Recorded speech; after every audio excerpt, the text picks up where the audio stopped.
Chapter 278 Lord of all Realms. Head of Immortals Shen Shinzi stood under the tree, also lost in thought. Unlike Yu Yingying, who had already come to terms with things, he was still puzzled. He was shocked by Sword Venerable Fudao's power, and doubted his own thoughts. Based on his investigation these past few days, Sword Venerable Fudao absolutely was a great power who cared for the common people, capable of correcting a sect's behavior and reaching out to save the world. With Sword Venerable Fudao's cultivation level, he surely could see through Yu Yingying's karmic ties. Did he really not want anyone causing slaughter in the Supreme Sect, or did he think Yu Yingying shouldn't be killed? Shen Zinza's mind was in turmoil until Nine-Finger Divine Lord came to Medicine Valley to play Go, and only then was he awakened by him. Why are you in such a state? Did you encounter Sword Venerable Fudao? Nine-Finger Divine Lord asked with a smile, standing before Shen Shinzi. Shen Shinzi closed his eyes and uttered a "Ba." The smile faded from Nine-Finger Divine Lord's face. He frowned, his expression serious, and said in a deep voice, "You really dared to act? Are you courting death? I've heard that Divine Strange Ghost King Heaven Unpredictable was directly crushed by Sword Venerable Fudao, and it is said that Heaven Unpredictable had already reached the pinnacle of the heaven and earth flying immortal realm." Shen Shinzi still kept his eyes closed, seemingly indifferent. Nine-Finger Divine Lord noticed his left hand trembling within his sleeve. This kid wasn't scared half to death, was he? Nine-Finger Divine Lord thought to himself, and suddenly found it amusing. It was rare to see him this frightened. "Come, let's play Go.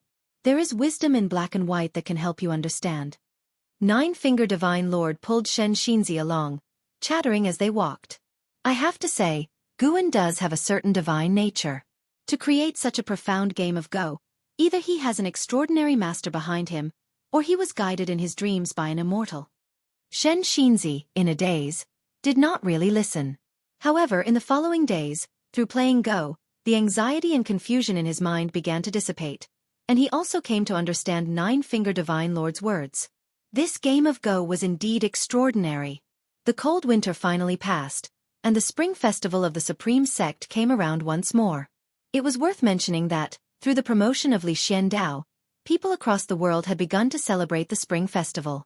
In the third Medicine Valley, Li Lingtian stood beside Yang Jian, his hands on his hips, as he looked at Shen Shinzi under the distant tree, frowning. Why hasn't that monk left yet? Is he planning to stay here? Yang Jian was making lanterns beside him and replied nonchalantly, "He can stay if he wants, it's none of your business. My master hasn't chased you away either." Li Lingtian glared and said, "I'm different. I am your master's junior brother, and your master has the best relationship with my brother, the Emperor." Yang Jian suddenly looked at him and asked, "By the way, have you heard from your Emperor brother? He is cultivating among the Star Sea congregations and should be acquainted with Enhao, right?" "No contact yet, but he does have a good relationship with Enhao. Both are already legendary geniuses in the Supreme Sect. Speaking of which, I haven't seen them in person. Perhaps my Emperor brother doesn't even know of my existence." Li Lingtian replied. When he mentioned Li Ya, a trace of envy entered his tone. "You could follow in your Emperor brother's footsteps. I've heard that the Taitsong dynasty and the Star Sea congregations have also established a friendly cooperation. Your father, the Emperor, must have some way." "Forget it, it's better to cultivate with you. To be honest, I think you are the strongest genius in the world. My Emperor brother and Enhao are nothing compared to you." Li Lingtian looked at Yang Jian seriously and said, expressing his genuine thoughts. In this lifetime, he admired Yang Jian the most. Not only was his talent unparalleled, but he also had the patience to cultivate diligently, avoiding the pursuit of empty fame. "There's no way I'm the strongest, and I also have a goal to pursue." Yang Jian shook his head and laughed. "A goal to pursue?" Li Lingtian was immediately intrigued and began to ask, but unfortunately, Yang Jian would not say. Elsewhere, Guan approached Shen Shinzi. At this moment, Shen Shinzi was sitting on the ground, engrossed in a journey to the west. "Daoist friend, the festival is approaching. Would you like to join us?" Guan asked with a smile. Shen Shinzi came to his senses, quickly got up, and saluted Guan, saying, "Ba, thank you for the invitation. As a humble monk, I dare not refuse. What can I do to help?" Guan waved his hand with a smile. You are a guest, there's no need for you to do anything. Of course, if you are in the mood and have time to guide the disciples in the valley, I would be grateful. Shen Shinzi couldn't help but ask out of curiosity, Benefactor, what do you wish to learn? Not for me, but for the disciples in the valley. Doesn't the benefactor seek the Mahayana Buddhist teachings and the immortal destiny? Me? Forget it. My current life is pretty good. I don't want to go out fighting and killing. I have a senior brother named Li Ya, who holds an immortal path supreme treasure. He's incredibly powerful, but unfortunately, only I know the hardships he faces behind the glory. I'm timid by nature and dare not kill people, so it's best for me to stay in Medicine Valley. Guan laughed freely, causing Shen Shinzi to look at him with admiration. They chatted for a while before Guan took his leave. Shen Shinzi watched his departing figure, filled with deep emotions. This Medicine Valley, though small, was truly fascinating. There were great cultivators who had achieved unparalleled heights, extraordinarily talented juniors, ill-fated disaster stars, and a valley master who had seen through life. If he were to cultivate Buddhist teachings here, it might bring him greater enlightenment. However, unfortunately, he still had to head to the sea-breaking rift. If he could survive and return, he could cultivate here for hundreds of years. Shen Shinzi silently thought, no longer caring about eliminating Yu Yingying. With a great power like Sword Venerable Fu Dao watching over her, she shouldn't cause any trouble. In the palace, An Hao stood up and saluted his master, Sage Fuchen. Sage Fuchen looked at An Hao with a sigh. Hao, I didn't expect you to have such a formidable master. As your teacher, I am basking in your glory. He had already learned about the incident where Heaven Unpredictable attacked the Star Sea congregations, and he was shocked. He didn't expect An Hao to have such a significant background. Master, you have taught me to cultivate and taken care of me. I will always remember your kindness. An Hao replied seriously. Ever since Sword Venerable Fu Dao intervened, An Hao's status within the Star Sea congregations had completely changed. Often, great cultivators visited him, showing care and concern, and even some noble families sought to introduce female disciples to him as Taoist friends, though he politely declined. An Hao already had someone in his heart, but to him, nothing compared to the immortal cultivation path, so he had severed that relationship. His master saved him from the jaws of a monster, not to let him indulge in love. He must reach the pinnacle of the immortal path and not let his master down. Sage Fuchen smiled with satisfaction and then began to talk about the sea-breaking rift. In the sea-breaking rift, more divine exotic resentful ghosts were appearing, and the 9 divine exotic ghost kings were gathering. The great sects were preparing to launch a joint attack on the divine exotic realm, and he had returned for this reason. As he listened to his master describe the various bizarre and wonderful sights within the divine exotic realm, An Hao became interested, wanting to explore it himself. However, he ultimately suppressed the urge, knowing that time was precious and he had to devote all his time to cultivation to become capable as soon as possible. If this great battle goes smoothly, the world-destroying sea tide will not erupt, which is an immense achievement. Sage Fuchen said with burning eyes. Achievement? But what use was that? Sage Fuchen began to introduce the Holy Court, which broadened An Hao's horizons, as he learned there was a ruling power in the mortal world. The land of 10,000 immortals. It sounded imposing. When Sage Fuchen spoke of the Lord of the Holy Court, Shangtian, An Hao fell into endless imagination. The Lord of the Holy Court, ruling the mortal world, how powerful must that be? Wouldn't that be akin to the Heavenly Emperor in the Investiture of the Gods, or the Jade Emperor in Journey to the West? An Hao's name also had Hao in it. Could he not become the Lord of all realms, the head of immortals one day? A flame of unparalleled ambition ignited in An Hao's heart. Since he was on the path of immortal cultivation, how could he not strive for the supreme throne? Time flew by, and in the blink of an eye, 12 years had passed. In the summer, in a city, Guan walked on the street in a green robe, accompanied by a woman clad in white, with a hat and veil concealing her face. This woman was Ji Xiaoyu. Why come to this city? Ji Xiaoyu curiously asked. At the beginning of the year, she had told Guan she wanted to go out and see the mortal world and comprehend the Tao, hoping Guan could accompany her. Initially, Guan did not agree, but she kept bringing it up, and he eventually gave in. One of my junior brothers lives in this city. Guan answered, then recounted his acquaintance with Xiaochuan. Ji Xiaoyu listened attentively, her heart touched. Indeed. Not everyone had her extraordinary talent. Most people's spirit root qualifications were average, just like those in the Third Medicine Valley. Xiaochuan's decision to give up the immortal path deeply moved her. Of course, she only admired Xiaochuan's determination. She would never give up on immortal cultivation. They chatted as they walked. They entered an inn and went to a window seat on the second floor. Ji Xiaoyu asked, "If Xiaochuan passes away first, will you be sad?" Guan was already a core formation realm cultivator, certain to outlive Xiaochuan. Guan smiled. "If he leaves without regret, I won't be sad. Even if he passes, I will always hold a place for him in my heart." Ji Xiaoyu nodded. Guan teased, "If I pass away, will you be sad?" Ji Xiaoyu didn't console him but thought through the question seriously and replied, "I will feel sad, but it won't affect my emotions. I too will eventually reach the end. We will both enter reincarnation. It's just a matter of who goes first. You have a clear perspective, not disappointing my teachings over the years." "What have you taught me?" "My words, my actions, they influence you." "True." Ji Xiaoyu nodded in agreement, making Guan smile more broadly. This girl was so easily tricked. She was even more fun than in their past lives. Just as Guan was about to speak, a sound of breaking through the air came from the sky. "Make way! Make way!" A rude voice echoed above the city, drawing Guan and Ji Xiaoyu's attention. They turned to see a sea dragon flying low, stirring up debris along its path. On the sea dragon's head stood a young boy. Chapter 279. The Remarkable Pan. And looking at the sea dragon, Guan felt that its aura was somewhat familiar, so he paid closer attention. "Ah! Isn't this the same aura as that of Sky Dragon?" But it certainly isn't Sky Dragon.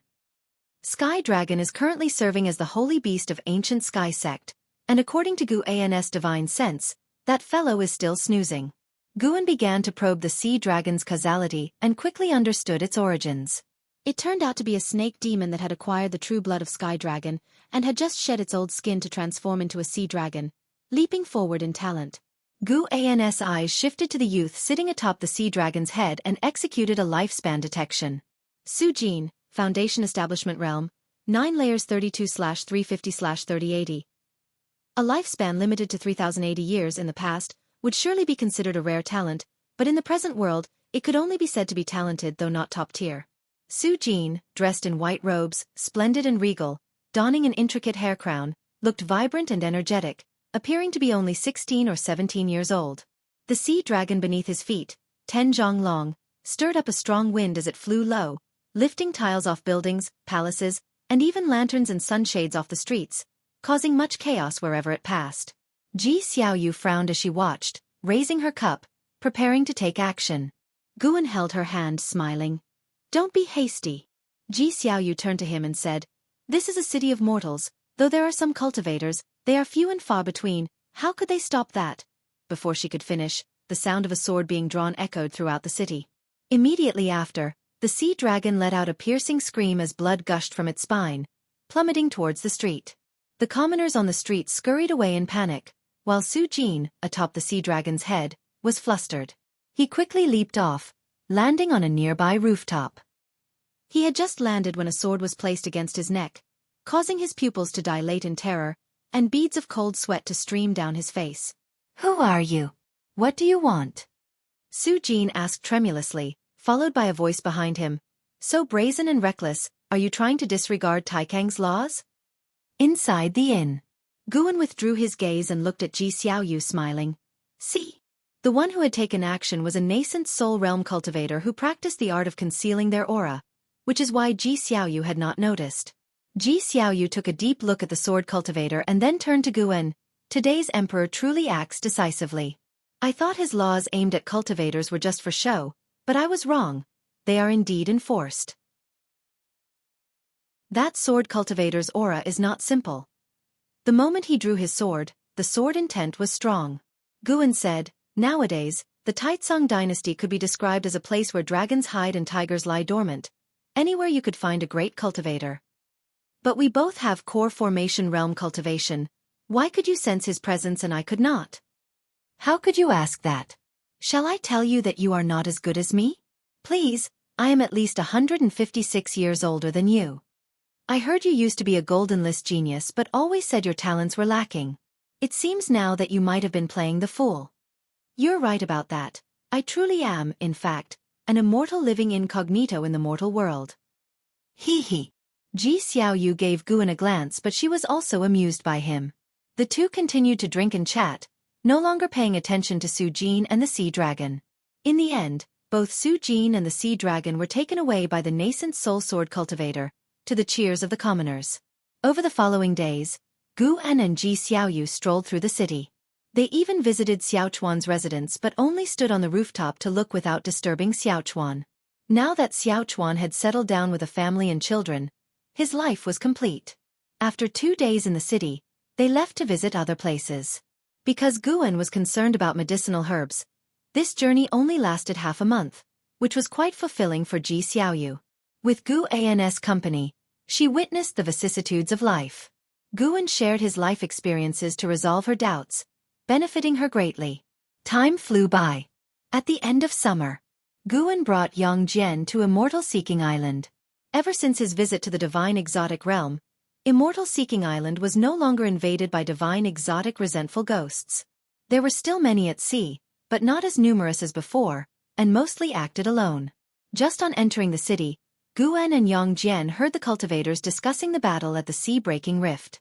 This battle had been raging for more than a year. Shan Xinzi, who sought to kill Yu Yingying before, also joined the battle, representing the Bitter Sea Buddha sect. Those divine exotic ghost kings are truly troublesome, immortal and indestructible. Indeed, it's said that more than 1,000 loose immortals have fallen in the sea-breaking rift over the years, and heaven knows how many cultivators below the loose immortal realm have perished. Falling is not to be feared, but to become a divine exotic resentful ghost after falling and then turn against us, that's the true horror. Who knows how we'll ever resolve this cataclysm? The Bitter Sea Buddha sect is indeed capable of delivering the divine exotic resentful ghosts, but they are too few in number. The most formidable divine monk is Shen Xinzi, who has encountered a curse and his fate is unknown. Upon hearing Shen Xinzi's name, Yang Jian looked towards Guan and conveyed through psychic transmission. Yes, that's the monk who visited Medicine Valley before. Yang Jian had sensed that Shen Xinzi was extraordinary, but he did not expect the monk to be so well known. Soon, Hu Shaojian arrived and greeted them as usual, leading them to purchase medicinal herbs. Predecessor, I heard that Tang Hai and others encountered danger in the sea-breaking rift and their fate is unclear, Hu Shaojian said cautiously. Guan replied calmly, everyone has their own destiny. Different choices lead to different fates. As immortal cultivators, they would have been prepared. Hu Shaojian nodded, contemplating the might of the divine exotic ghost king. Currently, aside from Sword Venerable Fudao, no second individual or demon has been able to suppress a divine exotic ghost king alone. The longer the disaster caused by the sea-breaking rift lasts, the more it confirms the strength of Sword Venerable Fudao. Although Sword Venerable Fudao has not joined in the battle within the sea-breaking rift, many believe that the reduction in the number of divine exotic resentful ghosts at sea and the retreat of divine exotic ghost kings back into the rift is related to Sword Venerable Fudao. Guan remained silent while Yang Jian engaged in brisk conversation with Hu Shaojian. By the way, there's a popular book at sea called Journey to the West. Have you read it? Hu Shaojian suddenly recalled and asked. Yang Jian nodded. I have, what about it?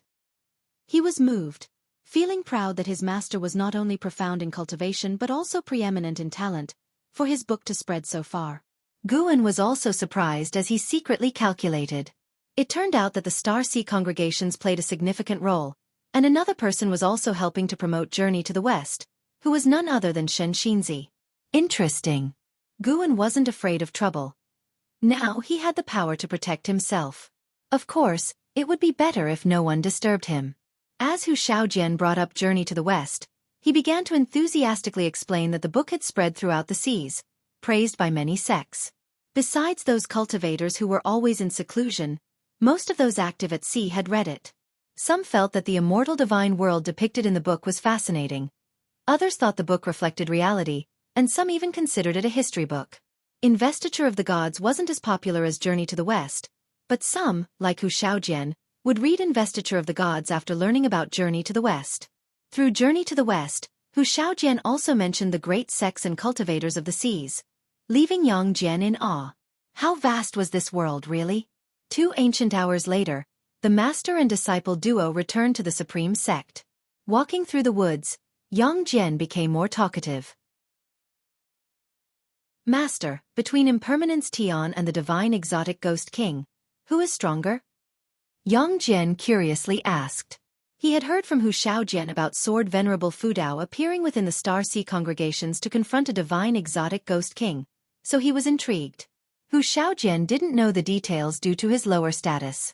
He did not know the name of that divine exotic Ghost King nor why Sword Venerable Fudao acted, but he was aware of the event. Although Yang Jian was no longer disturbed by Impermanence Tian, he still felt an inherent pressure, thinking that he would inevitably face him one day. Guan casually replied, "As your master, I am also unclear. When you face him in the future, you will know. I hope he comes later rather than sooner. With his level of cultivation, what he calls soon might be in hundreds or thousands of years, so don't worry too much." "Right, I will definitely not slack off." Yang Jian was full of fighting spirit, and he actually had another question he wanted to ask. That was, what realm had his master reached? His master claimed to be a loose immortal, but from what Hu Xiaojian said, Sword Venerable Fudao obviously seemed much stronger than a loose immortal. He also wanted to ask about the cultivation realm of that fellow senior brother. But he dared not ask. If the master did not say it, there must be a reason. Inside the palace, and how slowly opened his eyes, exhaling a long breath of foul air. A figure suddenly appeared beside the pool, none other than Qi Jiuxiao. Qi Jiuxiao looked at Anhao and marveled. Void-crossing realm, 9 layers. Impressive, young man. To have such cultivation at just over 100 years old is indeed terrifying. Although my sect has invested a lot in you, you have absorbed it all so quickly, truly proving your talent is unmatched in the world. Anhao looked at him and said, "Above the void-crossing realm are the unification and mystic heart. To reach the Mahayana realm by 500 would not be considered quick." Qi Jiuxiao rolled his eyes and said, "With your current pace, reaching the Mahayana realm by 500 would be a breeze. I even suspect that you could achieve nirvana before 500. Your innate talent is unimaginable." As he said this, his tone also revealed a hint of envy. Anhao shook his head. "My master has taken another disciple. He says his talent is not inferior to mine, and honestly, I fear he might catch up with me." Mentioning Sword Venerable Fudao, Qi Jiuxiao immediately sat cross-legged, curious. "Who exactly is your master, and which sect is he from? Don't tell me he's from the Supreme Sect. With such cultivation, if he's not from the Holy Court, he must be from one of the mortal world's leading Qi fortune sects." "I truly don't know," Anhao admitted helplessly. Even if he did know, he wouldn't reveal it. Qi Jiuxiao glanced at him and then pulled out several books from within his robes, offering, "Take a look at Journey to the West, it's also from the Supreme Sect. This book has become wildly popular at sea, and it's even made me consider another trip to the Supreme Sect." Journey to the West? Anhao looked at the book in Qi Jiuxiao's hands. He had already heard about the book, written by Pan and of the Supreme Sect. He knew who Panan was. His junior sister was even under Pan An's mentorship. Anhao couldn't help but recall his first encounter with Guan when they witnessed LV Batian returning to peak form, exhibiting a formidable cultivation level. But Guan's cultivation and talent seemed so ordinary, and such an ordinary person had managed to spread his fame all the way to the seas. Truly remarkable. Chapter 280 Destiny. After returning to the Third Medicine Valley with Yang Jian, Guan did not immediately go upstairs but instead found an Xian to inquire after her health with particular concern for her cultivation practice. And Xin's maximum lifespan was 230 years. She could still wait for several decades before lifting the restrictions on her cultivation level. Over the years, Guan had also given her a number of elixirs. She might even surpass Yilan. "Master, have you heard any news of my elder disciple brother and how recently?" An Xian suddenly asked. Although it had been a long time since she had last seen Anhao, their relationship had not become estranged. After all, they had grown up together since childhood and even experienced life and death. She knew that she and Anhao belonged to 2 different worlds in the future, but occasionally she could not help but be concerned for him. Knowing he was safe was enough. Guan picked up a teacup from the table and replied, "He's doing quite well. He has now become the foremost talent of the Starseed congregations and has cultivated the awe-inspiring flame primordial treasure body. This intelligence had been mentioned to him by LV Batian before, so now when he spoke of it, he wouldn't reveal his true cultivation level." An Exian listened intently, her face brimming with smiles. She didn't feel the slightest envy for Enhao's achievements, even though both had started immortal cultivation on the same day. The gap in their talents was simply too large. Sometimes she even doubted whether she truly knew Enhao, and so she would not mention knowing Enhao in her daily interactions with others. Now things were going well. She lived carefree within Medicine Valley. Though there was no hope of pursuing the immortal path, at least her days were fulfilling and interesting. After Guan finished speaking, an Exian propped her cheeks with both hands and laughed. "My elder disciple brother is truly impressive. It's hard to imagine what kind of great figure he will become in the future." Guan smiled and said, "Then practice hard and strive to see a further future." An Exian nodded and then brought up the white spirit rat, her face filled with indignation.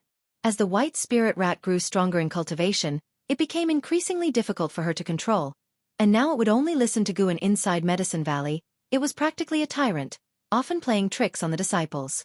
Of course, the white spirit rat was just mischievous and wouldn't harm the disciples, which was also the reason Guan couldn't be bothered to discipline it. There was one time when the white spirit rat accidentally injured an Exian and was severely beaten by Guan. It never dared to hurt people again. Guan chatted with an Exian about the trivial matters of Medicine Valley. After spending the first half of the day concerned with the significant affairs of the world, he now talked about the small matters of the valley, a contrast he found quite amusing. Days passed one by one. Autumn winds blew into Medicine Valley. Inside the house, Guan leaned on a chair, holding a book in his hands. It was about talismans. Now and then he would read some books on Taoist sorcery. With his current state, most of the Taoist sorcery techniques of the mortal world seemed simple to him. The reason geniuses enjoy reading is that being able to understand brings enjoyment. Suddenly, Guan's brow furrowed. Li Ya was tapping into the power of divine exotic city. Wasn't Li Ya in retreat, cultivating with the Starseed congregations? Immediately, Guan closed his eyes, discovering that Li Ya was in fact in the sea-breaking rift, currently being suppressed by a divine exotic ghost king. Li Ya was not alone. Surrounding him were many cultivators from diverse sections. Even if Li Ya possessed the power of divine exotic city, he could not possibly defeat the divine exotic ghost king. The power of an immortal path supreme treasure was indeed formidable but correlated with the cultivation level of the user. The stronger the realm, the more prominently the supreme treasure's power would display. Guan had no intention of intervening. As long as Li Ya did not die, it was normal for him to suffer a bit. Traversing the immortal cultivation world, who could expect smooth sailing? Yet, he sensed another presence and could not help but lament the terrifying power of fate. In the divine exotic realm, within a realm of minor heaven and earth, beneath a crimson sky, dust flew across the land like dragons and phoenixes contorting while innumerable divine exotic resentful ghosts swirled like moths, densely packed, enough to make one's scalp tingle. A divine exotic ghost king stood proudly in the sky, his countenance fierce with symmetrical bloodstains on his cheeks and his long white hair fluttering like flames. With 6 arms brandishing different weapons, he stood atop a 1,000-meter-high ghost beast, suspended in mid-air. This beast too floated in the air, its lion-tiger body, leopard-like head, and 3 tails stirring clouds and mist with every sway. Looking along the direction of the divine exotic ghost king's gaze, one could see beneath the swirling dust a massive city. It was divine exotic city. The city spanned 100 miles, standing against the relentless tide of divine exotic resentful ghosts. Inside, thousands of cultivators gazed up at the sky with expressions of anger, fear, and hatred. Atop the tallest spire in the city, Li Ya in black stood on the summit, with a pitch-black figure atop his shoulder, the divine exotic immortal spirit. Li Ya had furrowed brows, his expression stern.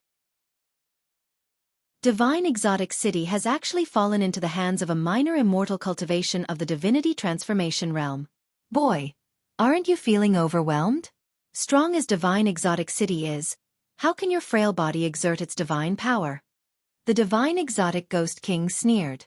His name was Zhen Lu Dao, and with his cultivation of the 9 layers of the heaven and earth flying immortal realm, he viewed Li Ya as no different from an ant.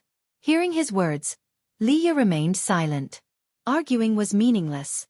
How to survive this calamity was his concern. His hands hidden within his sleeves clenched tightly, and he began to bleed from his nose. Several cultivators in the city noticed this scene, as did Shen Xinzi, who was meditating on a street. His brows furrowed at the sight. Shen Xinzi looked off into the distance at Zhan Lu Dao, struggle flickering in his eyes. After taunting for a while and receiving no response from Liya, Zhan Lu Dao became annoyed. Lifting an arm, in his hand he held a black mirror which swirled with dark mist. A figure leapt from the mirror, quickly growing to nearly Zhan Lu Dao's size. It was a white-haired man. Liya's pupils dilated at the sight, his face shifting with various emotions, ultimately contorting in rage, eyes filled with fury. "You dare to turn him into?" Liya said through gritted teeth. His aura erupted suddenly, with wisps of blood seeping from his pores. Divine exotic immortal spirit, mobilize the mightiest power of divine exotic city. I will kill him. Liya roared inwardly, unable to contain his rage. The white-haired man was none other than Zhang Buku. At this moment, Zhang Buku had transformed into a divine exotic resentful ghost. His clothes tattered, his expression cold. He looked down upon Liya, without the slightest emotional fluctuation in his eyes. As Zhan Lu Dao watched Liya rage, he burst into laughter, saying, "I merely caught a snippet of karma from you all. I hadn't realized he meant so much to you. How about it, care to keep him company? This is the chance of immortality." Liya didn't answer. Instead, he turned to look at the divine exotic immortal spirit on his shoulder and shouted, "Didn't you hear me? I want you to kill him." The divine exotic immortal spirit shuddered with fright and hastily invoked even stronger power. A thunderous rumbling, divine exotic city trembled. The protective light that enveloped the entire city burst forth with countless rainbows of light, all aimed at Zhan Lu Dao. The three-tailed ghost beast let out a ferocious roar. The very firmament shook, and it forcibly blocked the power from divine exotic city. Liya spat out a mouthful of blood, his eyes bleeding. He clenched his teeth and said, "Continue." The divine exotic immortal spirit hesitated for a moment and then gestured. The power of those light rainbows surged, overbearing the howls of the three-tailed ghost beast, drawing ever closer to it. Zhan Lu Dao was taken aback and became interested. Liya bled from his 7 orifices, his spine began to bend, but his gaze remained fixated above, wishing he could tear Zhan Lu Dao to pieces. "Amitofo. Layman Li, there's no need for further effort. Striving in vain is useless."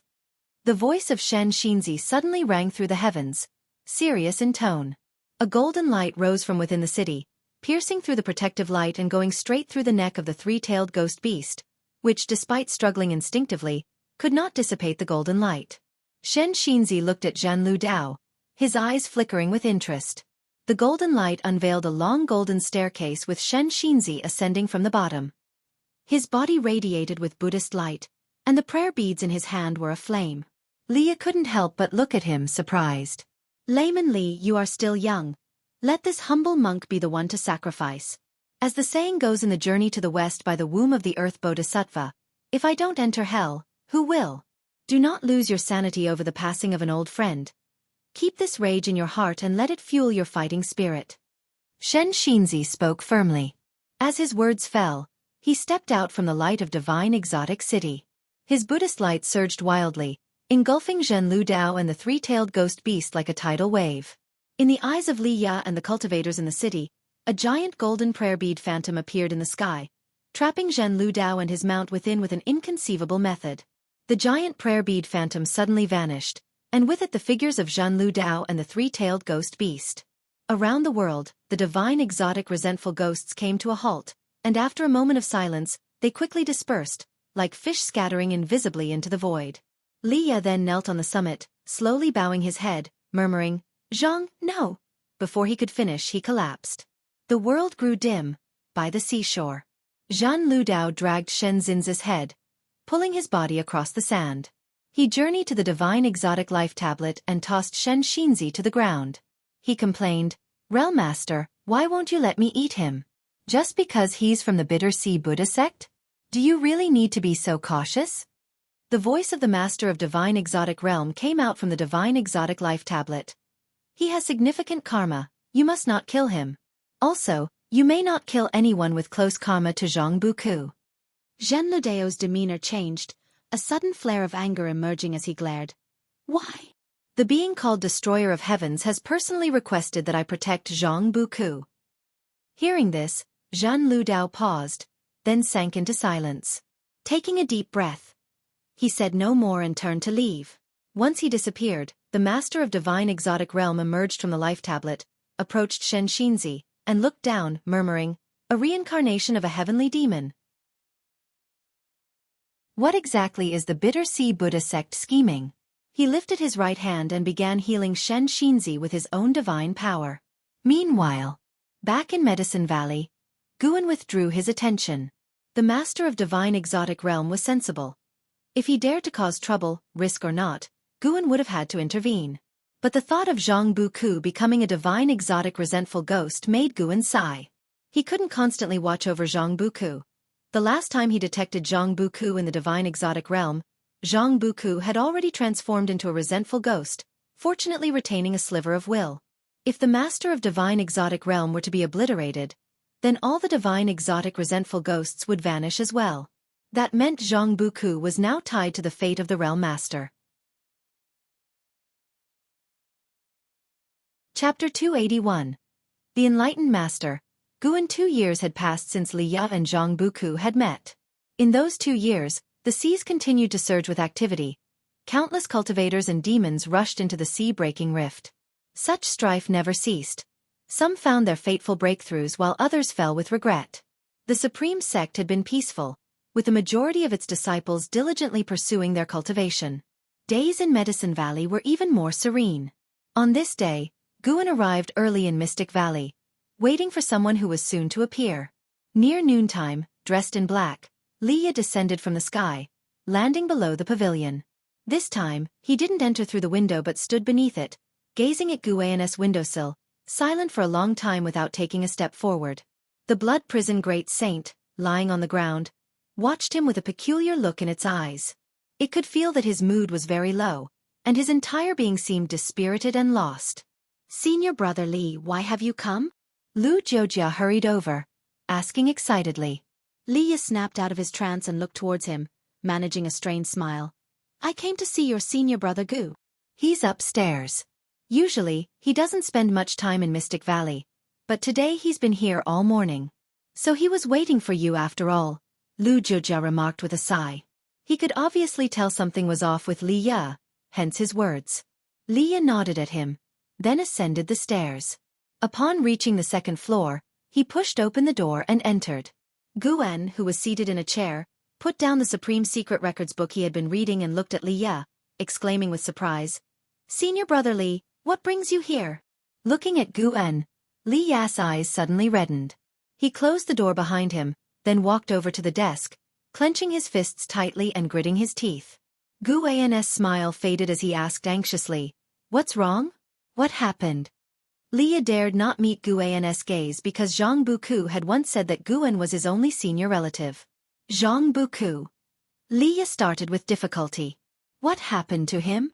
Guan stood up abruptly. Li Ya took a deep breath and recounted what had happened to Zhang Buku. After listening, Guan collapsed in his chair, looking just as dispirited, deepening Li Ya's distress. Wait, you said he became a divine exotic resentful ghost, which means he's still here, isn't he?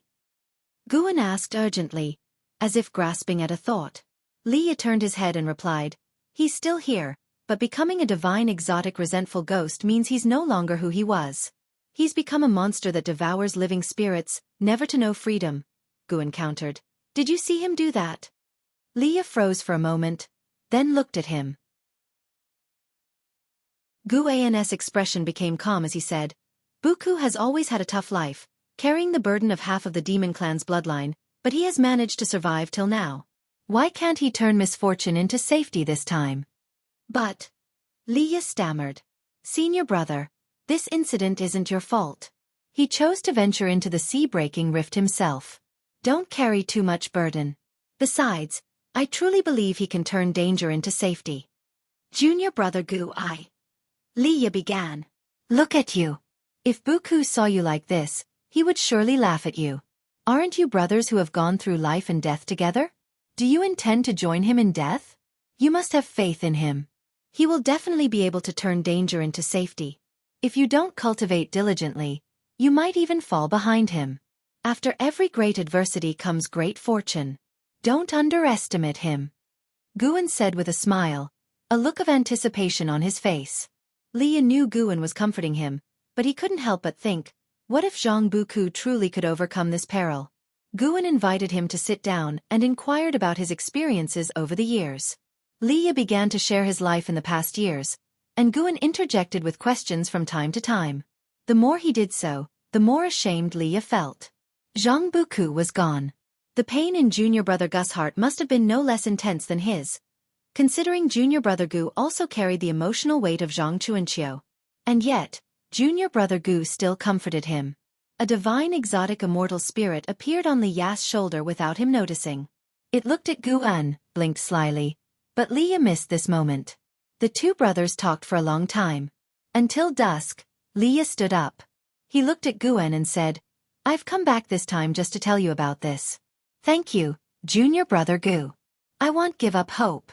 I'll cultivate even harder and will save Zhang Buku sooner or later. Determination colored his face, and his eyes blazed with fighting spirit. Guan naturally encouraged him. And so, Leah left. He didn't exit through the window but walked down the stairs. Guan did not accompany him. Leah stopped in front of the blood prison Great Saint, turned to look at it and said, Ox head, I swear I won't let anyone I care about end up in danger again. And your master, I will protect him too. With those words, he leaped into the sky and vanished into the horizon. The blood prison Great Saint rolled its eyes and muttered, Crazy in the head. Who's protecting who? And why are you telling me? Am I your father? A month after Li Ya's departure, another person returned. It was the monk Shen Xinzi. He made his way to the third medicine valley. He paused at the entrance to the valley, somewhat dazed by the sight of its inhabitants sweeping, watering the soil, playing Go, painting, and playfully chasing each other. Everything seemed so harmonious. For some reason, the moment he returned here, Shen Xinzi inexplicably breathed a sigh of relief. The gloom in his heart began to dissipate. Taking a deep breath, he stepped into the valley. Soon after, he saw Yu Yingying. She saw him too and instinctively wanted to avoid him, but he sent her a message asking her to halt. Shen Xinzi approached her with a serious expression. Yu Yingying nervously asked, What do you want? I haven't harmed anyone. Shen Xinzi closed his eyes and said, Amit Ba benefactor, the monk has come to apologize. I was indeed rash and overly stubborn and judgmental before. It's true that everyone in the world may accuse you, but this monk cannot. I apologize. Henceforth, I will not bother you again. He put his palms together and bowed in apology. Yu Yingying was stunned and rather perplexed. Before she could ask any questions, Shen Xinzi turned and left. Watching his retreating figure, Yu Yingying muttered to herself, What has he been through these years? It feels like he's been struck down. She had always been quite afraid of Shen Xinzi, but after hearing his words just now, she strangely felt sympathy for him, rather than joy for her own sake. Shaking her head, she decided not to dwell on it any further. Whatever the case, she had to stay away from that monk. What if he went crazy again one day? Shen Xinzi arrived at the Go-playing area, where still dozens of people gathered. He saw the Valley Master Guan approaching and nodded to each other as a greeting. Then they stood behind the crowd to watch the game. Suddenly, Shen Xinzi had a notion and looked towards Guan. Stepping towards him, he whispered, Valley Master, might I have a word in private? Guan glanced at him, then nodded. Let's talk in my room, Guan said. Shen Xinzi had sacrificed himself to save Li Ya and the whole town, which improved Guan's opinion of him. Although the monk was stubborn, when it came to action, he dared to face danger, genuinely caring for the lives of others, not just paying lip service. The nine-finger divine lord, who was playing Go, noticed their figures. He smirked, withdrew his gaze, and continued his game, exclaiming, You really play a lousy game of Go. Even the country children outside the supreme sect could outplay this mess. No, let that cow play. It would do better than you. The blood prison Great Saint, who heard this from afar, was infuriated, but he held back. After all, Guan had once said the Nine-Finger Divine Lord was an immortal who had just concealed his cultivation level. Just keep playing. Better you don't cultivate anymore. Once I release my cultivation level, I'll make you my mount and turn you into a toad. The blood prison great saint thought to himself, and this brought him pleasure. He immediately cheered up. Elsewhere, Guan led Shen Xinzi upstairs. Shen Xinzi took the initiative to close the door. After inviting him to sit down, Guan began making tea. While waiting, Shen Xinzi looked around at the multitude of books in the room, even noticing his favorite, Journey to the West. Having Journey to the West, there made him feel even more favorably towards Guan. Guan placed the hot tea in front of him, then sat down, smiling and asked, "What brings Taoist friend to seek a discussion?" Shen Xinzi took a deep breath and said, "Benefactor, it's like this. I have a good friend who has spent his life detesting evil and seeking to vanquish demons to save the suffering masses. However, he suddenly discovered he was a reincarnation of a demon. What should he do?" Classic. I have a friend, scenario. Guan pondered and said, "Is the relationship between past and present lives so important? What sin cannot be washed away even through reincarnation? Why should he fret? Why not just continue walking the path he believes in?" "But he truly is a demon," Shen Xinzi began. "So what? Are demons absolutely bad? And are humans definitely good? Do you really think you should distance yourself from this friend? Taoist friend, if that's the case, then I have to speak up. It's disappointing that monks who have supposedly transcended worldly matters are so caught up in appearances." Guan began an impassioned critique of Shen Xinzi. His inclination to give advice had been thoroughly roused. Shen Xinzi did not get angry and listened intently. Guan, who had invented the game of Go, must have extraordinary insight, and Shen Xinzi had previously felt that Guan's perspective on life was truly open-minded. His moral standing was undoubtedly higher than his own. Cultivation isn't all about increasing one's cultivation level. Guan talked for a while, feeling refreshed once he had finished. It didn't matter to him whether Shen Xinzi took the advice to heart, he simply felt good about having aired his views. Shen Xinzi, deep in thought, asked, "If one lays down the butcher's knife, can they truly become a Buddha on the spot?" Guan replied, not without irritation, "How can that be possible? That's just being unreasonable. Sins need to be washed away by good deeds. Besides, your friend has not done anything evil in this life and has even saved many people, right?" Shen Xinzi nodded, his previously furrowed brows finally relaxing. He began to ponder. Guan did not disturb him and simply picked up a book to read.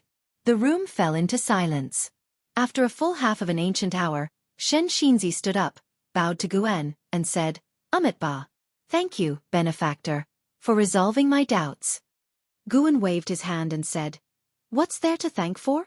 If you really want to express gratitude, find time to guide the disciples of my valley in their cultivation." Shen Xinzi did not refuse, and inwardly he felt moved. Guan was truly a profound being, always considering others. He asked, "Benefactor, I see you have many books in your room. May I take a look at one?" Upon hearing this, Guan began looking around. Shen Xinzi suggested, "How about the book in your hands? Lend it to this monk to study?" Guan's expression changed instantly, and he closed the Supreme Secret records and said, "Not this one."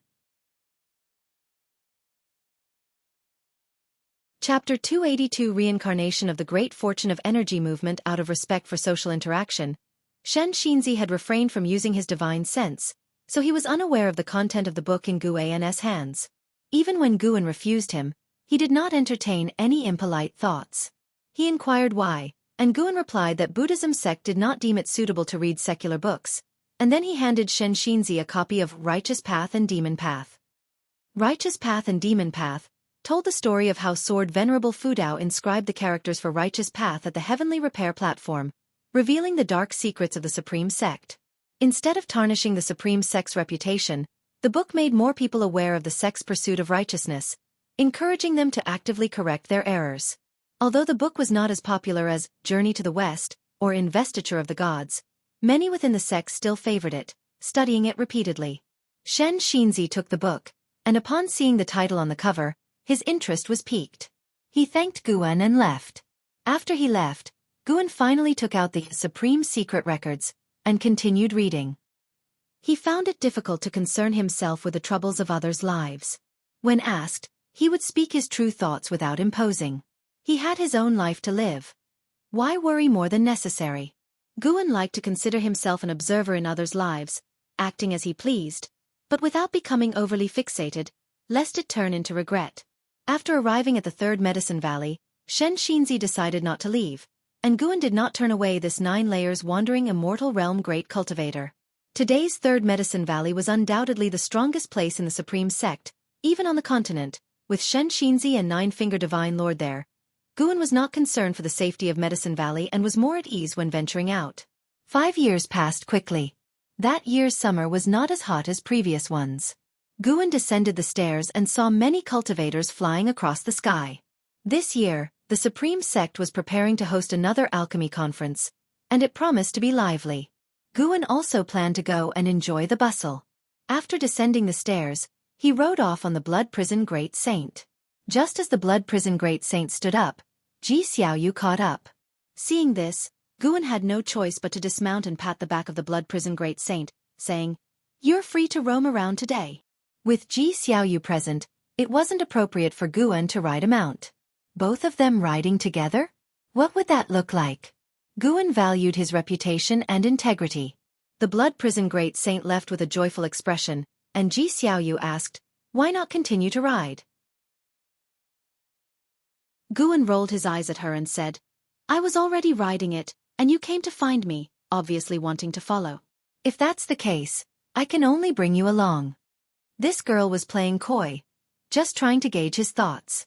Sure enough, upon hearing his words, Ji Xiaoyu's lips curved into a slight smile, and a charming smile brightened her face. "Let's go. Let's take a stroll around the outer gate city." "Okay." The two of them leapt up and flew towards the outer gate city. 30 minutes later, Guan and Ji Xiaoyu arrived below the heavenly repair platform. Looking up, the platform was swarming with people, a magnificent sight. Guan felt the presence of many in the Immortal Path realm, and although his days passed year by year in sameness, the Supreme Sect was growing stronger each year. It was said that the Hall of Elders in the sect had changed a lot of members, and the overall cultivation realm had elevated.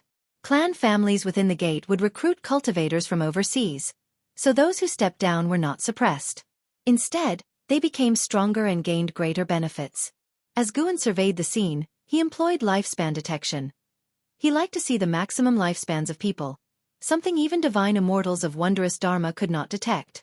Ji Xiaoyu initiated. "I heard you know another Ji Xiaoyu?" Guan responded, "Yes, the third miss I mentioned before." "Is she me?" Ji Xiaoyu suddenly asked. Guan looked at her in surprise. Had the girl already awakened past life memories? Ji Xiaoyu explained, "I've had my name since birth, and I feel a strong identification with it, unlike a habit acquired later in life. Plus, not long after that Ji Xiaoyu died, I was born. The first time I met you, I felt a closeness to you, and coincidentally, you knew the other Ji Xiaoyu. I don't think it's a coincidence." With a steady gaze, she looked at Guan, waiting for his answer. Guan couldn't help but raise his hand to touch her forehead, then retracted it and spoke softly. "You don't have a fever, do you?" Ji Xiaoyu glared at him and said, "I'm serious." Guan spread his hands helplessly. "Why are you asking me? I'm just a core formation realm cultivator. Can I see through reincarnation? But since I've known you, you don't seem curious about my name. That's because I was shocked before you arrived. You can ask the vice sect leader." "Is that so?" "What else, miss? Even if it's true, I don't want to delve into it. If you truly are the same person as her, just thinking about it is frightening. What kind of conspiracies and vortices lie behind it? Me, with my core formation cultivation level dabbling in it, am likely to turn to dust." Guan spoke with a face full of fear, and as he did, he even stepped to the side. After listening, Ji Xiaoyu found his reasoning sound, but seeing his expressions and gestures, she couldn't help but feel both aggravated and amused. "Brother Gu, you've arrived." A figure descended from the heavenly repair platform. It was Wu Ju. Wu Ju, now at the second layer of the divinity transformation realm, was a renowned prodigy of the Supreme Sect, cultivated with vast resources from the sect, exuding an air of confidence and vigor, a far cry from his timid past. Guan greeted him with a smile.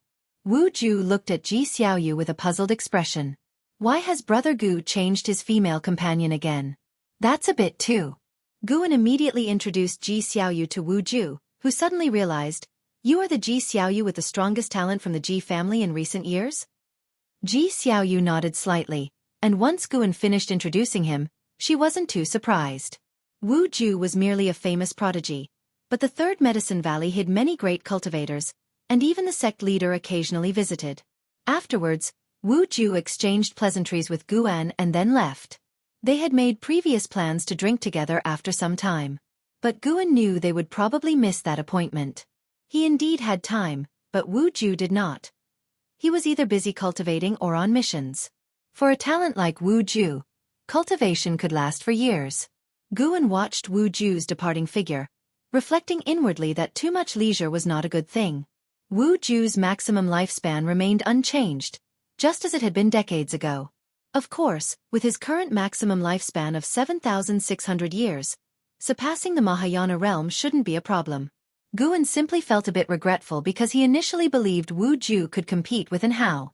Ji Xiaoyu noticed the regret in his eyes and couldn't help asking, "What's wrong?" Guan replied with a smile, "I feel a bit sorry for him. I think his achievements could have been even higher." His achievements are not high enough? Without An Hao returning, he is already the Supreme Sect's #1 prodigy, Ji Xiaoyu said, confused. Ha ha ha indeed. Guan said no more, leading Ji Xiaoyu to the heavenly repair platform. Miss Third once attempted to lift the heaven-cutting axe. You can also try when your cultivation level is higher, Guan casually mentioned. Ji Xiaoyu became interested in the heaven-cutting axe. They made their way through the crowds, arriving near the axe. Zhua Yijian was reprimanding someone at the moment due to the crowd. Someone had stepped into the axe's ceremonial area. The so-called ceremonial area was marked by Zhua Yijian.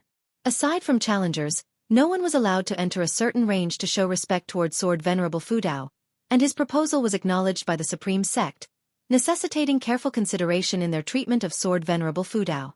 Gu An's gaze landed on someone in the crowd. Stealing the 5 elements, Heaven and Earth Flying Immortal Realm 9 Layers 0/0/0, Divine Exotic Ghost King. This guy was something else, with a very mysterious method of concealing his aura. Had Guan not used his divine sense to scan the outer gate city upon arriving, he would not have noticed him. Stealing the 5 elements appeared as a scholar, wearing a scholar's hat, holding a folding fan, indistinct among the crowd, displaying curiosity while watching others challenge the heaven-cutting axe, without stepping forward himself. Guan only glanced at him before passing by, so as not to draw his attention. Back in the divine exotic realm, he had seen Stealing the 5 elements, who certainly did not have the subdued aura he had now. This fellow daring to come to his turf. Guan wondered about his motives. Was he here to investigate him? Guan was curious to see what he would do next. Before long, the alchemy conference was about to begin in the city, prompting many to descend from the heavenly repair platform and head for the excitement. The alchemy conference was held in various cities, like a regional contest, with a final competition being held elsewhere, using formations to display the event to disciples and cultivators in all cities. Seeing Guan, Zhua Yijian cheerfully greeted him. His son Zhua Lin was a good friend of Guan's. Guan was known for his thoughtful conduct, leaving a good impression. Care to try? Test how your cultivation has progressed recently, Zhua Yijian invited with a jovial tone. Guan looked at Ji Xiaoyu and said, any day is as good as today, and it's not a one-time opportunity. You go ahead. Ji Xiaoyu nodded, stepping forward toward the heaven-cutting axe. Stealing the 5 elements' gaze fell on Ji Xiaoyu, and all of a sudden, his expression changed, revealing some excitement, which he quickly suppressed. His fluctuating demeanor didn't escape Guan's divine sense, but Guan pretended not to notice. In the end, Ji Xiaoyu failed, but no one laughed at her. After all, over the many years, no one had ever succeeded with the heaven-cutting axe. After exchanging a few words with Zhua Yijian, Guan left. As they stepped out of the crowd and into a more open space, Stealing the 5 elements approached them rapidly. Wait, both of you! Stealing the 5 elements called out, prompting Guan and Ji Xiaoyu to stop and turn to look at him, their eyes questioning. He stopped in front of them and greeted them with a salute, saying, "My name is Wu Xing, and I have traveled here from overseas. I've seen quite a bit and can say I'm rather worldly. I noticed that this young lady carries exceptional chi fortune, no doubt the incarnation of someone with great fortune of energy movement. If you're interested, perhaps we could find a place to talk further." Hearing the word incarnation, Ji Xiaoyu frowned. She instinctively looked at Guan, eager to hear what stealing the 5 elements had to say, but wary of displeasing Guan. Chapter 283 Reincarnation Path. Emperor facing Ji Xiaoyu's questioning gaze, Guan naturally agreed. Then the three of them found an inn and sat down, with Guan choosing a spot on the second floor by the window. He liked to chat in this spot while watching the bustle of the streets below. Stealing the 5 elements glanced at Guan and Ji Xiaoyu, then pinched his teacup, looked at the surface of the tea and said, "Although we are meeting for the first time, this young lady must have an innate Taoist talisman hidden within her. Speaking of which, you and I are old acquaintances. In one of your past lives, you had formed ties with me." After he finished speaking, he first glanced at Guan and then at Ji Xiaoyu. He was uncertain of the relationship between the two, so he spoke very cautiously. Guan understood his concerns and said, "Taoist friend, feel free to speak, she is very curious about her past life." Ji Xiaoyu nodded and asked, "How long ago was that?" Stealing the 5 elements revealed a smile and said with feeling, "It must have been nearly 20,000 years ago." 20,000 years? The faces of both Guan and Ji Xiaoyu changed drastically. Guan's expression was feigned while Ji Xiaoyu was genuinely shocked since the known history of the Ji family didn't even span 20,000 years. "Who were you 20,000 years ago, and why did you come to the Supreme Sect?" Ji Xiaoyu asked cautiously. Guan could feel that stealing the 5 elements had already imposed a restriction, making it impossible for other diners to hear their conversation. Stealing the 5 elements answered, "To be honest, this trip to the Supreme Sect was specifically for you. I can sense that you have reincarnated again. In terms of status, I should respectfully call you a senior. If not for your intervention back then, I would have ceased to exist long ago." Talking about the past, his face was full of nostalgia. His gaze unfocused as if his thoughts had drifted back to the distant past. Ji Xiaoyu furrowed her brows and asked, "Why did I reincarnate?" Stealing the 5 elements said, "I only know you experienced calamities. You weren't forced into reincarnation due to hatred, and you can rest assured about this. No one in this world can do anything to you. I even consider you the strongest person I have ever seen." This genuinely surprised Guan because he had been to Divine Exotic City and seen stealing the 5 elements demonstrate his power. Knowing this, stealing the 5 elements still believed that one of Ji Xiaoyu's past lives was stronger. It seemed like the last time in the 7-star spirit realm, the innate Taoist talisman had not yet displayed its true power, but at that time, it had already been enough for Ji Xiaoyu to seek revenge. Stealing the 5 elements continued to speak about Ji Xiaoyu's strength at the time. In that lifetime, Ji Xiaoyu had called herself Reincarnation Path Emperor. The two had met only once, but due to Reincarnation Path Emperor's kindness, stealing the 5 elements had always wanted to repay her, only to find his freedom in recent years. He did not reveal his real identity, and the name Divine Exotic Ghost King was already known throughout the world. He also knew his reputation was not good. From stealing the 5 elements story, Ji Xiaoyu could only understand how strong her previous self was, and it didn't unravel the secrets of reincarnation. She looked at stealing the 5 elements and asked, "What exactly do you need from me now? I can't help you with anything in my current state." She was very cautious, worried that stealing the 5 elements might want to kill her and force her previous life to emerge. Guan had been listening silently, noting down the name Reincarnation Path Emperor, planning to investigate further the next time he visited a mortal-seeking island. 20,000 years might seem an eternity to mortals, but for great cultivators such as wandering immortals and heaven and earth flying immortals, it wasn't much, having lived through epochs preceding the fall of the Reincarnation Path Emperor. After a moment of hesitation, stealing the 5 elements said, "A catastrophe that will affect all beings is soon to erupt. When it does, many seas and continents will be destroyed, including the continent you are currently on, and I too am deeply trapped, unable to escape. The Reincarnation Path Emperor had a divine skill that could free me. Even if it meant undergoing reincarnation, I would be willing." Upon hearing this, Guan was somewhat surprised. From what stealing the 5 elements said, The Master of Divine Exotic Realm was likely to die. Why would an adversary of the Master of Divine Exotic Realm want to annihilate all living beings? He had previously felt that the appearance of the Divine Exotic Realm was not a coincidence, and clearly, the Master was wary of something. Otherwise, with the Master's strength, he could have swept away any invaders. But I am not the Reincarnation Path Emperor. Ji Xiaoyu hesitated. Stealing the 5 Elements waved his hand and said, You needn't worry. I am not here to force you to help me now. When the catastrophe falls, no one will be able to save themselves. At that time, you will undoubtedly awaken your primal consciousness. Just remember me then. After hearing this, Ji Xiaoyu's brows furrowed even tighter. Stealing the 5 Elements looked at Guan and said, It is best not to spread the word about this. Not even the Supreme Sect or any major powers overseas can prepare for it in advance. It's better if the cultivators here enjoy their current lives unaware, lest the spreading news precipitate the catastrophe. Guan nodded and said, I understand that principle. I just want to know how long until the catastrophe erupts? If it's a few hundred years later, then I am relieved. Stealing the 5 Elements laughed, suddenly finding this core formation realm minor cultivator quite amusing.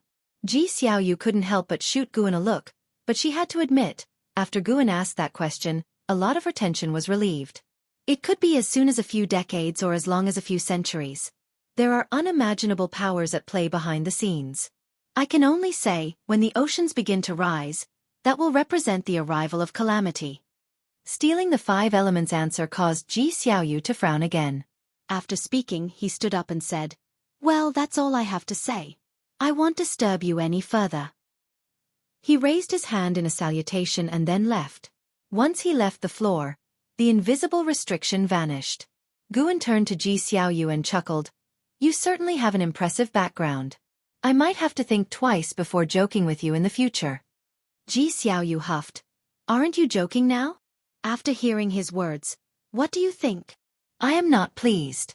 Although I had already guessed that I and the third miss you spoke of are the same person, I actually hoped my guess would be incorrect. Now, learning even more identities has only increased my displeasure. Ji Xiaoyu spoke calmly, her tone devoid of any emotional fluctuation. Guan looked at her, his gaze turning thoughtful. Normally, he subconsciously considered this live's Ji Xiaoyu and her previous life as the same person, even if their characters differed. In his heart they were the same. However, different memories and experiences had shaped a different person, even though the soul remained the same. The essence of being human is more than just the soul. Guan tried to comfort her, If you are unhappy, then focus on cultivating, making your life in this incarnation last longer, or perhaps even achieving enlightenment. Ji Xiaoyu shook her head, I can't achieve enlightenment. I will eventually die. The reason I cultivate is merely to make this life last longer and experience more. I often bother you just to enrich this life's experiences. She paused, then smiled and added, Besides, you can only live for a few hundred years yourself, so why comfort me? Don't worry, even if I am unhappy, I am willing to accept this reality. Acceptance, huh? Guan chose not to probe further. He then called for the waiter and ordered a table full of exquisite food and drinks, shifting the conversation to the alchemy conference. Ji Xiaoyu's attention shifted as well, and it was as if the conversation with stealing the 5 Elements had never happened. The alchemy conference eventually ended, and the cultivator who won first place was from overseas, a disciple of the Purple Pill Palace. It was the first time the disciples of the Supreme Sect had learned about Purple Pill Palace, an ancient alchemy sect that brought many alchemy techniques through this conference. Purple Pill Palace also offered to take a group of Supreme Sect disciples to their palace to cultivate the alchemy Tao, stirring excitement throughout the Supreme Sect. Guan was mainly concerned about stealing the 5 Elements, who remained at the Supreme Sect and even formally became an inner sect disciple. Except for Guan, no one knew his true cultivation level. Even Shen Xinzi and the 9-Finger Divine Lord could not see through him. By the end of summer, stealing the 5 Elements had become a regular at the chess area of the 3rd Medicine Valley. One day, Guan had just returned from the North Sea Mountain and was discussing the affairs of Mystic Valley with Lu Jiujia. He suddenly felt a strong aura of battle coming from afar, from within the sea-breaking rift. This pressure had surpassed that of the heaven and earth flying immortal. That meant the Master of Divine Exotic Realm might have made a move. It seemed that stealing the 5 Elements' words might indeed be true. All right, I agree. I'll discuss with the sect next time to expand Mystic Valley, Guan nodded. Lu Jiujia immediately showed a smile. Guan shared the profits of Mystic Valley with him every year. The bigger the Mystic Valley, the more he would gain. Since he had begun cultivating the Taoist expansion skill, Lu Jiujia had rekindled his fighting spirit. For this skill, he needed a lot of medicinal herbs. Guan suddenly remembered something and said, "Let's release your cultivation level by the end of this year. Take all the elixirs you have." Lu Jiujia frowned and asked, "Why? Can't we wait a bit longer?" "Why?" "Because you only live to be 190 years old." Guan did not reveal this fact. Instead, he said, "I have obtained a higher-level mental method. I will pass it on to you later, and then you can release your cultivation level multiple times." Upon hearing this, Lu Jiujia was instantly overjoyed and quickly agreed. Guan patted his shoulder and then left. Lu Jiujia had begun to fantasize about what kind of transformation he would undergo after lifting the restrictions on his cultivation. Guan arrived at the third Medicine Valley and went to the chess area. The Nine-Finger Divine Lord had encountered an opponent again. It was Stealing the Five Elements. Stealing the Five Elements mastered the rules of Go and swiftly dominated the chess scene of the Supreme Sect. The Nine-Finger Divine Lord, unable to see through his hidden cultivation, was quite frustrated. Of course, in the heart of the Nine-Finger Divine Lord, Stealing the Five Elements was definitely not an ordinary person. Gu An's background was easier to investigate, having entered the Supreme Sect at the age of 15 and being a house servant of the Ji family when he was young. His age could not be hidden. But Stealing the Five Elements was different. He came from overseas. The Nine-Finger Divine Lord looked up at Stealing the Five Elements, feeling annoyed. Who exactly is this guy? Stealing the Five Elements, smiling, waved his fan. He was not afraid of the Nine-Finger Divine Lord's suspicions. With his cultivation level, it was impossible for the Divine Lord to see through him. In the entire Supreme Sect, there was only one person he feared, Sword Venerable Fudao, who seemed to have accepted him as long as he did not cause trouble. "I lost." The Nine-Finger Divine Lord inhaled deeply and declared gravely. He had lost to Stealing the Five Elements 6 times and felt utterly humiliated. The surrounding crowd cheered, exacerbating his depression. Stealing the Five Elements stood up and laughed. "To celebrate this victory, how about I teach everyone a spell for close combat?" The disciples were even more delighted, their cheers drawing the attention of other disciples from afar.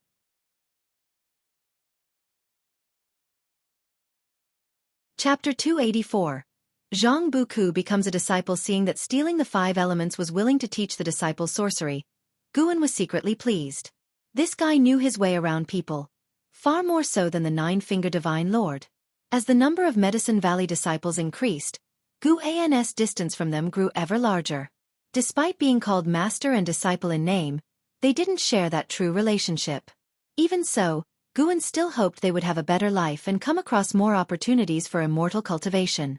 Stealing the Five Elements immediately took action, and seeing Guan on the way, he greeted him. After they left, Guan went to the chess table and looked at the Nine-Finger Divine Lord, smiling. "Shall we play a game?" The Nine-Finger Divine Lord snorted. "No, find him to play if you dare." "Then forget it. He seems very powerful. I'm not sure I'd win, so I can't start a game so carelessly." "What do you mean you are sure with me?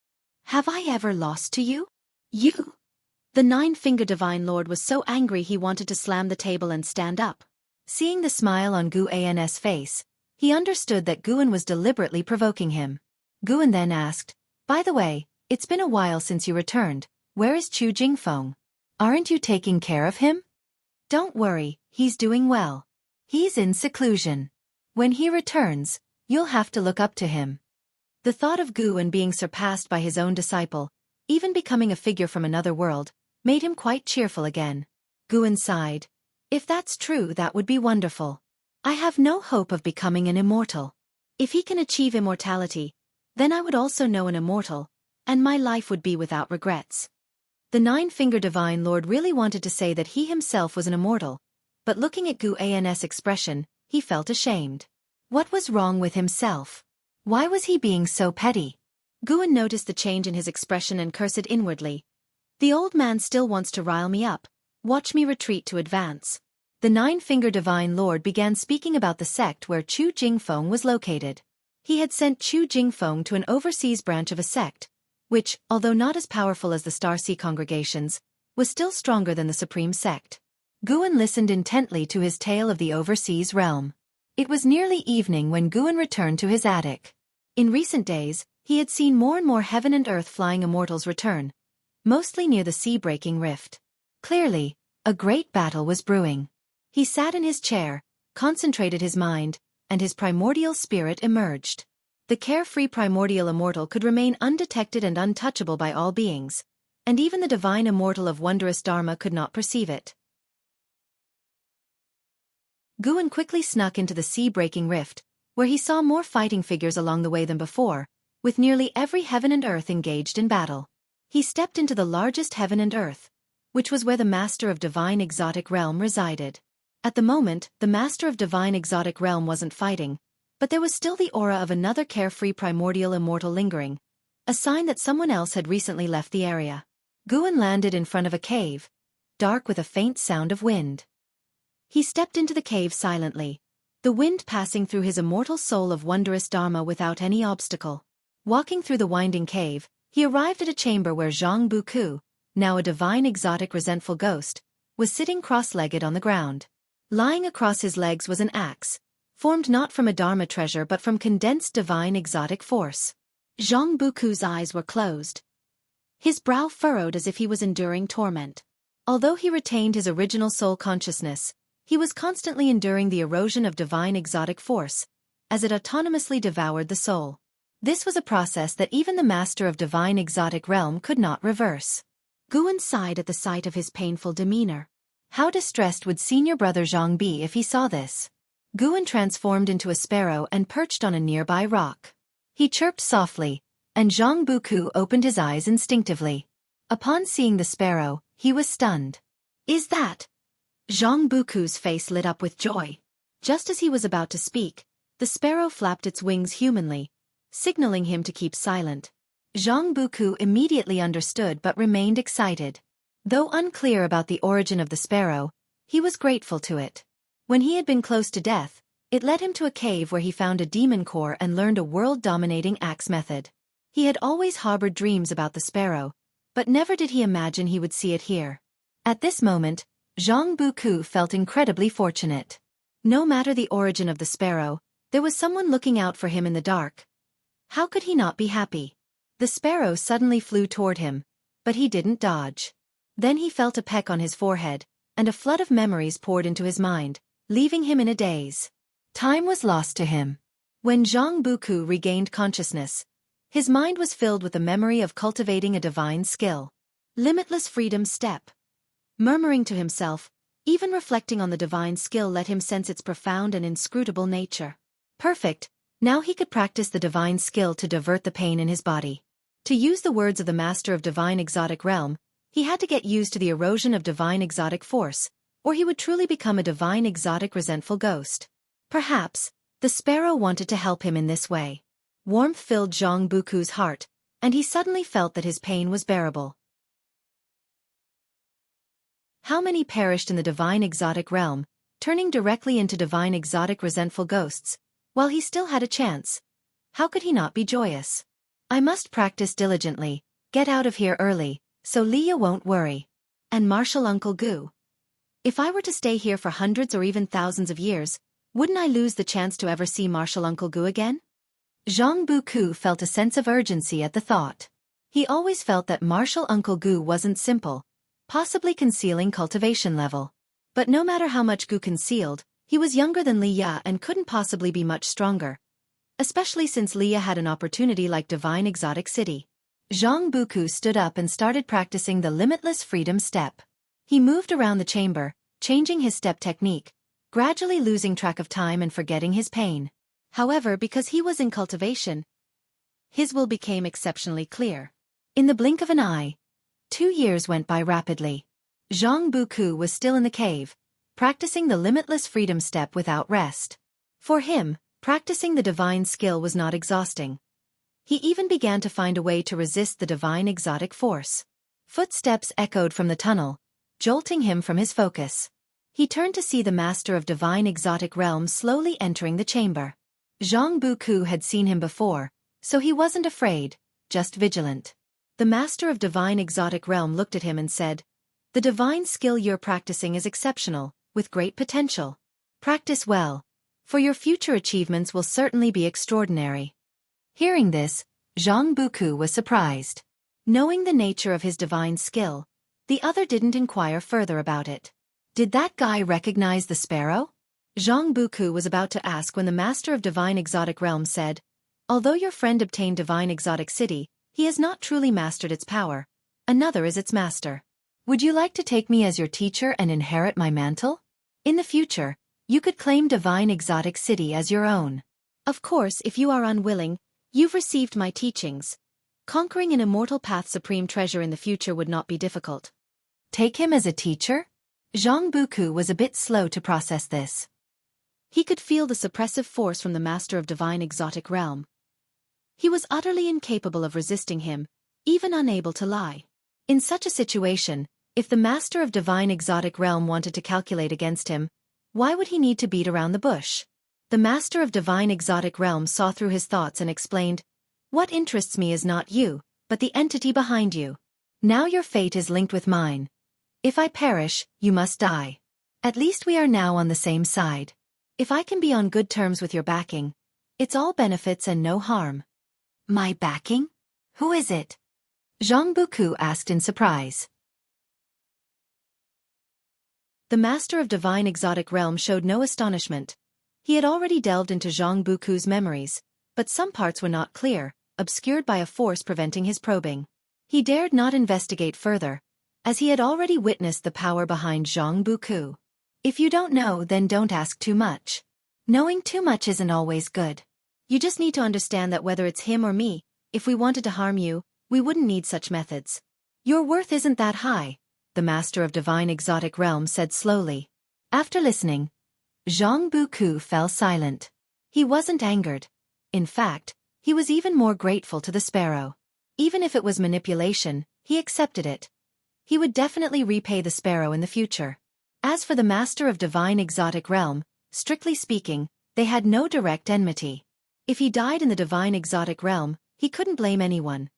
After all, it was his own path that he had chosen, and nobody had forced him to come. Zhang Buku took a deep breath and said, "All right." He then knelt halfway and saluted with a fist. "Honorable master above, please accept your disciple's bow." And with that, he bowed his head. The master of divine exotic realm's face revealed a smile. "It's been many years since anyone called me master. My last disciple is now high above, seemingly afraid of any association with me." His tone was full of self-derision. Zhang Buku looked up and asked, "Who is your disciple?" The smile on the master of divine exotic realm's face faded, and he scoffed. "Him?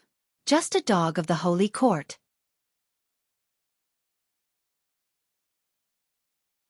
Chapter 285 Life Seizing Immortal, Calming the Sea's Fury. Name: Guan. Lifespan: 195/12708862. Physique: Primordial Karmic Body. Cultivation Level: Divine Immortal of Wondrous Dharma Realm, 9 layers. Under the tree, Guan lay on his back, resting. He called up his attribute panel to check, and as he looked at his lifespan, a smile appeared on his lips. It had been 21 years since his last breakthrough, and had accumulated over 12 million years of lifespan so quickly. Guan was very satisfied, proving he hadn't slackened.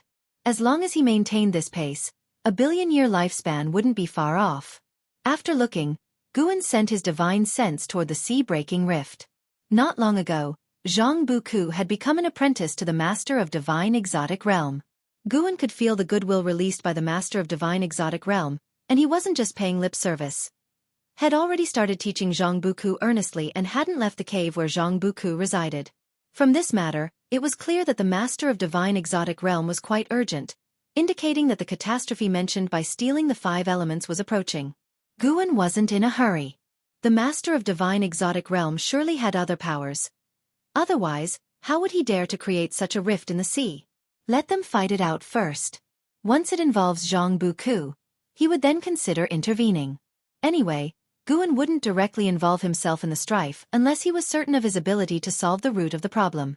Zhang Buku seemed to be in a good state, so Guan could rest assured. Everything's good, everyone is busy. Being busy is a good thing.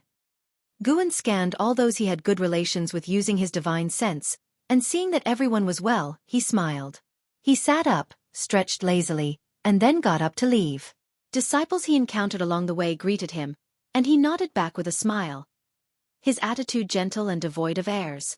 All the way to the pavilion, he saw Yang Jian conversing with the Blood Prison Great Saint about issues in physical cultivation. The Blood Prison Great Saint was also a physique cultivator. Otherwise, he wouldn't have obtained divine beast true blood. Seeing Guan approaching, Yang Jian hurriedly stood up to greet him. Guan thought for a moment and said, "Rest well, and in a while, I'll take you to spar in a combat to test your real strength." Upon hearing this, Yang Jian's eyes lit up. Normally, he could only spar with Li Lingtian, which was quite boring. Hearing that he could actually fight a real battle, how could he not be excited? Without waiting for a response, Guan stepped upstairs. In the distance, Stealing the Five Elements, who was playing Go with someone, was observing Yang Jian thoughtfully. He could see that Yang Jian possessed some type of ancient treasure body, which made him more curious about Guan. No wonder this person could establish a close relationship with a reincarnation of the Reincarnation Path Emperor. His origins must be extraordinary. He didn't intend to investigate Guan but planned to form a good relationship with Yang Jian later. No matter what, as long as Yang Jian lived to 1,000 years, he would surely become a renowned figure, and befriending such an existence was naturally a good thing. Stealing the Five Elements started contemplating what spells and divine skills to teach Yang Jian. Guan didn't mind him guiding other disciples in cultivation, so he certainly wouldn't stop him from teaching Yang Jian. That evening, Stealing the Five Elements found Yang Jian. "Little brother, I've observed you for some time and feel that your talent and comprehension are exceptional. I have a hand technique set. Would you like to learn it?" Stealing the Five Elements asked with a smile. Yang Jian knew he was a great cultivator. After all, he could win against the Nine-Finger Divine Lord in Go. "Thank you for your kindness, senior, but there's no need." Yang Jian clasped his fists and refused. Stealing the Five Elements was slightly taken aback and asked, "Do you think I'm not strong enough?" Yang Jian shook his head and said, "To be honest, I'm not interested in hand techniques, as the spells and divine skills related to the body are not as powerful as enhancing physical strength." Stealing the Five Elements became interested and curiously asked, "Then what do you want to learn?" Seeing his persistence, Yang Jian asked, "Senior, have you ever read Investiture of the Gods or Journey to the West?" Stealing the Five Elements nodded and said, "Of course I've read them." "You call yourself Yang Jian. Could it be that you want to become an existence like him? But that's just fictional writing, and the cultivation techniques and divine skills in the books don't actually exist." Upon hearing this, Yang Jian could only shake his head and turn to leave. "Wait, how about I teach you a spear technique? This is the most powerful long weapon technique I hold. Once mastered, it can dominate the world, being unmatched, suiting your physique well." Stealing the Five Elements hurriedly called out to Yang Jian. Yang Jian stopped, looking at him, his eyes slightly expectant.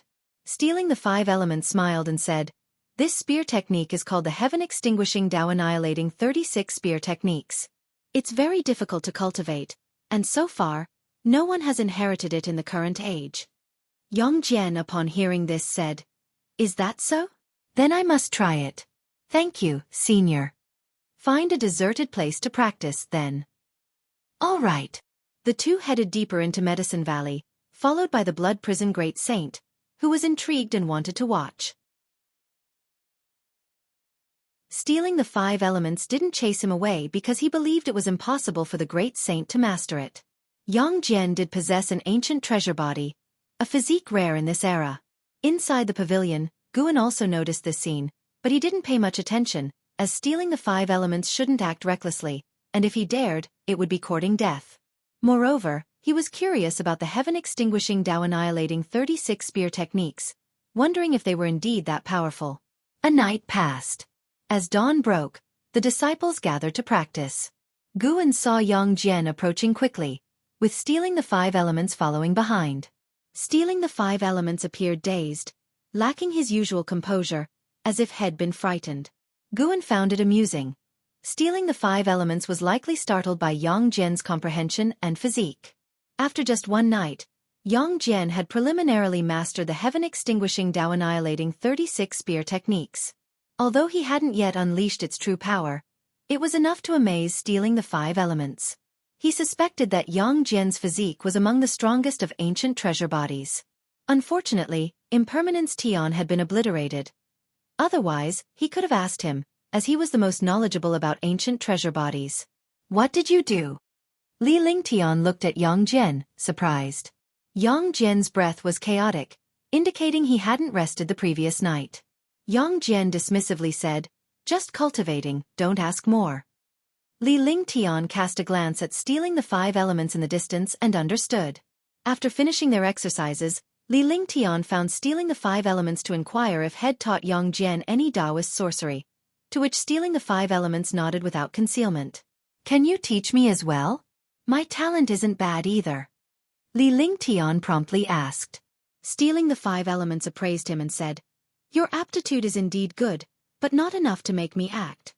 Improve your cultivation first, and perhaps one day, when you look pleasing to my eyes, I'll teach you." Pleasing? Li Lingtian was infuriated. All his life, had been cherished by others and had never been rejected. Even in the 3rd Medicine Valley, Guan hadn't refused him. Li Lingtian, teeth clenched, stormed off. Stealing the 5 elements wasn't bothered. Li Lingshan's predicaments weren't complicated, and the forces behind him didn't threaten stealing the 5 elements. He even anticipated trouble from Li Lingshan's backers, something to spice up his life. Just as he was about to play go, Shen Xinzi intercepted him. "Amitba, benefactor, care to chat?" Shen Xinzi sternly asked, stealing the 5 elements. Stealing the 5 elements smiled and nodded, and the two left the 3rd Medicine Valley. With autumn's arrival, the 3rd Medicine Valley gradually took on hues of withering yellow, and disciples could be seen everywhere clearing fallen leaves.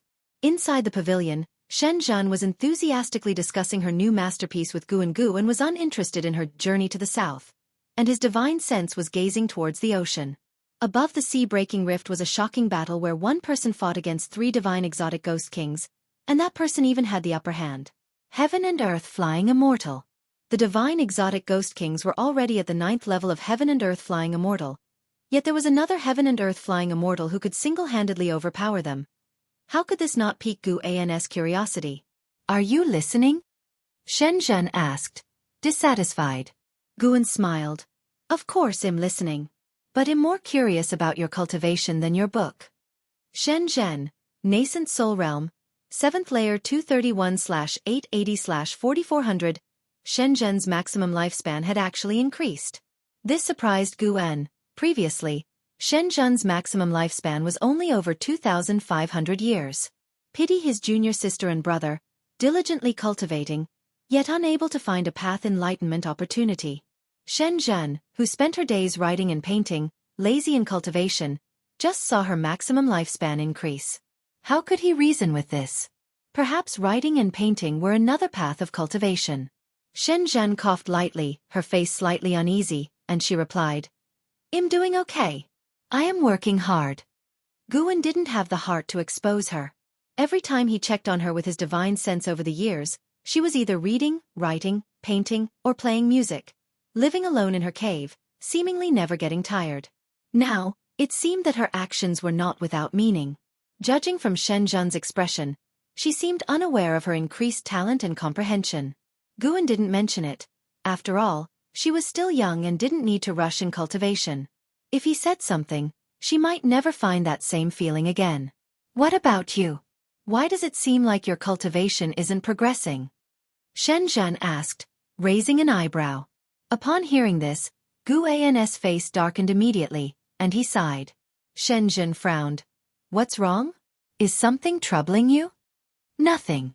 I just increasingly feel heavenly destiny. Even with medicinal herbs for alchemy, I find breaking through difficult. You don't understand this feeling. I see no future in immortal cultivation. Perhaps this is already my future," Guan sighed. Hearing him, Shen Zhen opened her mouth, wanting to console him, but words failed her. Talent is reality. Guan's friend Wu Ju had already soared, and as for Li Ye, had already become the face of the supreme sect. Guan forced a smile. Ms. Shen, my life is short, but yours is different.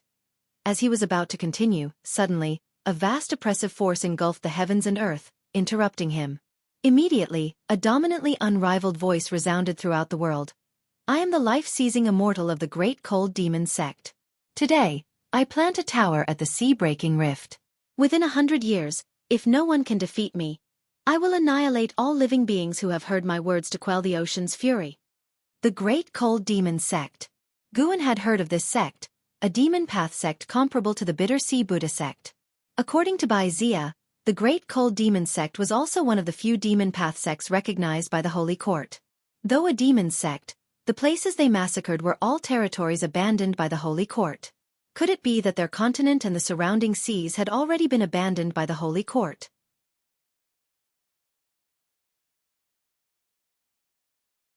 Chapter 286.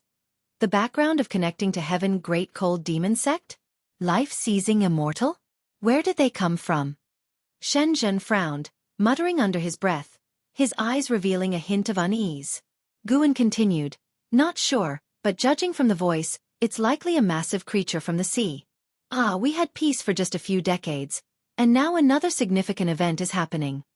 Shen Zhen consoled, don't worry too much. The broken sea rift is so far from us. People of talent arise continuously in this world, and good will always overcome evil. We will get through this. Guan nodded, but his thoughts were quite the opposite. The power behind the Great Cold Demon Sect had already reached the heavens. As Bai Zia would say, since ancient times, the Great Cold Demon Sect and other demon sects with significant chi fortune have been acting as the blade of the Holy Court. There are always some matters that the Holy Court can't handle directly. Of course, the Holy Court isn't dark.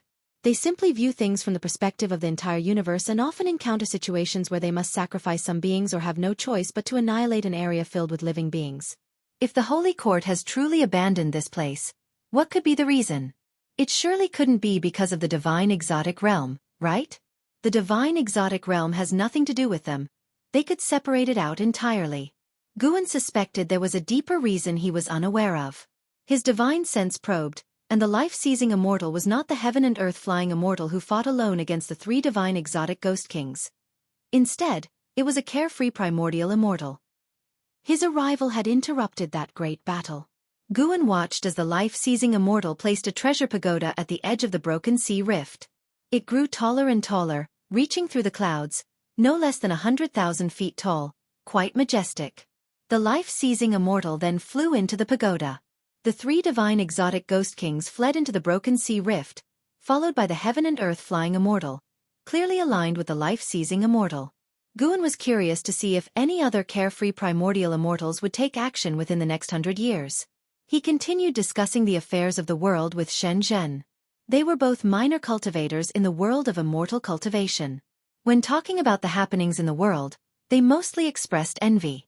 Not long into their conversation, Shen Zhen excused himself. Guan also got up and went downstairs, ready to discuss the Great Cold Demon Sect with the disciples and cultivators in the valley. The shout of the life-seizing immortal had caused an uproar across the world.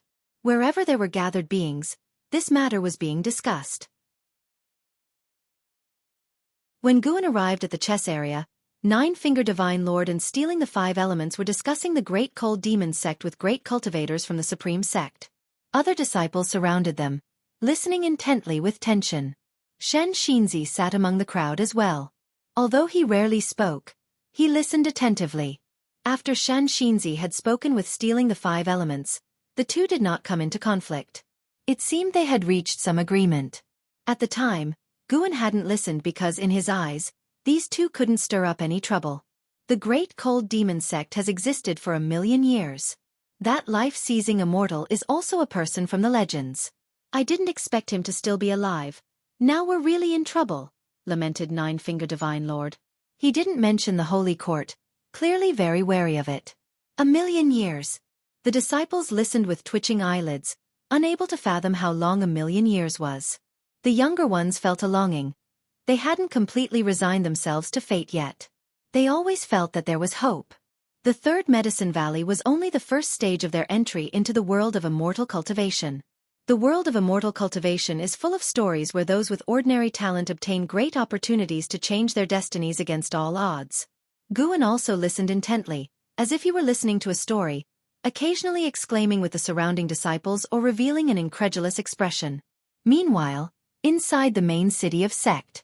In a mansion, Lu Lingjun visited the courtyard of the Holy Mother of Western Spirit, where teacher and student sat opposite each other. The Great Cold Demon Sect is comparable to the Bitter Sea Buddha Sect. In terms of heritage, they are even stronger. If the Great Cold Demon Sect stands behind the Broken Sea Rift, we are in trouble. The Holy Mother of Western Spirit sighed, bringing up the existence of the Holy Court. This was the first time Lu Lingjun had heard the name of the Holy Court, and she was shocked. How vast is this universe? The Holy Mother of Western Spirit also suspected that this sea area had been abandoned by the Holy Court. Otherwise, the people from the Great Cold Demon Sect wouldn't be so unrestrained, even giving out 100 years, clearly wanting large sects to evacuate promptly. Upon hearing this, Lu Lingjun couldn't help asking, 100 years, only the immortal cultivation sects can evacuate, right? Will all the myriad living beings who stay behind really die? The Great Cold Demon Sect has slaughtered so many living beings. The continents and sea areas affected by the Broken Sea Rift added together only make up a small area of the Great Heaven and Earth. To the Great Cold Demon Sect, it's nothing. The Holy Court won't care either. The fall of the beings in this area won't make waves in the entire world, the Holy Mother of Western Spirit said somberly. Lu Lingjun furrowed her brows. The Holy Mother of Western Spirit then said, I need to make a trip back to find out the real reason behind the actions of the Great Cold Demon Sect. Lu Lingjun nodded, beginning to consider the worst-case scenario. She was an ascender, so escaping wasn't a problem for her. But, having been in the Supreme Sect for so long, she cared about too many people. Her concern was how to help those she had relationships with. The Holy Mother of Western Spirit began to muse about the complexity of the affairs of the world. Initially, she truly thought the divine exotic realm was harming one side. But now it seemed the emergence of the divine exotic realm wasn't simple. Undoubtedly, there was an unimaginably powerful existence struggling behind it. Dark clouds covered the sky, and a continuous drizzle fell onto Immortal Seeking Island. In a courtyard, Guan, Yongjian, and Hu Shaojian sat together, with Guan listening to Hu Shaojian detail the Great Cold Demon Sect. 3 days had passed since the life-seizing immortals' shout. In those 3 days, various sects on the sea had publicly disclosed information about the Great Cold Demon Sect, with various pieces of news reaching the listeners on Immortal Seeking Island. Yang Jian listened intently, his expression constantly changing as Hu Shaojian spoke of the Great Cold Demon Sect, which appeared to be the most formidable on the demon path, with countless demon immortals within, making it seem invincible. The true calamity had descended. After a long time, when Hu Shaojian paused to sip his tea and moisten his throat, Guan asked, Have you managed to find out anything about the Reincarnation Path Emperor? The Reincarnation Path Emperor, one of Ji Xiaoyu's past lives, was always remembered by Guan, who Shaojian shook his head, saying, I couldn't find anything. I even feel like this exalted figure doesn't exist. But since you mentioned him, he must indeed exist. It's just that my level is too low, at least within the Immortal Seeking Island, there's not a single clue. Guan didn't get angry. He gently moved on from the topic. Hu Shaojian put down his teacup, his gaze shifted towards Guan, hesitating to speak. After hesitating for a moment, he stood up, walked to the side, then knelt down and began to kowtow to Guan. What are you doing? Guan asked with a frown. Hu Shaojian looked up, pleading, I beg you, senior, to take me away. The Great Cold Demon Sect's power is vast. The upper echelons of Immortal Seeking Island are preparing to evacuate. I am only a nascent soul realm cultivator. Within 100 years, I absolutely cannot escape the range that the Great Cold Demon Sect wants to obliterate. Even if by chance I escape, who knows if I can survive elsewhere. Senior, you are a loose immortal. You come and go as you please. Can you take me with you? I will serve you like an ox or a horse. Yang Jian sat on the side, his feelings complex. This was a nascent soul realm cultivator. In the Supreme Sect, this was an existence looked up to by servant disciples, yet he didn't even have the confidence to survive at sea. Guan pondered and then said, Don't be anxious. For now, Stay peacefully at Immortal Seeking Island. If the sea powers truly cannot withstand the great cold demon sect, I will take you with me. Before that happens, help me keep an eye on the Sea Protection Mansion. If they truly intend to abandon Immortal Seeking Island, then I will come and take over. Hu Xiaojian was stunned, not expecting Guan to still be concerned about Immortal Seeking Island at this critical moment. Yang Jian glanced at his master. It seemed like his master had no fear of the great cold demon sect. His master referred to himself as a loose immortal. Could it be that loose immortal was not his realm, but just his identity? Hu Xiaojian wanted to persuade Guan, but feared offending him, so he could only agree. Guan noticed his concerns and reassured him, "Don't underestimate this world. Otherwise, the divine exotic resentful ghosts in the sea-breaking rift would have already swept across the oceans, right?" Hu Xiaojian felt persuaded by these words and promptly thanked Guan. Guan waved his hand, helping him up, and invited him to sit and speak. Hu Xiaojian continued to talk about the great cold demon sect. He knew a lot about it, but nothing about the life-seizing immortal. Guan then began to think about how to control Immortal Seeking Island. Firstly, he must arrange someone to act as a puppet while he stayed hidden. Using the various channels of Immortal Seeking Island, he could collect more medicinal herbs, and besides, it sounded like a fun endeavor. It felt like preparing to play a management game, which he was quite looking forward to. To suppress Immortal Seeking Island, he would need at least a wandering immortal. He had to think carefully about this candidate. Just like that, time swiftly passed, and the rain intensified. 2 ancient hours later, Guan left with Yang Jian, returning to the forested mountains of the Supreme Sect. Yang Jian was no longer experiencing the limitless freedom step for the first time, but as his cultivation level increased, he grew more awestruck of his master's divine skills. "Master, is there really someone who can confront the great cold demon sect?"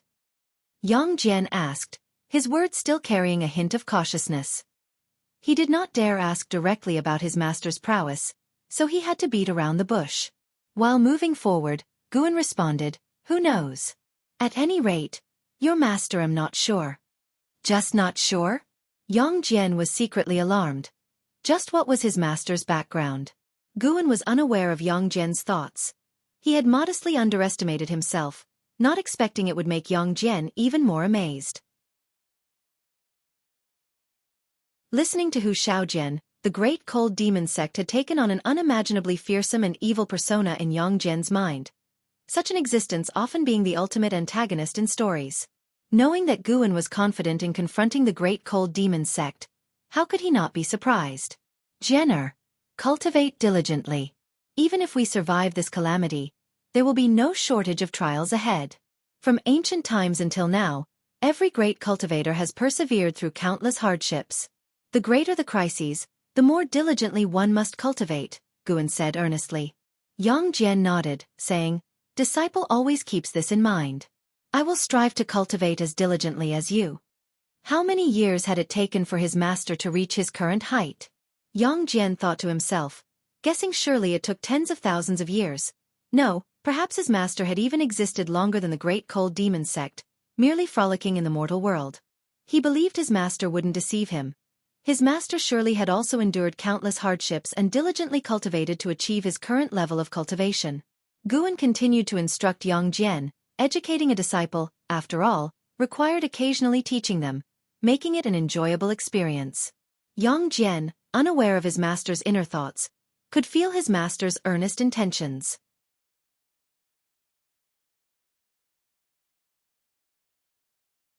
Chapter 287. The Longevity Pact. As the year ended, snowflakes danced in the air. Inside the attic, Guan was pouring tea for Yilan, who was recounting her experiences in the subsect.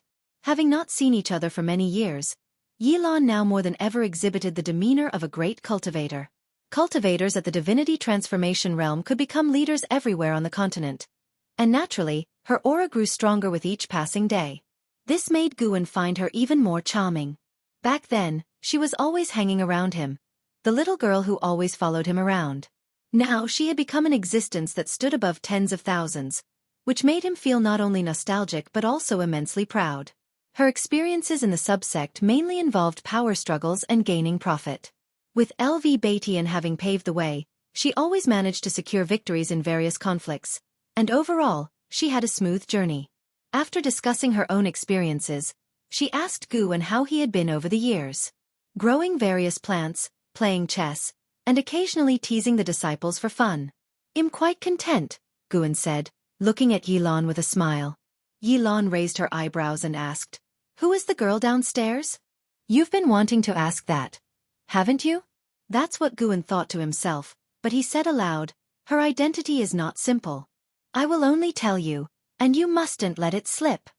The attic had a protective restriction, strong enough to ward off the probing of any cultivator below the divinity transformation realm, so Guan was not afraid of being overheard by Ji Xiaoyu. Yilan nodded expressionlessly. Guan took a deep breath and said, "Her name is Ji Xiaoyu. You understand, right?" Yilan frowned and asked, "Isn't Ji Xiaoyu already deceased?" Ji Xiaoyu had once been a renowned genius, famed for her beauty across the world. Her death had sparked much discussion within the Supreme Sect, and Yilan too had heard about it. She did die, but she has also reincarnated. Guan shared the information he got from stealing the 5 elements, his face full of emotion. Upon hearing this, Yilan too was taken aback. Such oddities existed in the world, and the background of Ji Xiaoyu was far beyond her expectations, even shattering her previous perceptions. Guan cautiously said, "Junior sister, this matter must not be disclosed. Otherwise, it might bring us great trouble involving reincarnation, and the enemies we would attract are extremely formidable. Faced with such entities, the Supreme Sect would have to either submit or be annihilated." Yilan nodded, then exclaimed with emotion, "Honestly, I was just feeling jealous of her, but not anymore. The gap between her and us is too vast, not to mention whether she would take a fancy to you, senior brother. Even if she did, I think it would be a good thing. Haven't you always said that your talents are mediocre? And since your relationship with that senior has been severed, you must cherish her. Perhaps she could change your destiny." As she spoke, her expression grew very serious. Guan was moved by her attitude. Truth be told, due to his experiences in his previous life, Guan felt that it was impossible for someone to consider others completely selflessly. Even love started from individual needs. He had rejected Yilan many times, but she had remained consistent, and he didn't want her to suffer losses. Thus, he had always helped her. Of course, he was moved by this. At least Yilan had an irreplaceable position in his heart. But he hadn't expected Yilan to hope for his future to the extent of wanting him to cozy up to another woman. This silly girl. Guan glared at Yilan and said irritably, "Cherish what? She and I don't have that kind of relationship. At most, we are just Taoist friends, and in her heart, there isn't a place for romantic feelings, only the immortal path." That was the truth. He could feel Ji Xiaoyu's ambition. Whether in her past life or now, Ji Xiaoyu was not a woman obsessed with romantic love. Otherwise, she wouldn't have chosen death to resist a marriage arranged by her family in her previous life. Yilan rolled her eyes at Guan and said, "Senior brother, a woman staying in your building must have a significant background. How could she not have feelings for you? Even if you can't really pursue her, establishing a better relationship with her would still be beneficial for you." Although she had reached the divinity transformation cultivation level, she still felt that her path to immortality had come to an end. At least she no longer dared to hope for longevity, but she hoped Guan could have that chance. The reason? She couldn't really say, she just hoped for Guan to have a better life, and she felt he deserved it. From a young age, she always believed that her senior brother was worthy of all the good fortune in the world. Even when Guan rejected her, she wasn't angry. She liked her senior brother. Why should he have to comply with her wishes? Forget it, senior brother. I rather prefer a peaceful life. If she wishes to stay in the Third Medicine Valley, I will not treat her badly, and if she wants to leave, I won't keep her. She and I are ultimately not people of the same world. We should not hinder each other's paths. Guan shook his head and said. This too was his heartfelt truth. His goal was longevity, not marriage and children. Yilan blinked, unsure whether to feel happy or to sigh. Senior brother, if you don't achieve longevity in this lifetime, would you accept me? Yilan asked. Guan thought for a moment, then said, "If neither you nor I achieve longevity, then let's just live out a mortal's life in the last 100 years. A mortal's life spans only a century, and before that, let both of us strive for the immortal path. Who knows what might be possible? Although I seek a stable life, I have not given up on cultivation. Yilan smiled upon hearing this, gazing at Guen and said dreamily, Senior brother, with you saying this, I suddenly feel like the life limit isn't so scary. Guen raised his hand to ruffle her hair, messing it up under her scolding gaze before he finally stopped. Later, Yilan brought up the Great Cold Demon Sect. She had also learned quite a lot about the Great Cold Demon Sect, which made her very anxious. She feared that the continent might not survive this calamity, so she had come back early to see Guen, to avoid regrets. Of course, she still held hope that being Sword Venerable Fudao. This was also the reason why most disciples of the Supreme Sect hadn't panicked. Over the years, the protection of Sword Venerable Fudao gave them faith and confidence to fantasize about and tackle all adversities. As long as Sword Venerable Fudao didn't abandon them, or be defeated, they would surely be able to overcome the calamity. In the end, Guen invited Yilan to stay, and naturally, she did not refuse. After night fell, Guen took Yilan around the valley and even took her to watch others play chess. He also called Yang Jian over and had Yang Jian pay respects to Yilan. Yang Jian's attitude was very respectful, sensing that his master treated Yilan differently. His master calling him over must have a profound meaning. Could she be not a martial aunt but the mistress? Thinking this, Yang Jian also felt joyful, suddenly sensing that his master wasn't as unapproachable and even had a human side. That night, Yilan stayed at the Third Medicine Valley, occupying Guan's room. While Guen read, she practiced qi absorption cultivation. By late night, when Yilan opened her eyes, she saw Guen still engrossed in his book, the candlelight illuminating his face, and a blissful smile appeared on her face. Actually, this was quite nice. Yilan watched Guen for a while before closing her eyes. As dawn neared, the situation changed. Senior brother, you must be tired. Let me give you a shoulder rub. Why would I be tired? You're the one who's been cultivating all this time. It's fine. I'm at a higher cultivation level, I'm not tired. Is this a shoulder rub? I'm just checking your body. Afraid you might develop some problems from your usual routines. Wait, don't touch any lower. Senior brother. How could your junior sister harbor any inappropriate thoughts towards you? I have a unique sorcery that can nurture your chi blood. That's not okay, not there. At dawn, Guen descended the stairs with a complex expression, and Yilan followed behind, her face radiant with a brilliant smile. Ji Xiaoyu emerged from the room, her gaze shifting toward the two, her brows slightly knitted. After descending, Guen introduced the two women to each other but didn't talk much. Yilan then followed Guen to practice exercises. Ji Xiaoyu stood still, watching. After a while, her brows relaxed. Yilan planned to leave after the spring festival. Guen would take her with him to the Outer Gate City and the Mystic Valley, but not to Tianya Valley or other places. She didn't ask much, thinking that it was good for her senior brother to have secrets, indicating that he still concealed his identity. Naturally, she hoped her senior brother would become even more formidable.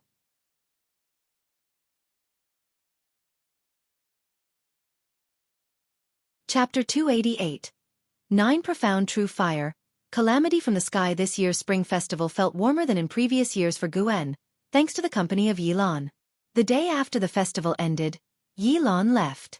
She did not wish to become lost in the presence of her senior brother, as cultivating her immortal path was a major life event for her. At this stage, her main task was to diligently practice her cultivation. Despite the declarations of the life-seizing immortal from the Great Cold Demon Sect casting a shadow over the lands, it had not impacted the overall structure of the world. By the following year, the immortal cultivation world had returned to its former state, though various sects had begun dispatching more disciples to explore overseas. Years passed one after another, sunsets followed by moonrises. Third Medicine Valley saw disciples advancing each year, with new disciples joining, constantly increasing in number. This was because the Supreme Sect itself was growing stronger, which led to an increase in the number of servant disciples. These servant disciples needed positions to earn spirit stones. In the blink of an eye, 10 years had passed.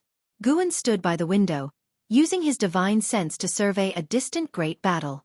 A great cultivator had gone to challenge the life-seizing immortal. Even a heaven and earth flying immortal, alas, he did not even get to see the face of the life-seizing immortal, being suppressed by his disciple. This battle was watched by countless cultivators and demons. Not all beings wished to flee this region of the mortal world, especially sects that followed the righteous path, shouldering the responsibility to protect all living beings. Over the past decade, more than once had heaven and earth flying immortals challenged the life-seizing immortal, each time without exception being overwhelmed by the life-seizing immortal's disciple. Advancing to the tower had become a mere wishful thinking. The name of life-seizing immortal's pagoda spread far and wide. Known as the soul-calming pagoda, it was also an immortal path's supreme treasure. Guan shook his head as he watched, the defeat of the heaven and earth flying immortal obvious, proving that he was not the savior of this region of the mortal world. He turned and went downstairs, feeling a presence entering the valley. It was the Holy Mother of Western Spirit from the Bitter Sea Buddha sect. The Holy Mother had found Shen Xinzi, taking him to a secluded corner to speak, for which Shen Xinzi had even set up a restriction. Inside the Supreme Sect, no one's divine sense could penetrate the barrier created by Shen Xinzi's restriction, except for Guan. Did you get that clear? Shen Xinzi asked, referring to matters concerning the Great Cold Demon sect. The Holy Mother of Western Spirit took a deep breath and said, "This matter involves a holy king from the Holy Court, and though he cannot represent the entire decision of the Holy Court, this holy king has far-reaching connections and even the Buddhism sect does not wish to offend. After all, no one knows when Shengtian will emerge from seclusion." Holy King. Shen Xinzi frowned and then asked, "What in this region of the mortal world could be of interest to a being like the Holy King?" The Holy Mother responded, "I am not entirely sure myself. I only found out that it has something to do with the reincarnation of a great power from the Holy Court. That great power might be a rival of the Holy King, reincarnated here in this region of the mortal world." Shen Xinzi's frown deepened. Looking at him, the Holy Mother continued, "The situation has gone beyond redeeming. The Buddhism sect does not wish to risk involvement. Let's head back soon." Shen Xinzi scoffed. The Buddhism sect doesn't want to risk involvement? What a joke. Whatever happened to universal salvation? The Holy Mother was taken aback by Shen Xinzi's tone, clearly detecting the sarcasm in it. Something was off. Shen Xinzi, who used to take pride in being part of the Bitter Sea Buddha sect, had never spoken this way before. "You go back, I am staying at the Supreme Sect," Shen Xinzi stated seriously. The Holy Mother wanted to persuade him otherwise, but Shen Xinzi took his leave with determined steps. What has actually happened? The Holy Mother stared at Shen Xinzi's departing figure, filled with confusion. Her cultivation level was lower than Shen Xinzi's, and her status was not as prominent, so she couldn't forcefully take Shen Xinzi back. Thus, she refrained from further persuasion and could only take the news back to the Bitter Sea Buddha sect. Elsewhere, Guan, walking towards a certain garden area, was also pondering the intelligence brought by the Holy Mother of Western Spirit. Holy King, reincarnation of a great power. Upon hearing about the reincarnation of a great power, his first thought was Ji Xiaoyu. However, upon reflection, it might not be Ji Xiaoyu. Ji Xiaoyu had reincarnated countless times, and if it truly were the rival of that Holy King, why hadn't the Holy King acted sooner? Moreover, he was curious about which role the Master of Divine Exotic Realm played in this feud. Perhaps he needed to seek an opportunity to discuss this with the Master of Divine Exotic Realm. Inside a dimly lit chamber, Zhang Buku put down his great axe. The strength energy around him began to dissipate, and his constantly swirling white hair gradually settled. He exhaled deeply, eyeing the great axe in his hand, his brow slightly furrowed. At that moment, footsteps approached. Zhang Buku clenched the axe tightly, causing it to vanish as he turned to look toward the entrance of the cave. He saw the Master of Divine Exotic Realm approaching slowly, and perhaps it was Zhang Buku's illusion, but he felt the Master seemed weaker than before. "Master!" Zhang Buku raised his hand in greeting and spoke. Throughout these years, the Master of Divine Exotic Realm had been conscientious in teaching him. At least Zhang Buku believed the Master truly treated him like a direct disciple, not only instructing him in cultivation but occasionally also bringing him heavenly materials and treasures to enhance his ghost body and resist the backlash of exotic forces. The Master of Divine Exotic Realm stopped before him, sizing him up, and nodded slightly, saying, "Not bad, you are mastering the exotic powers." Zhang Buku couldn't help but ask, "Master, are you all right?" The Master of Divine Exotic Realm revealed a smile, though it was a chilling one as he said, "Master is naturally fine, but there is something I need to ask of you, may I?" "What is it?" Zhang Buku did not agree immediately but asked instead, his mind alert as he feared the Master of Divine Exotic Realm might be plotting against the mysterious being that had been helping him in secret. The Master of Divine Exotic Realm lifted his right hand, within which a golden flame appeared, the light brightening the chamber. Zhang Buku's expression shifted slightly as he stared at the golden flame, unable to look away. The Master of Divine Exotic Realm spoke. "This is the 9 profound true fire, a flame of an extraordinary being. After inheriting it, you will possess a divine skill that will help you survive better. When you encounter the reincarnation of that being, the 9 profound true fire will act uniquely, letting you know at that time." "Who is that being?" Zhang Buku couldn't help but ask. The Master of Divine Exotic Realm responded. "He is a being whose cultivation far surpasses mine, and his status in the mortal world is beyond your imagination. I am passing this flame to you, hoping that you will find him in the future and protect him as much as possible. He will be the chance for us to overturn our fate." Zhang Buku was stunned. The Master of Divine Exotic Realm looked at the flame in his hand, his gaze wandering, then said, "The truth is, my existence is also for dealing with this being. But now that my backing is prepared to forsake me, I have no choice but to turn against it." Zhang Buku frowned and asked, "Master, who is your backing?" The Master of Divine Exotic Realm sighed. "It is an existence that can manipulate beings at will, akin to an immortal god in the hearts of the masses. Not only me but many forces serve him, including the continent you come from. The Holy Land of the 7-star Spirit Realm also serves him and helped me break the heaven and earth barriers, opening up the sea-breaking rift." The 7-star Spirit Realm. Zhang Buku naturally knew of this power. He hadn't imagined that the long-destroyed 7-star Spirit Realm was still connected to the sea-breaking rift. "Well, I can't tell you too much, lest you invoke temporarily insurmountable karma. Just remember, when you encounter someone that causes the 9 profound true fire to act unusually, you must support him. He will be the greatest opportunity you will ever encounter, and the only hope for you to be free of exotic forces," the Master of Divine Exotic Realm said, squinting at Zhang Buku with a serious look. Zhang Buku frowned and asked, "And what about you, Master?" The Master of Divine Exotic Realm placed his palm on Zhang Buku's chest, injecting the 9 profound true fire into his body. The true fire wafted, numerous sparks flashing across the Master of Divine Exotic Realm's face, making his expression look even more terrifying. He spoke in a sinister tone. "I have become a discarded piece, and fate has already presented itself before my eyes." Zhang Buku opened his mouth to say something, but the raging 9 profound true fire surged through his body, rendering him speechless. Soon, his consciousness drifted into confusion. In a grand hall flickering with firelight, an old man in a black robe sat on a lotus pedestal, which was a black lotus swirling with dark red flames. He had a powerful presence, his unbound hair adding to his imposing aura. Looking up at the ceiling of the grand hall, one could see dark red flames churning like an inverted ocean, constantly surging. This was inside the soul-calming pagoda. And this black-robed old man was the life-seizing immortal of the great cold demon sect.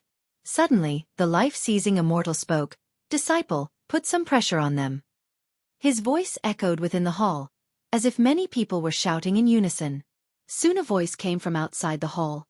"Yes." Simultaneously. At the top of the soul-calming pagoda, a white-robed Taoist who had been meditating slowly stood up. Holding a horsetail whisk, he was tall and emaciated with white hair arranged under a Taoist hat. He looked down at the vast sea, his expression indifferent. The soul-calming pagoda was located directly above the sea-breaking rift, a massive rift that stretched dozens of miles wide, with no visible ends. The white-robed Taoist looked into the distance, raised his left hand to his mouth, and began to chant softly. As he chanted, visible ripples spread out in the space around him. Seconds later, his right hand suddenly waved the whisk. With this motion, the seas on either side of the sea-breaking rift abruptly rose, forming towering waves with the potential to engulf the heavens. He waved the whisk again, and the terrifying waves on both sides swept uncontrollably toward the distance. After doing all of this, the white-robed Taoist paused, then looked up at the sky and waved his whisk toward the heavens 3 times. At dusk, Guan rode on the blood prison Great Saint into the entrance of the Third Medicine Valley, followed by Yang Jian and Li Lingtian, who walked behind with a bruised face, resembling a defeated rooster. "Master, won't this lad be ruined?" The blood prison Great Saint couldn't help but ask. His tone was not one of concern, but rather filled with mockery. Li Lingtian, hearing this, glared at him. Guan spoke, "If he can't endure, he can leave on his own." Years ago, when he had visited Tianya Valley, Luo Hun had even asked him to bring a message, hoping Li Lingtian would return to the palace. However, Li Lingtian did not wish to go back. Although he often got beaten, he was indeed getting stronger. Defeating Yang Jian had become his obsession. Just as Li Lingtian was about to speak, he suddenly sensed something and looked up, his eyes widening in shock. Guan, Yang Jian, and the Blood Prison Great Saint all looked up, and the disciples in the valley did the same, their expressions increasingly changing, as if they were witnessing something terrifying.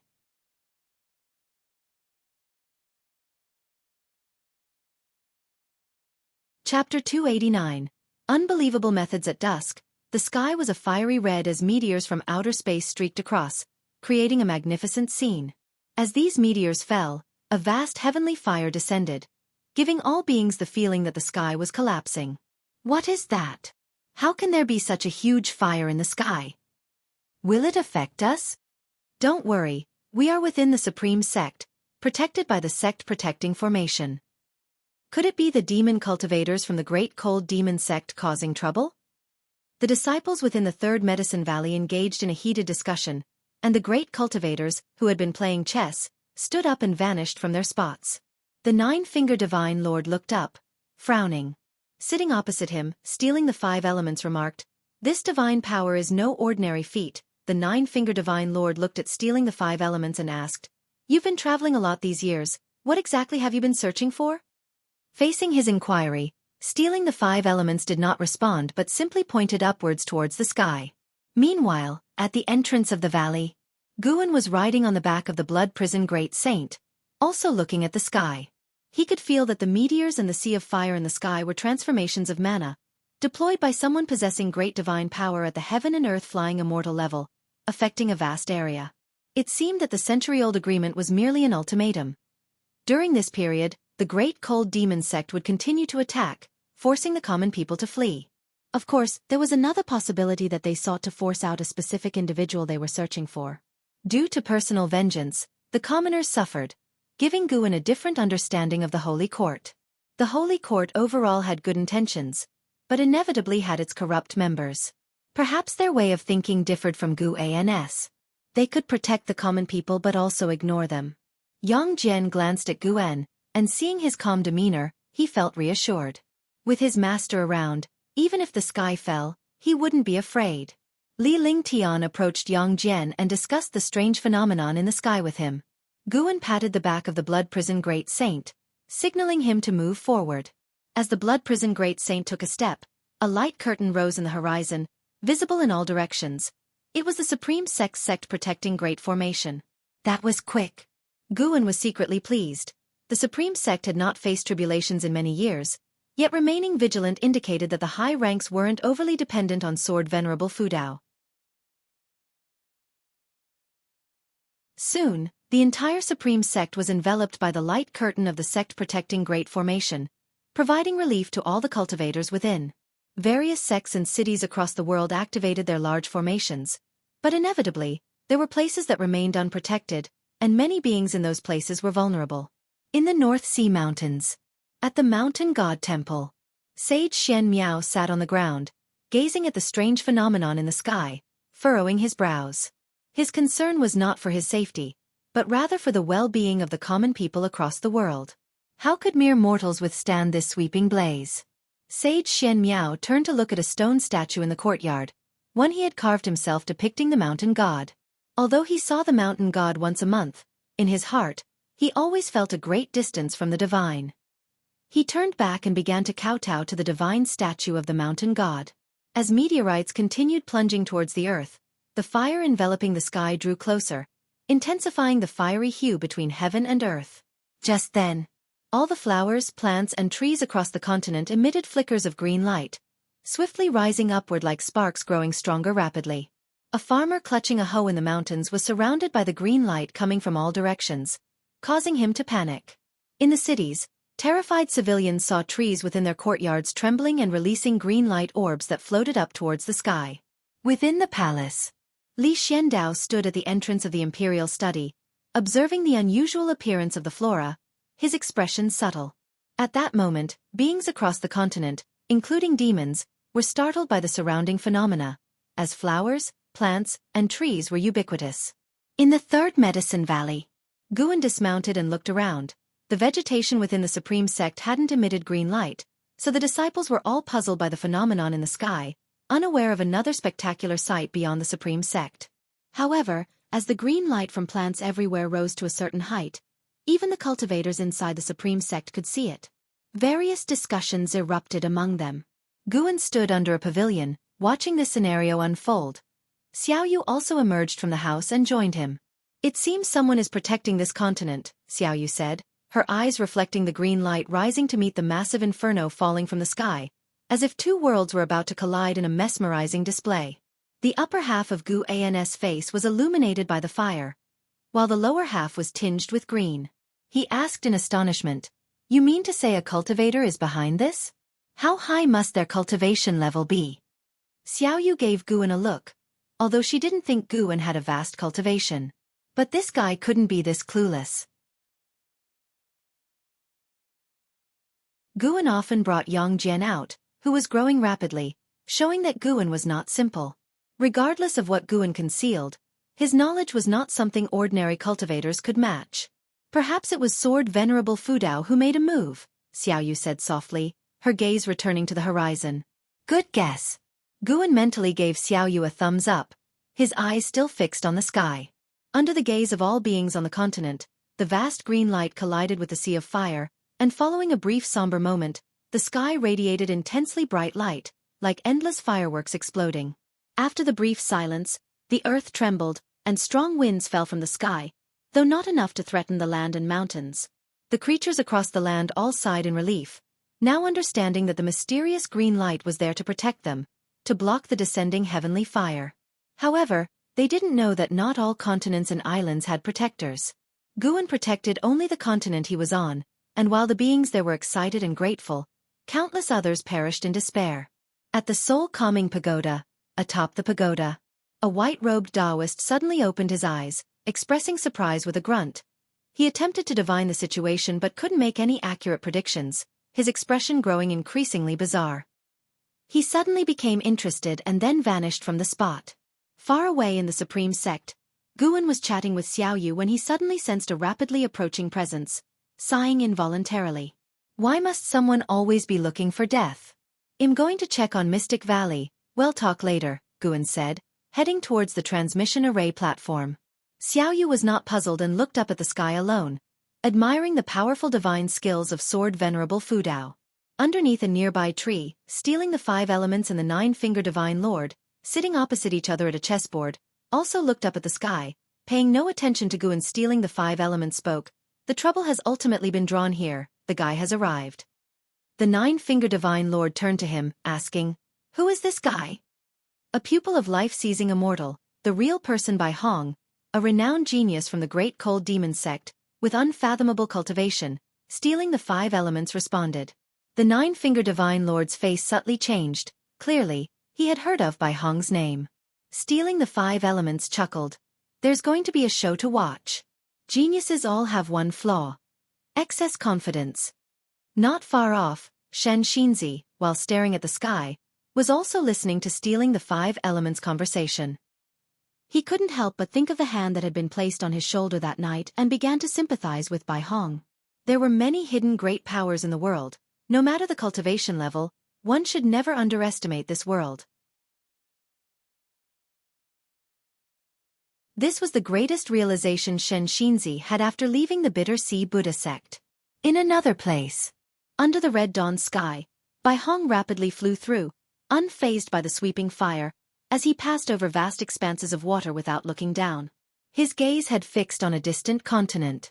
Within his divine range, many great cultivators were resisting his divine power to protect various beings. Yet, that particular continent was special, its methods piqued his interest, and moreover, he was unable to deduce the cause and effect of its mana. Perhaps the individual behind it was related to the person his master sought. Thinking of this, Bai Hong's eyes gleamed with anticipation. He was acting not only on behalf of his master, but also to seize an opportunity for himself. Snap! A hand suddenly pressed onto his shoulder, bringing his full-speed flight to an immediate halt, causing his mana and chi blood to surge chaotically, and he even felt a strong discomfort as if his primordial spirit was about to leave his body. When he tried to break free, he was horrified to discover that he had lost control over his body and soul. He couldn't even achieve primordial spirit emergence, which made him widen his eyes and instinctively panic. In an instant, Bai Hong theorized many possibilities. Bai Hong, a 150,908-year-old 9 layers of heaven and earth flying immortal, is lamentable to die here. Guan looked at Bai Hong's lifespan and thought so. Guan didn't employ his soul-capturing skill but prepared to directly annihilate Bai Hong. He intentionally allowed Bai Hong to wait for a few moments to fully experience this despair, which also served as a punishment for his crimes. Bai Hong felt the pressure on his shoulder lessen, and was about to speak when the hand suddenly tightened. With a squeeze from Guan, Bai Hong instantly turned to ash, his soul dispersing without a sound. He then disappeared from the spot. Back in the forest around Mystic Valley, Guan pretended to inspect medicinal herbs, and a notification popped up before his eyes. He successfully seized 38,000 years of lifespan. Not too bad. Guan wasn't worried about life-seizing immortal coming for revenge. If he came, Guan would kill him. Could the carefree primordial immortal threaten the divine immortal of wondrous Dharma? If a stronger presence appeared and he was uncertain of his chances, he would flee. So far, it seemed unlikely that the Holy King would make a move, as it would hurt his image. Otherwise, why wouldn't he personally search for his enemy's reincarnation? Being able to summon the Great Cold Demon sect showed that the Holy King had his reservations. The sea of fire in the sky lasted for 30 minutes before completely dissipating. The green light enveloping the continent transformed into a sea of clouds, dispersing with the wind, and night fell. Although the world had darkened, the spirits of all beings remained unsettled for a long time. When Guan returned to the third Medicine Valley, Xiaoyu had already returned to her house. He could only join a group of disciples gathered in the chess-playing area, who were discussing the earlier phenomena. With stealing the 5 elements and the 9-finger Divine Lord present, the disciples could greatly expand their knowledge and also learn about the incredible methods of Sword Venerable Fudao.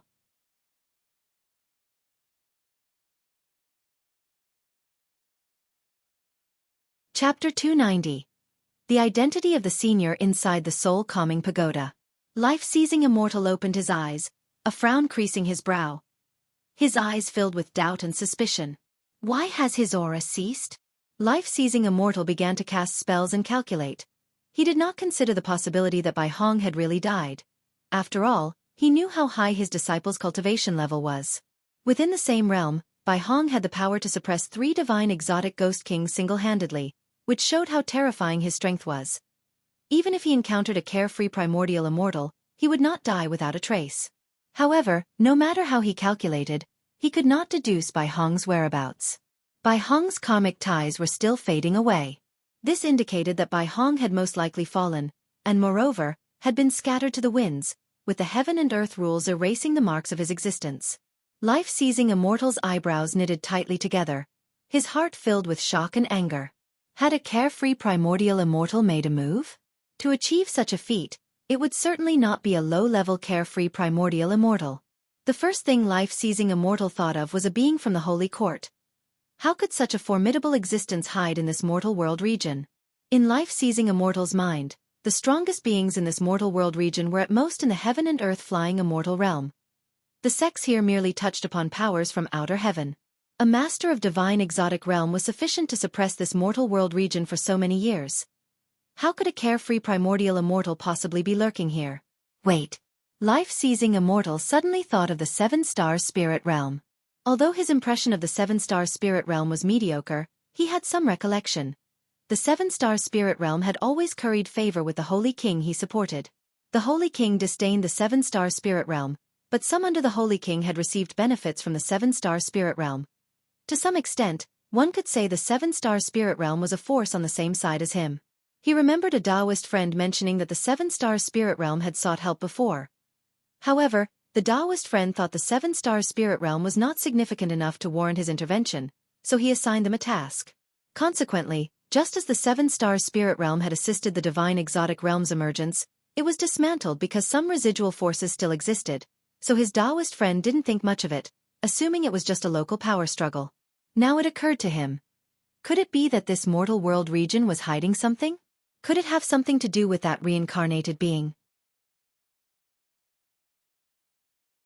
Life-seizing immortal's eyes flickered, not with fear, but with a hint of delight. The massacre of the common people was not his main goal. All of this was to force out the reincarnated being. Now that signs had begun to show, how could he not be pleased? Immediately, he took out an ancient bronze oil lamp and cast spells towards the wick. It's time to call the old fogies together. The catastrophe triggered by Hong had consequences far and wide, its extent immeasurable. The continent where the supreme sect resided was spared from catastrophe, leading many sects to speculate that it was Sword Venerable Fudeo's doing, causing his name to spread like wildfire across the continent once again. When the beings of the continent were excited and in awe, the sea was deadly silent. Numerous islands and landmasses had been turned into seas of fire. Could ordinary immortal cultivation sects withstand divine powers unleashed by Hong? Even if the sects formed their formations in time, they could not hold back the sky-high flames. This was one of the reasons Guan had taken action. This heavenly fire caused a third of all creatures in the mortal world region to die, a staggeringly large number. After the disaster had passed, on the 7th day, Guan came alone to Immortal Seeking Island, where the atmosphere within was grave, with significantly fewer cultivators coming and going, and a tense mood pervading the streets. Judging by the buildings within the city, it had not suffered from the heavenly fire's onslaught, but the surrounding seascape was littered with countless dead fish and demonic creatures, showing that Immortal Seeking Island was within the reach of the heavenly fire as well. The divine skills of a heaven and earth flying immortal were enough to obliterate all beings. Guan called over Hu Shaojian, who heaved a sigh of relief upon seeing him. "Elder, I'm so glad you've come." Hu Xiaojian's tone held a hint of resentment. 7 days earlier, he truly thought he was going to die on Immortal Seeking Island. Though he had a narrow escape, he trembled with fear every day, dreading the sudden arrival of another catastrophe. Guan teased. "That's scared?" Hu Shaojian nodded. "How could I not be? Did you see that great fire? It was terrifying, blotting out the sky. Just imagining the cultivation level of the person behind it scares me." He wanted to say it might far surpass that of a loose immortal, for there were many loose immortals on Immortal Seeking Island, and he had occasionally witnessed loose immortals in combat, which allowed him to make comparisons. But then he thought of Guan being a loose immortal and immediately held his tongue. "Don't worry," Guan consoled. "Evil has never triumphed over good. The person behind the scenes will definitely face retribution." In fact, the orchestrator of this catastrophe, Bai Hong, was already dead. The reason Guan had come so late was to guard against a sudden assault from Life-Seizing Immortal on the Supreme Sect.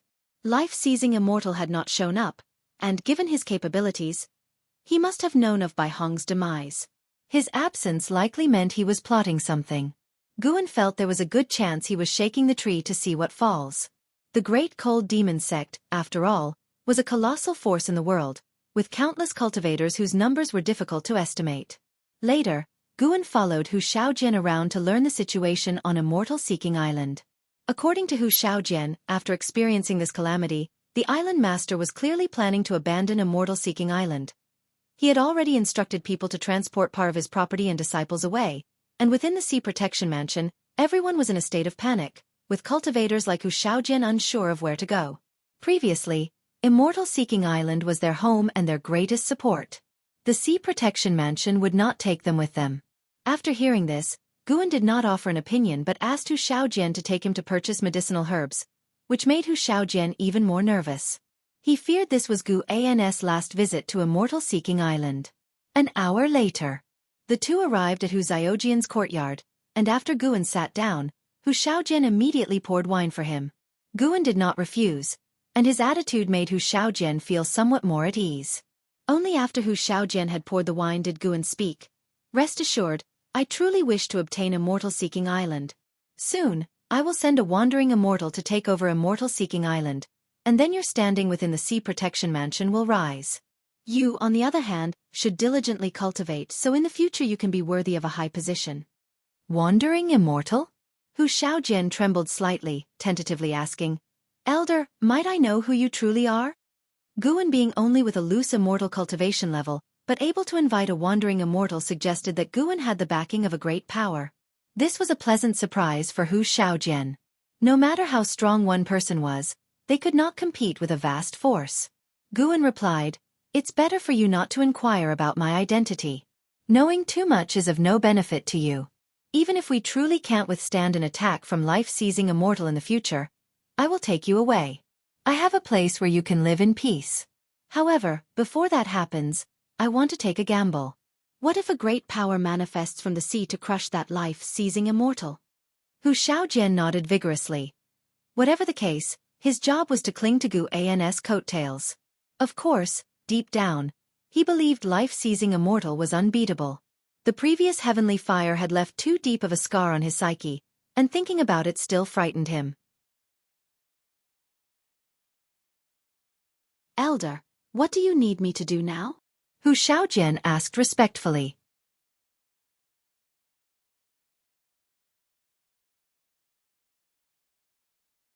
Chapter 291. Do you want to join the Great Cold Demon Sect? Guan had stayed in Hu Xiaojian's residence for an ancient hour. After he left, Hu Xiaojian was brimming with excitement, and his face was a bouquet of smiles. The predecessor had entrusted him with so many matters, which assuredly meant he wouldn't easily forsake Immortal-Seeking Island. He hadn't deceived him. Moreover, what need had the predecessor to deceive him? He was just a minor cultivator at the nascent Soul Realm.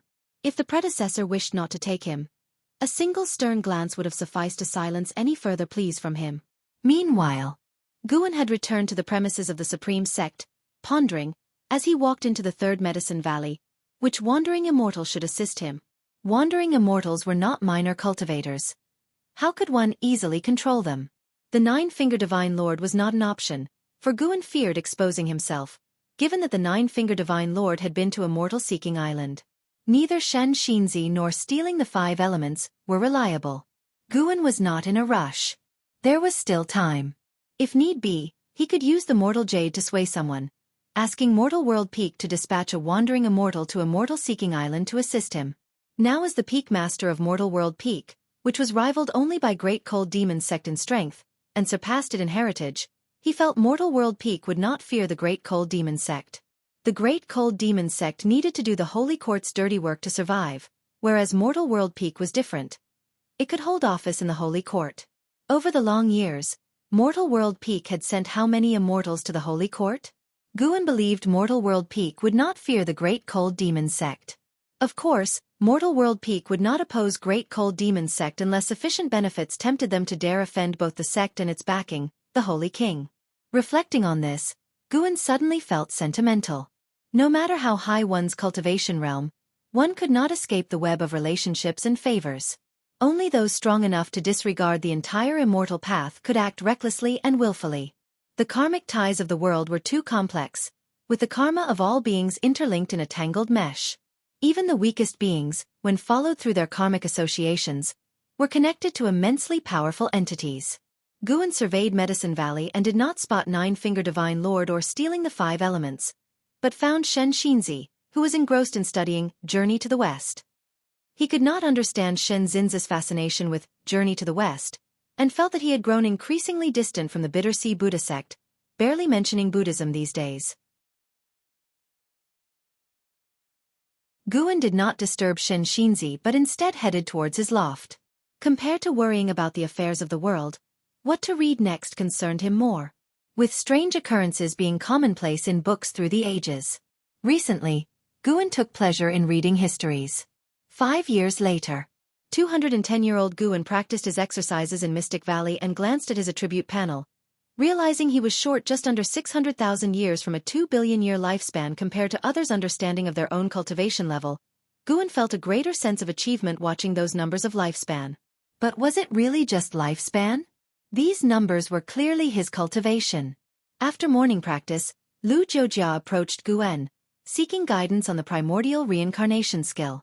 Since lifting his cultivation restriction, his maximum lifespan had broken through to 410 years. Consequently, Guan taught him a more potent primordial reincarnation skill. Despite his diligent practice over the many years, he still had much to learn about the technique. Guan listened and then patiently guided him, enlightening Lu Jiujia with a few words, which left him thrilled. Through the primordial reincarnation skill, he was sure his senior brother was no ordinary person and clearly also practiced this cultivation technique. With the access to medicinal herbs his senior brother had, he was bound to far surpass him. After imparting his advice, Guan turned and departed. Lu Jiujia didn't follow, instead standing still and savoring his words. Guan walked into the forest and followed the path leading to the 8 scenic caves. By now, the 8 scenic caves were no longer a secret needing concealment, with Lu Jiujia aware of his secret abode beneath Mystic Valley. Given the chance, Lu Jiujia would watch over the disciples entering the forest, anxious lest any covet his senior brother's cave.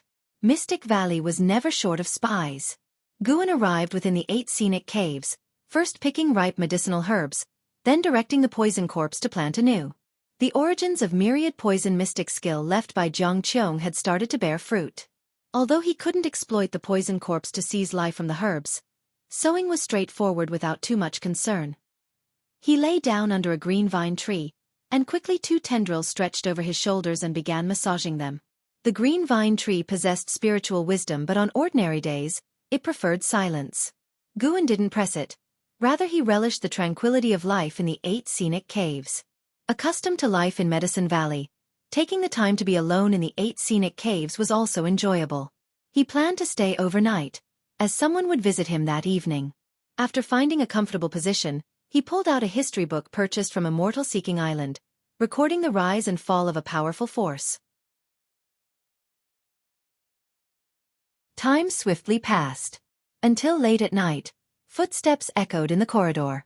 Guan remained seated and did not even cast a glance that way. Soon, a figure approached him, accompanied by a faint fragrance. The visitor stood with her hands on her hips, clad in an exquisite purple robe, ornate with jade beads on her belt. Her long hair casually tied and 2 wooden hairpins inserted, her celestial beauty cloaked behind errant strands of black hair, a subtle smile adorning her face, and her eyes sparkling with mischievous delight. Guan lifted his head to look at her, appraising her, then chuckled. "Long time no see. How is it you seem younger? Did you practice some forbidden art?" The person standing before him was none other than Zhang Qiong, the creator of the 8 scenic caves. Juhua sect, founded by Zhang Qiong, was now a top sect in the immortal cultivation world, even collaborating with the Supreme Sect. Of course, Juhua sect's overall strength didn't yet match the Supreme Sect. "What nonsense, your martial master already appears youthful." Zhang Qiong glared at Guan, then slid off her shoes, placing her bare feet on the grass. She stretched languidly and sighed. "This place still feels comfortable after so many years. Just like home." Guan stood up and chuckled. "I've kept that coffin of yours. Want to lie inside for a while? Looking for a beating?" Zhang Qiong raised her hand to strike Guan, who promptly dodged. She huffed and then inquired, "Little brat, feeling anxious lately?" Guan asked curiously. "Why would you think so?" The life-seizing immortal from the Great Cold Demon sect declared he would wipe out all life. "How can you not be anxious? You're the one who fears death the most." "Well, sure, it is worrying, but what use is angst? When the sky falls, there are tall ones like you to hold it up." Guan spread his hands and spoke, eliciting a chuckle from Zhang Qiong, seeing him still as light-hearted as ever. Zhang Qiong took a step closer and whispered, "Would you like to join the Great Cold Demon sect?" Guan gave her a peculiar look. He didn't always keep an eye on Zhang Qiong, only sending his divine sense her way occasionally when she came to mind. Upon sensing no danger, he would swiftly retract his focus. He hadn't expected Zhang Qiong to establish ties with the Great Cold Demon sect. How did she manage that? Guan began to explore Zhang Qiong's karmic ties while asking, "You know someone from the Great Cold Demon sect?" A flood of karmic images entered Guan's vision as he saw her past. It turned out, the continent from which the ephemera sect hailed was under the thumb of the Great Cold Demon sect, which was why the 7-star spirit realm dared not use 9 Nether Road to reach the other worlds. There, the Great Cold Demon sect was sovereign while the ephemera sect was merely a regional sect. No comparison between the two could be made. According to the ghost mother of ephemera's words to Zhang Qiong, the decline of the ephemera sect was influenced by the Great Cold Demon sect. Long ago, that continent did not belong to the Great Cold Demon sect. Following the unification, Juhua sect, like other sects, shared access to the Nine Nether Road, which allowed the Ghost Mother to return to her roots, with Jiang Qiong bridging connections through her to the Great Cold Demon Sect. The Ghost Mother knew a great cultivator within the Great Cold Demon Sect, a great cultivator with only Mahayana realm cultivation, likely a lowly figure within the sect. Although Sword Venerable Fudao has recently protected the continent, how can his soul strength contend with the Great Cold Demon Sect? He did not charge me with any tasks, so I deliberately returned to take you to the Great Cold Demon Sect. What harm in cultivating medicinal herbs there? By joining the Great Cold Demon Sect, that too could be arranged, Jiang Qiong earnestly suggested. Guan felt moved yet amused. Why did she always flip sides so easily? Guan shook his head. No thanks. How comfortable could I be, tending herbs in the powerful Great Cold Demon Sect? Perhaps no sooner than joining would I be refined into an elixir. That's a demon sect. Jiang Qiong glared at him annoyed. With me around, who could dare to bully you? Are you highly cultivated? Surely not among the highest in the Great Cold Demon Sect. But to protect you? More than enough. Just calmly stay with me then. So I'd have to wait on you. Curry favor with you? Exactly, how about that? Right now, my feet are a bit sore. Come give me a rub. Spit shameless. Guan would never agree. A man might be slain, but not insulted. Looking down, his face betraying disgust, he noted that Jiang Qiong's feet, which she had only bared moments ago, were already stained with mud and grass. Jiang Qiong watched Guan's stubborn reaction, amused and keen to tease further, but she first needed to address serious matters. She spoke gravely. Guan, this time it's different. The Great Cold Demon Sect has sent vast numbers of cultivators here. They're might unmatched by 7-star Spirit Realm or Star Sea congregations. Even Star Sea congregations contemplates retreat. Not to mention them. Do you know about Nine Nether Road? Almost every sect on this continent has members desiring to flee through Nine Nether Road, including your supreme sect. Guan fell silent. Jiang Qiong continued. Actually, joining the Great Cold Demon Sect might not be ill-fated. Perhaps you'd even discover great opportunities. While innate aptitude is fated, there are plenty in this world who turn their lives around with later-day fortunes. Don't you desire the pursuit of eternal life? Guan gazed at her, replying, Thanks for your kindness, but I truly don't want to go. There are too many things and people here that I cannot abandon. As for fortunes you mentioned, when has this world ever offered fortune free from danger? Even venturing into the 8 scenic caves once nearly brought me peril. Hearing this, Jiang Qiong grew frustrated. Why was this boy so stubborn? Guan added, Moreover, I feel this catastrophe might not be insurmountable.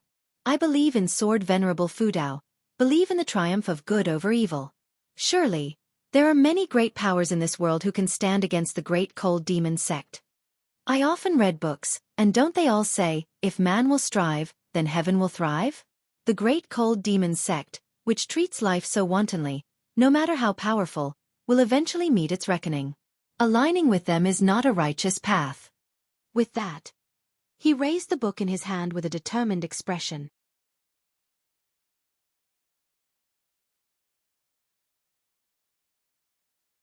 Chapter 292. The world has changed. Hearing Guan's words, Jiang Qiong fell into silence.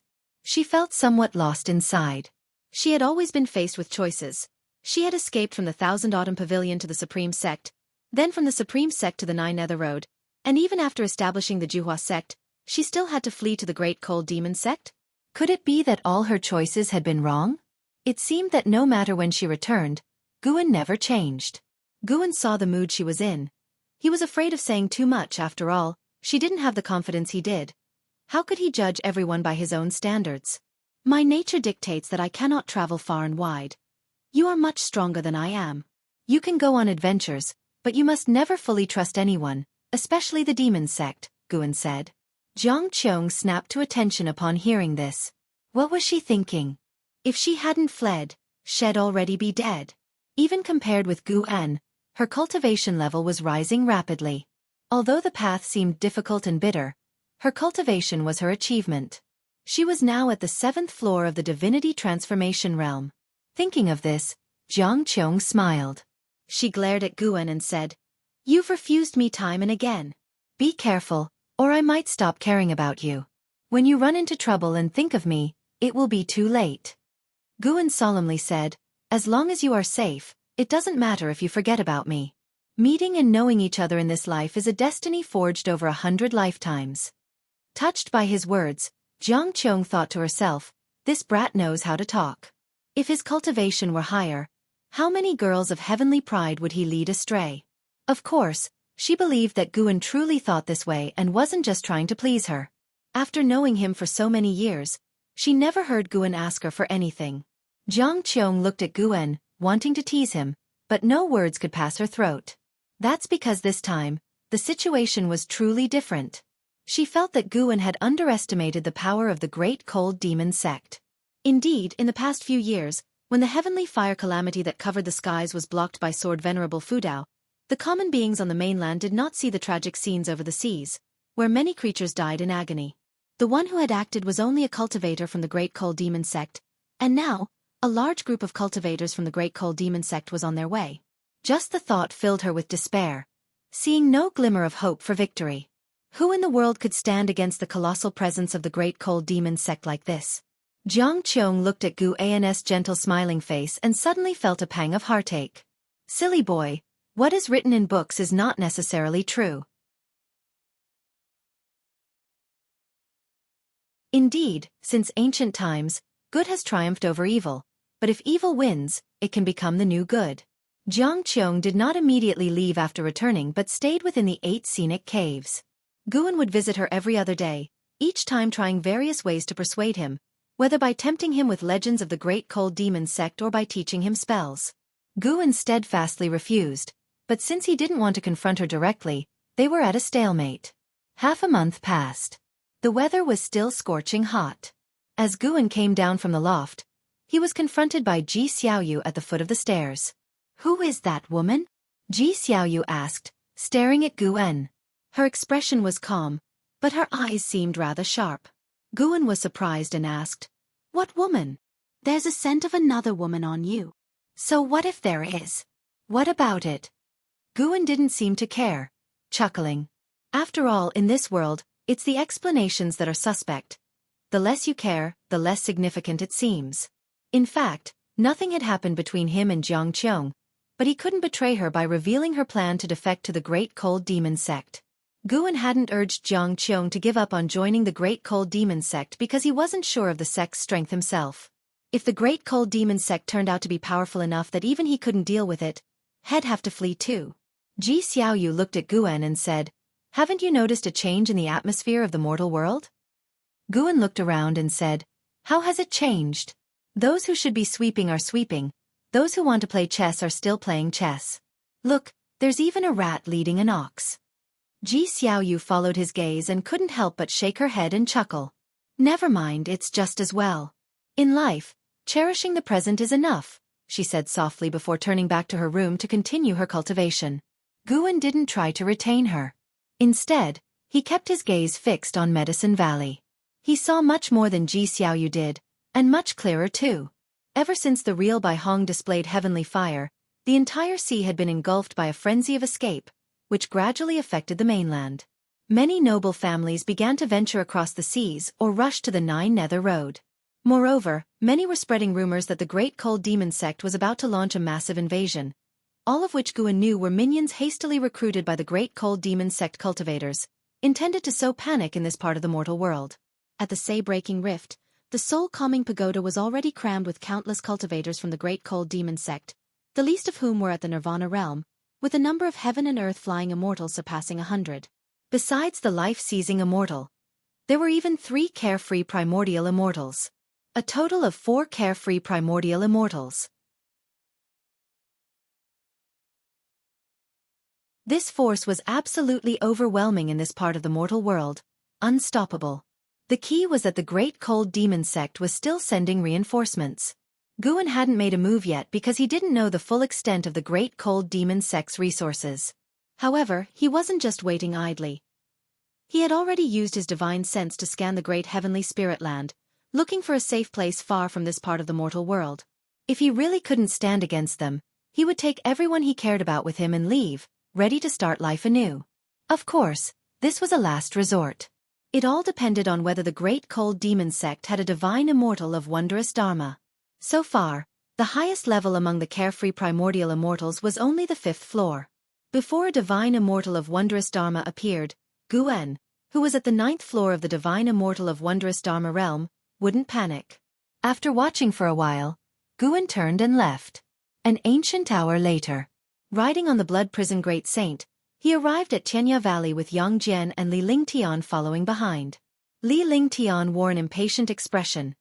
It was clear he was not keen on coming to Tianya Valley. Li Xiandao was waiting inside the valley. Gu-en, accompanied by the two men, entered the courtyard where Li Xiandao was. By now, Li Lingshan's cultivation had reached the 8th floor of the core formation realm, pleasing Li Xiandao, who complimented him for not neglecting his cultivation. Let's get one thing straight. I don't want to go back. Besides, Father Emperor, you're still in good spirits, so there's no need for me to act as the crown prince. Li Lingtian said immediately. Li Xiandao shook his head with a smile, while Gu-en actually found this quite amusing. Li Xiandao planned to reign as emperor for eternity. Naturally, the crown prince was the most feared threat. The only reason Li Lingtian became the crown prince was on behalf of Empress Yang and the Yang family. Li Lingshan's words made Gu-en look at him with newfound respect. This youngster seemed to have the wisdom of playing the fool. Li Xiandao became serious. It's not about you returning to the palace, but to your mother's family to sail with them. There's no room for discussion. Your mother has given a strict order. Li Lingtian was taken aback. He instinctively wanted to ask why, but he quickly understood. For a time, the atmosphere in the courtyard fell silent. Li Xiandao turned to Gu-en and asked, "The Supreme Sect has yet to formulate a strategy. Do you want to join Lingtian in leaving?" The reason the Supreme Sect had no strategy was something Gu-en had heard from LV Batian. The Hall of Elders had debated multiple times about whether to evacuate, fearing that it might offend Sword Venerable Fudao, who had been willing to protect them. How could they run away now? Sword Venerable Fudao took action not for himself, but to save them, the mortal spirits. LV Batian also consulted Gu-en, asking his opinion on whether they should evacuate. This time, Gu-en offered no advice. He wanted the Supreme Sect to make their own decision. If the Supreme Sect chose to flee, he certainly wouldn't follow them but would find a place to hide instead. From then on, his connection with the Supreme Sect would be severed. Gu-en had no burdens regarding the Supreme Sect. He owed them nothing, quite the contrary, the sect owed him a lot. I'll pass. Let the Supreme Sect decide. I can't leave the Supreme Sect, Gu-en answered. Upon hearing this, Li Lingtian quickly said, "Father Emperor, I can also—" "Shut up!" Li Xiandao barked, his eyes sharply intimidating. For a moment, Li Lingtian felt afraid. Yang Jian and the Blood Prison Great Saint looked at Li Xiandao in shock. Why did this emperor seem no ordinary man? This situation is different from before. If you follow the Supreme Sect to evacuate, chances are you will never see your mother again in this life. You must go back. Li Xiandao took a deep breath and said coldly. His mood had been bad all this time. Had merely been suppressing it. He had worked hard for many years to secure his empire, and now a calamity threatened to destroy it. How could he not feel indignant? Yet, compared to the immense depth of the great cold demon sect, Taitsong dynasty had no intention to resist. Gu-en looked at Li Xiandao and asked, "Uncle, what about you?" Li Lingtian turned his gaze angrily to Li Xiandao. Li Xiandao looked at his own teacup on the table and said softly, "Everyone can escape, except me. Even if I have to die, let me die alongside my subjects." With so many people in the Taitsong dynasty, not all could escape. If he thought of leaving, the dynasty would surely descend into chaos. Li Lingtian froze, his eyes softening as he looked at Li Xiandao. Yang Jian also grew solemn out of respect for the emperor who had gifted him a divine weapon. The Blood Prison Great Saint hadn't expected Li Xiandao to be so resolute, and he rose from his crouch in surprise. Gu-en addressed Li Xiandao, "Uncle, have you forgotten the goal you once sought?" Li Xiandao replied, "Without my subjects, what is an emperor's throne worth? An emperor who cannot protect his empire is bound to fail. Even if the empire were to be rebuilt, it would be meaningless." His words inspired admiration in everyone present. Luo Hun even knelt down, expressing with a heavy voice, "Your Highness, I am willing to follow and serve you unto death without regret." Li Xiandao merely waved his hand, not saying much more. Sure, he spoke sincerely, but he hadn't resigned himself to fate. He was gambling. He was betting on the sword Venerable Fudao to overturn the great cold demon sect. He couldn't forget the shock sword Venerable Fudao had brought him during past calamities. He couldn't forget that day when the skies were filled with fierce flames pressuring the living beings, and countless green lights rose up, giving him hope. He felt sword Venerable Fudao was different. A difference that perhaps even transcended cultivation levels. Despite many great cultivators in the world, he just felt that sword Venerable Fudao was the most special. From sword Venerable Fudao, he sensed an aura. That was the aura of invincibility. Should sword Venerable Fudao's heart be kind, then peace would reign throughout the land.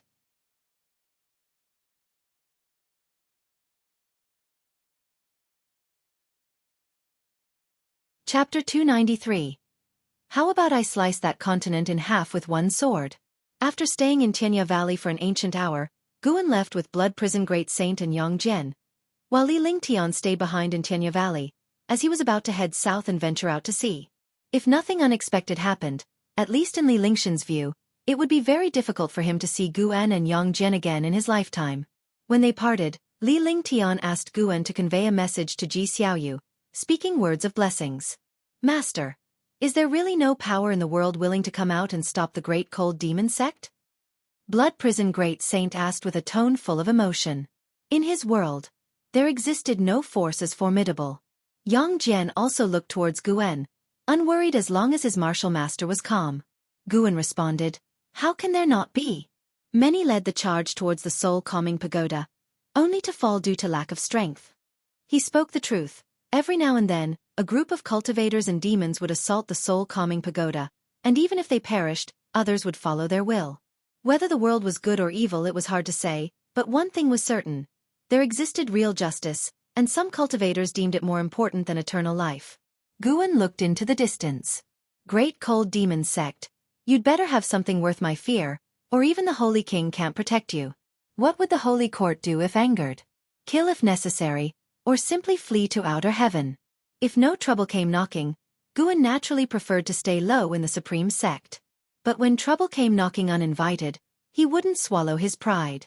Along the way, having killed numerous madmen, Guan was always aware of how terrifying his ability to seize life was. In anyone else's hands, it would have caused catastrophe across the world. He managed restraint because that was who he was. Everyone had their path, and he only wished to walk his without guilt. However, the more chaotic the world became, the more he desired to unleash slaughter. He wanted to kill the people of the great cold demon sect. Across the tumultuous seas lay the sea-breaking rift, splitting the ocean in two, beside which stood the towering soul-calming pagoda, its top seeming to touch the sky. The sky brimmed with stifling thunderclouds, with occasional muffled thunder. At the first level of the soul-calming pagoda, the life-seizing immortal sat on a lotus throne, flanked by 3 individuals, none inferior in presence, while hundreds of great cold demon sect cultivators stood in the hall, creating a cheerful ambience with laughter, looking nothing like demon cultivators, adorned in splendid garments and dignified demeanors, some even appearing ethereal and wise. A woman in red next to the life-seizing immortal opened her eyes, turned to him and asked, "Brother, how much longer must we wait? Are there still beings in this mortal region that the 4 of us cannot subdue?" The other 2 carefree primordial immortals opened their eyes, their expressions indifferent, eyes fixed on the life-seizing immortal. Life-seizing immortal slowly opened his eyes, saying, "Caution is the parent of safety. Bai Hong's death was too peculiar. We must not be careless. Remember what this land hides." The 3 carefree primordial immortals fell silent. Having lived for hundreds of thousands of years and weathered many storms, they shed their arrogance upon hearing life-seizing immortals' words. Indeed, the greater the power, the greater the caution required. At this moment, someone in the hall stepped forward and loudly said, "Venerable Masters, why not ignite another disaster to test the limits of that mysterious being and drive more people away, lest they hinder us?" With these words, the hall erupted with agreement and cries for revenge for Bai Hong. Life-seizing immortal's gaze turned to the first speaker, a blue-robed Taoist with a treasure sword at his waist and a folding fan in hand. His inherent sword intent formidable even just standing there. Qing Xin, what would you like to do? Asked the life-seizing immortal. Silence followed in the hall. With a smirk, Qing Xin the Taoist replied, I wield a sword capable of slicing oceans and moons alike. How about I cleave that continent in half with a single strike? After speaking, he raised his arms, turned to face the crowd, prompting applause and cheers in the hall. The majority of cultivators present felt no pressure but rather a playful curiosity to see who would dare oppose the great cold demon sect. Were it another mortal region they might have worried, but here, like tigers among chickens, where was the reason to fear? Watching Qing Xin display such vigor, the other three carefree primordial immortals smiled. Having watched him grow up and master Taoist sorcery, now capable of standing on his own, they were naturally pleased. After a moment's hesitation, life-seizing immortal slowly nodded. Seeing this, Qingxin's smile grew larger, declaring, In that case, I will go now. Fellow disciples, come and enjoy the spectacle with me. The life-seizing immortal added, Do not stray far. Master, rest assured. Qing Xin saluted with his hands, turned, and left, followed by a throng. The woman in red turned to the life-seizing immortal, saying, Now's a good time for you to speak up and accelerate the process. After all, delay could lead to problems. Life-seizing immortal hesitated again, then slowly nodded. In Supreme Sect, within a bright hall, all elders gathered, including Lu Lingjun and Nine-Finger Divine Lord, most frowning in concern. LV Baitian, sitting in the sect leader's seat and flanked by 5 supreme elders, appeared equally at a loss.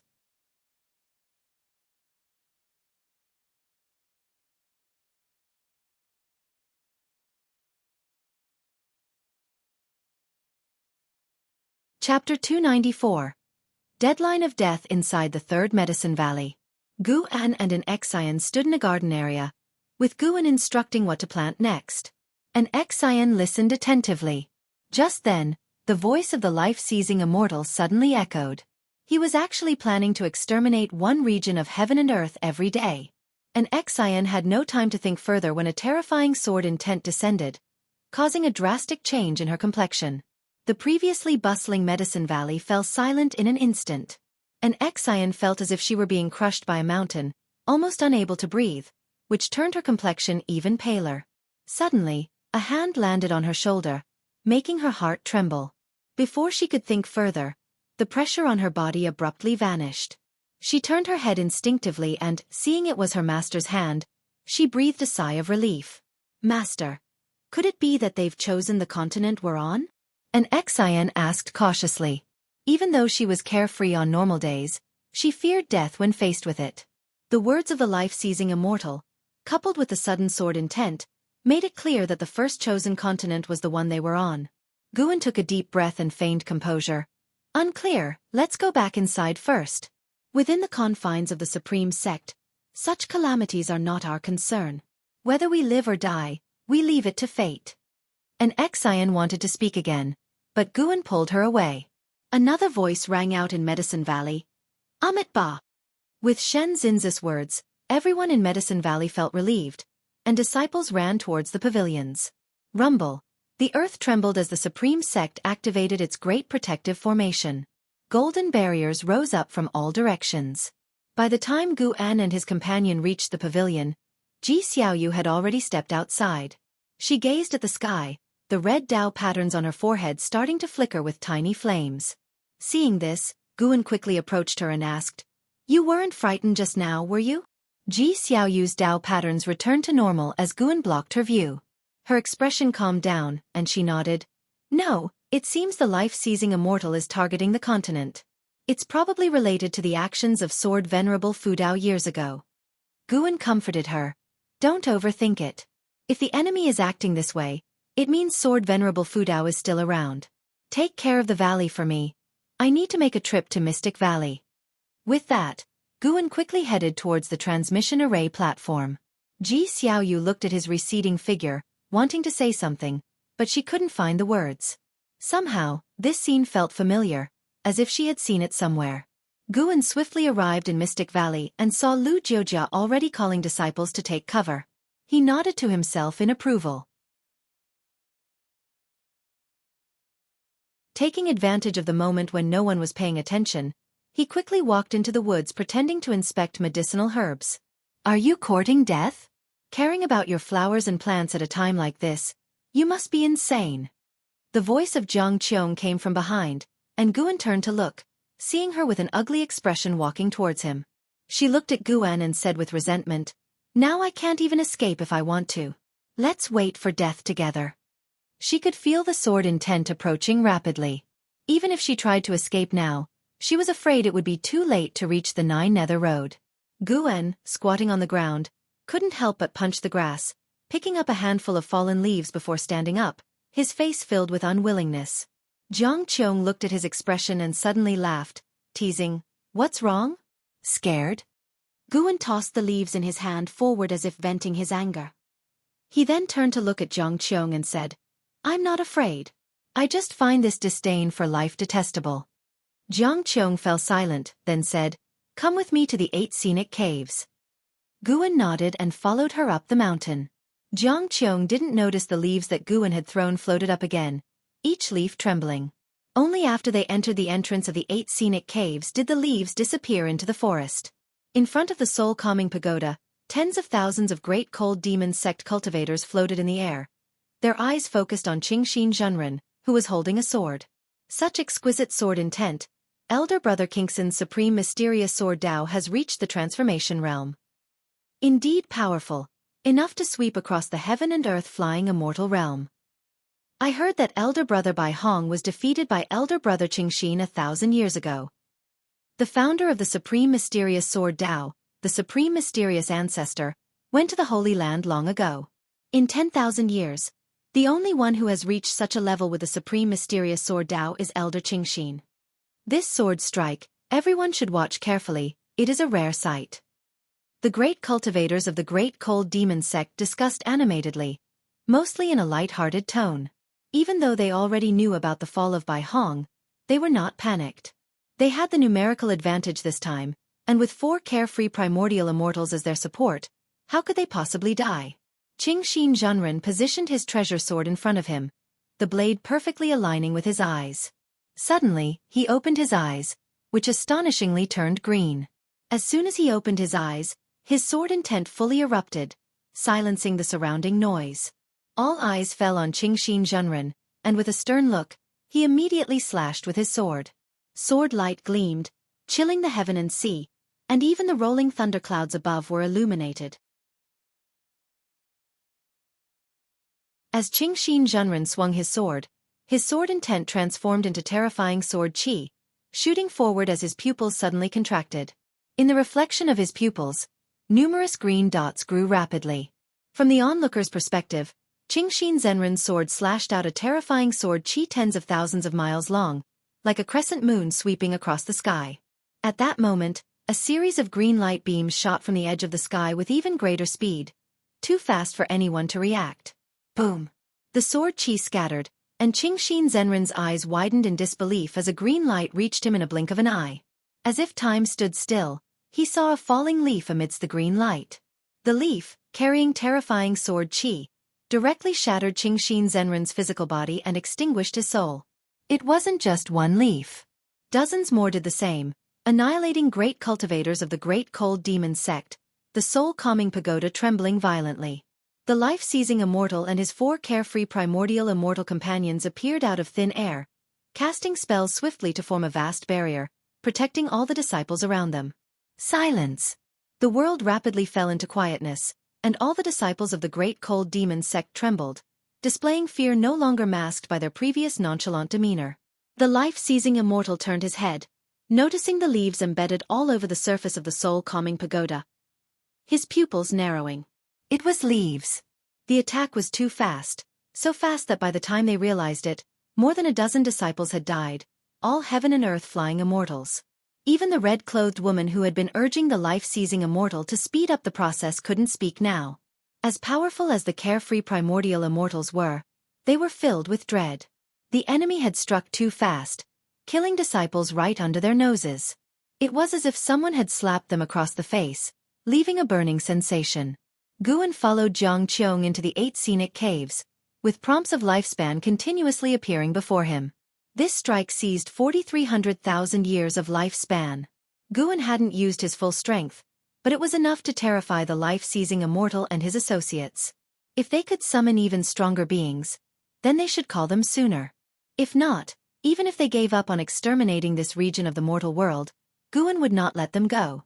The 100-year mandate set by the life-seizing immortal had already become his death sentence in Guan's mind. Jiang Qiong let out a sound of surprise, feeling the terrifying sword intent suddenly disappear. Guan then asked, "Could it be that we've escaped this disaster?" Without looking back, Jiang Qiong replied, "Can't say for sure." The two made their way to the green vine tree, with Jiang Qiong starting to set up the formation. Guan asked her what she was doing. The smaller the range of the formation, the stronger its protection. I want to see if we can escape this disaster. Let's take a gamble. If it doesn't work, we're dead anyway, so worrying then would be pointless, Jiang Qiong casually answered, making Guan want to cry and laugh at the same time. Meanwhile, the entire continent was in a state of tension. Even though the sword intent had vanished, the tightly wound nerves of all beings on the continent could not immediately relax. Many beings began to flee, and Guan even felt many presences flying out of the supreme sect, all in groups, which were noble families in flight. Inside the third medicine valley, Ji Huntian landed swiftly and found Ji Xiaoyu. The two conversed inside the house. "I'm not leaving," Ji Xiaoyu stated, expressionless. Upon hearing this, Ji Huntian became angry but, for some reason, looking at Ji Xiaoyu, he thought of a fellow descendant with the same name and surname. Although they looked different, their expressions at this moment made them seem like the same person. Ji Huntian's anger dissipated somewhat, and he said solemnly, "Regardless of whether the life-seizing immortal has chosen this continent, there will only be more dangers ahead. The Ji family must preserve its lineage. Why do you insist on staying?" Ji Xiaoyu looked at him. "Someone must stay. I can give my spot to someone else. Besides, where can we flee to?" Ji Huntian felt suffocated with frustration. Years ago, he had tried to forcibly keep another Ji Xiaoyu, without success. Now he wanted this Ji Xiaoyu to leave, but it was still not possible. He couldn't understand why these descendants always opposed him. He was always looking out for their best interest. "There's no time left. You'd better go and persuade the other clan members," Ji Xiaoyu reminded. Ji Huntian glared at her and left immediately. Ji Xiaoyu was not his direct descendant, so he could only advise, without the right to forcibly take her away. Once Ji Huntian had departed, Ji Xiaoyu thought for a moment and then walked out of her house. She went outside the courtyard, looking up at the sky, only to see numerous cultivators flying over Medicine Valley. It was unclear whether they were fleeing or preparing for battle. "The Great Cold Demon Sect," Ji Xiaoyu murmured to herself, the Tao patterns between her eyebrows once more emitting thin flames. Time passed amidst the panic of beings below. The people were trapped in agony and anxiety. Until an ancient hour later, the atmosphere began to ease. Elder Lu looked at Shen Xinzi and asked, "Senior, were we not chosen?"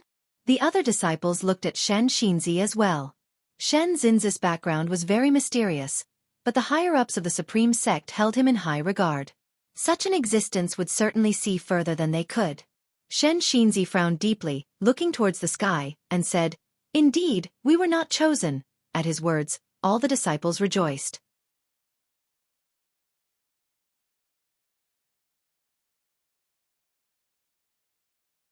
Chapter 295. The Great Cold Demon Sect Attacks. Upon hearing Shen Xinzi's words, the disciples of Medicine Valley all cheered. Yet Shen Xinzi hesitated as if he wanted to say more. He intended to say one thing, that it seemed no continent had been chosen. To obliterate a continent, what immense power it must require. He, being from the 9th layer of the wandering immortal realm, could surely sense it. However, he could not openly mention this, for fear that these mortals would be terrified. Even if they knew what would happen next, what could they do? Better to enjoy this surprise and live the remaining days as carefree as possible. Time continued to pass. With the moon setting and the sun rising, only when the next day's sunlight swept across the great heaven and earth did the creatures of the continent finally breathe a sigh of relief, for the life-seizing immortal had said that each day, one continent would be chosen, and they had survived the first day. The situation at the Supreme Sect also settled down. Although many noble families began to retreat, the core foundation remained unshaken. When Guan returned to the Third Medicine Valley, Normalcy had returned to Medicine Valley. After Xiaochuan left and an Xian began to manage Medicine Valley, and because of her gentle nature, most disciples liked her, so there had been no issues under her management. Shen Zhen found him soon after he returned. "Do you want a place to hide?" Shen Zhen asked with a smug smile, her eyes gleaming behind her veil. While walking toward a distant garden, Guan casually asked, "How would we hide?" Following his steps, Shen Zhen explained, "I can hide you inside a painting or scroll, and then keep it hidden. Wouldn't that be a refuge? People are trying to obliterate continents. Where could you hide?" "Underground, of course." He said he would obliterate continents. Sure, he meant to demolish the mortals and shatter the land, not obliterate the earth completely. "That makes sense. Are you a genius by any chance?" Guan suddenly realized, looking at Shen Zhen with amazed eyes. A twitch appeared at the corner of Shen Zhen's veiled mouth, clearly perceiving the sarcasm in Guan's tone. Guan continued, "Don't overthink it. I always feel that yesterday our continent was not excluded. That mysterious pressure was no lie. Also, haven't you noticed how calm today has been?" Upon hearing this, Shen Zhen narrowed her eyes. "Are you suggesting that the great cold demon sex offensive was thwarted?" "Very likely. After all, I trust that the heavens are just. There must be great cultivators out there with a heart for the mortals. A heretical path like the great cold demon sect cannot last forever," Guan declared with conviction, his face full of determination.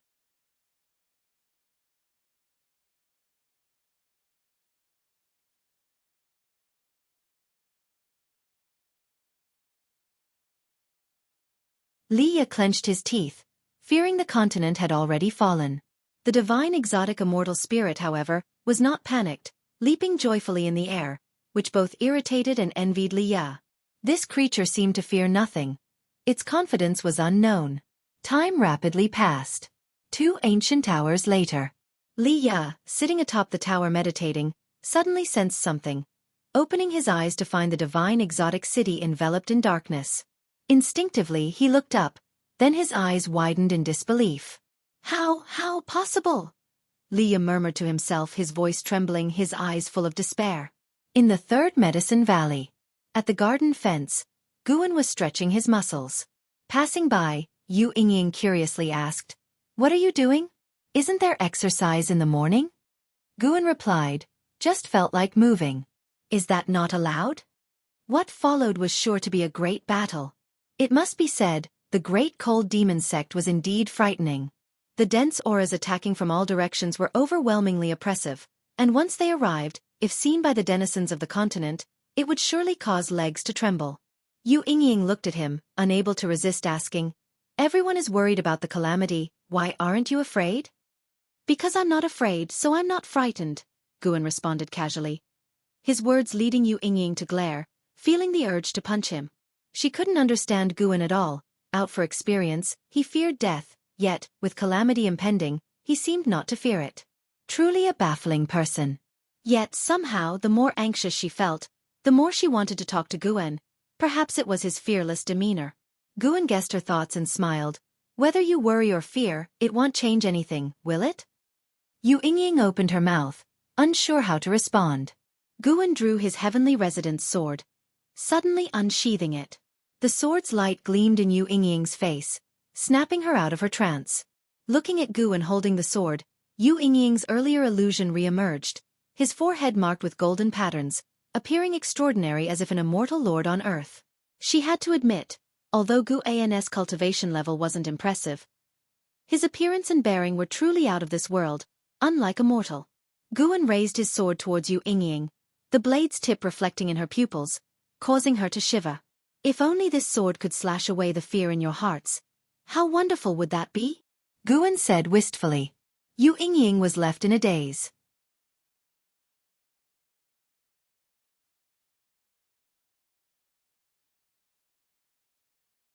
Chapter 296. The Strongest Sword.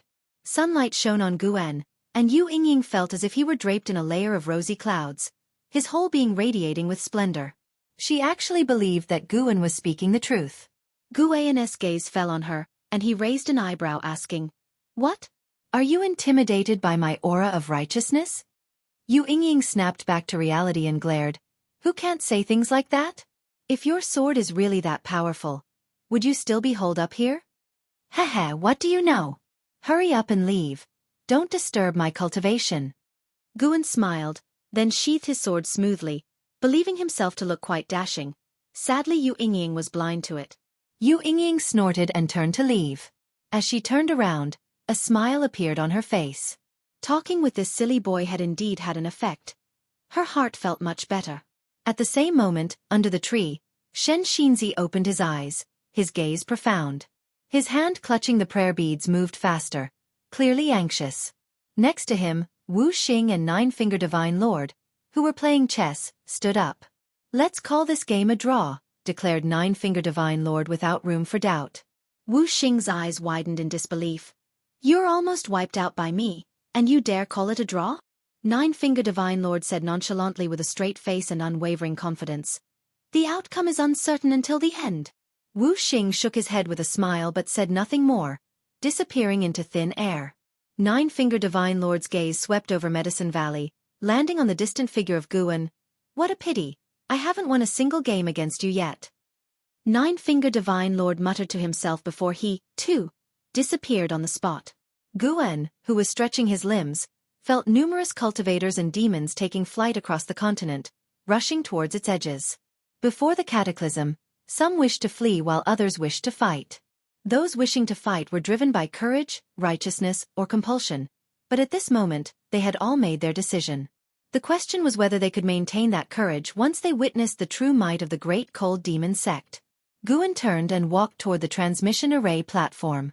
Along the way, the number of disciples who greeted him diminished, everyone preoccupied with their thoughts. After reaching Mystic Valley, Guan made his way toward the outskirts of Medicine Valley. Entering the woods, he drew out the Heavenly Resident's sword in one hand while unsheathing the Qinghong sword with the other. The Qinghong sword buzzed faintly as Guan used his own mana to sever its connection with the White Spirit sword. He could sense his junior sister's unease.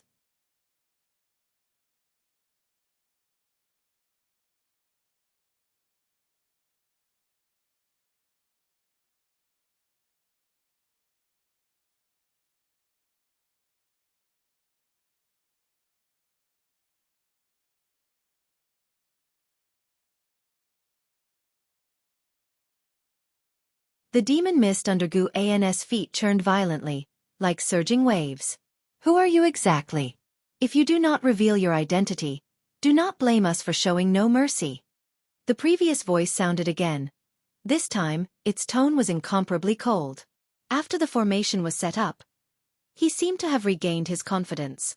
Guan looked up and saw, within the layers of encirclement above, in absolute darkness, a pair of gigantic eyes lurked, as if an unimaginable existence outside the universe was peering at him, filled with an oppressive feeling. Sword Venerable Jesuin, Carefree Primordial Immortal Realm 8th Floor 780, 450/830, 000/880, 000, an old monster who had lived for 780,000 years. However, killing this individual would only yield a little over 5,000 years of lifespan, which was too disappointing for Guan. As Sword Venerable Jesuin opened his eyes, 4 life-seizing immortals from the Carefree Primordial Immortal concurrently appeared. Fortunately, they had abundant lifespan, which improved Guan's mood. This is the Great Cold Demon Sect's Luo Tian Star's Immortal Capturing Formation. Once this formation is completed, no matter how great your divine skills, it will be impossible for you to escape. The voice of Sword Venerable Jesuin rang out, majestic to the extreme. The other 4 carefree primordial immortals took out their supreme treasures and dispersed in all directions. Once they stopped, the entire cosmic starscape rippled, numerous rainbow lights emerged. These lights were not mere illusions, but were also condensing a mysterious force. Guan looked up at Sword Venerable Jesuin and asked, "Does the Great Cold Demon Sect have anyone stronger?" As these words were spoken, Sword Venerable Jesuin's gaze immediately changed, and all the cultivators of the Great Cold Demon Sect were scared. Their eyes filled with fear when they looked at him. Someone stronger? How could this person be so arrogant? However, due to Guan's previous sword strike, no one dared to challenge him at this moment. All of them were on high alert. The face of life-seizing immortal turned extremely ugly, intuition telling him that the other party was not being arrogantly presumptuous. At this moment, He was filled with dread. Luckily he wasn't rash but instead gathered the strength of the great cold demon sect, otherwise he might have ended up with his soul scattered like his disciple Bai Hong. For a time, silence fell within the Luo Tian Star's immortal capturing formation. It seems there's no one stronger? Truly disappointing. You're acting so recklessly. I thought you'd have more to back it up. Guan spoke again, and suddenly, he threw the heavenly resident's sword out. Boom!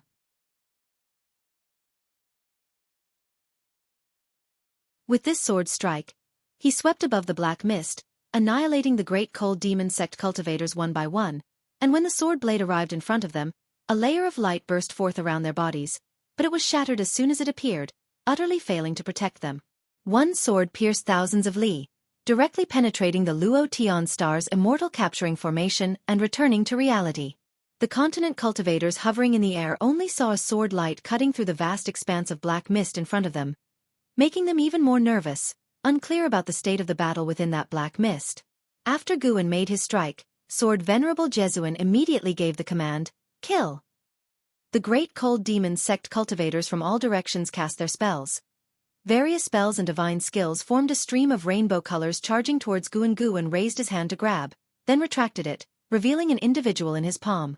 Origin Heaven Capturing Hand. This was the inherent divine skill of the primordial chaos supreme holy skill. Today was the first time Guan had used it.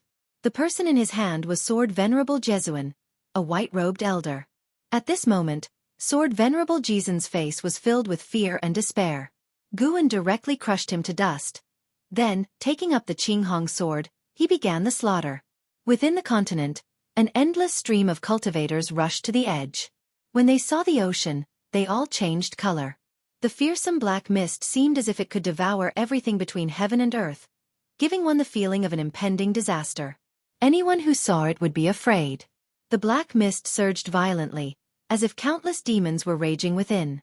The morale on the side of the continent collapsed completely, with no one willing to fight. What they didn't know was that within the black mist, a large number of great cold demon sect cultivators were rushing in the same direction. The cultivators of the great cold demon sect had received the message. Someone had launched an assault on one side. All warriors were to immediately reinforce the Luo Tian Star's immortal capturing formation. Rolling thunderclouds covered the sky, enveloping the entire continent. The sound of thunder was oppressively heavy. In the demon land, within a subsect of the supreme sect, Yi Lan stood on a pavilion, looking up at the sky, tightly clutching the white spirit sword in her hand. She felt no anomaly from within the white spirit sword, but her heart would not be at peace. "I hope we can safely get through this calamity," Yi Lan muttered to herself, praying secretly. Although she saw no hope of longevity, she didn't want life to end like this. She had so many things unfinished, so many places unvisited, she had yet to fulfill her promise with her senior brother. How could she be resigned to death?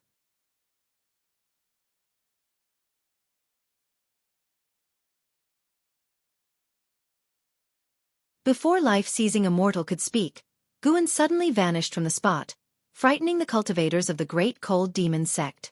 "Up there!" A voice rose laden with despair. Countless cultivators and demons all looked up, their eyes wide with astonishment. What they saw was a colossal figure whose height could not be judged by the naked eye, standing proudly above the clouds, showing only its upper body, an almost illusory sight. Even the 10,000 Zhong demonic shadows appeared tiny in front of this figure, who was none other than Guan himself. At that moment, all the cultivators of the great cold demon sect felt an overpowering suppression that rendered them immobile. Some of the highly cultivated cultivators of the demon sect unconsciously looked down, only to see the billowing black mist below give rise to a land ablaze with dark purple flames, rushing towards them.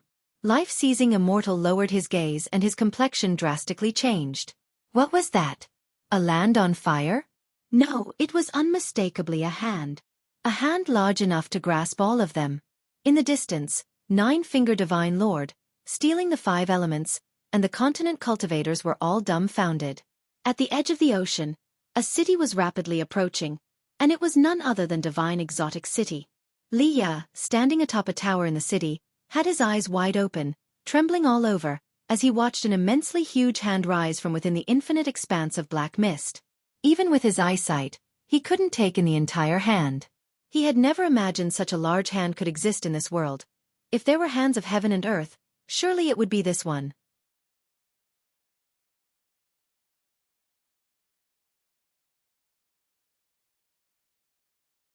Chapter 298.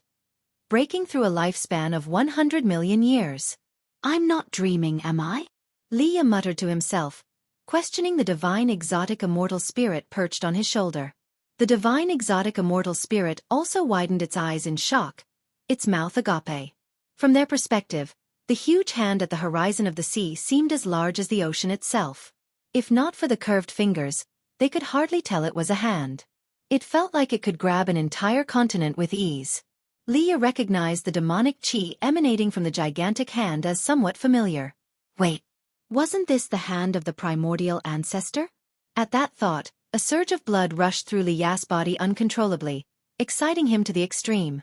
At the same time, the entire continent's populace could see Gu An's figure, whose massive presence shook mountains and clouds on his path, a sight that overturned their understanding and imagination.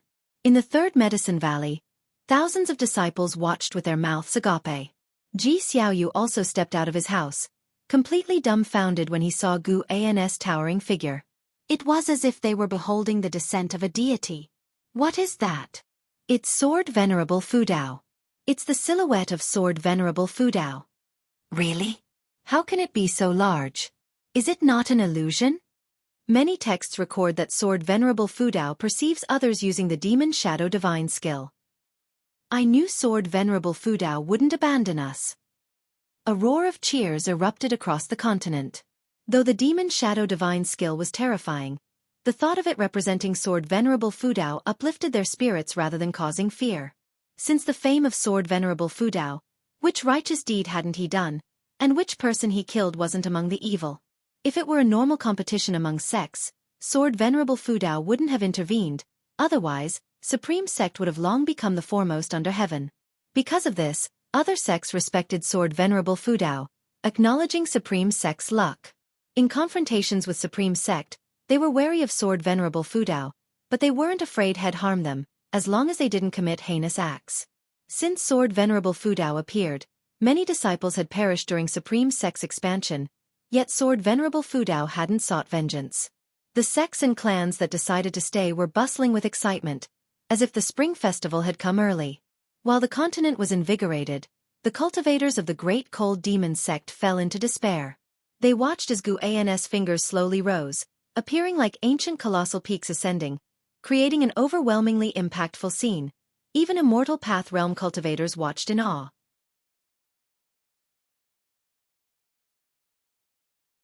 The life-seizing immortal desperately mobilized his mana, but he couldn't move an inch, feeling as insignificant as an ant.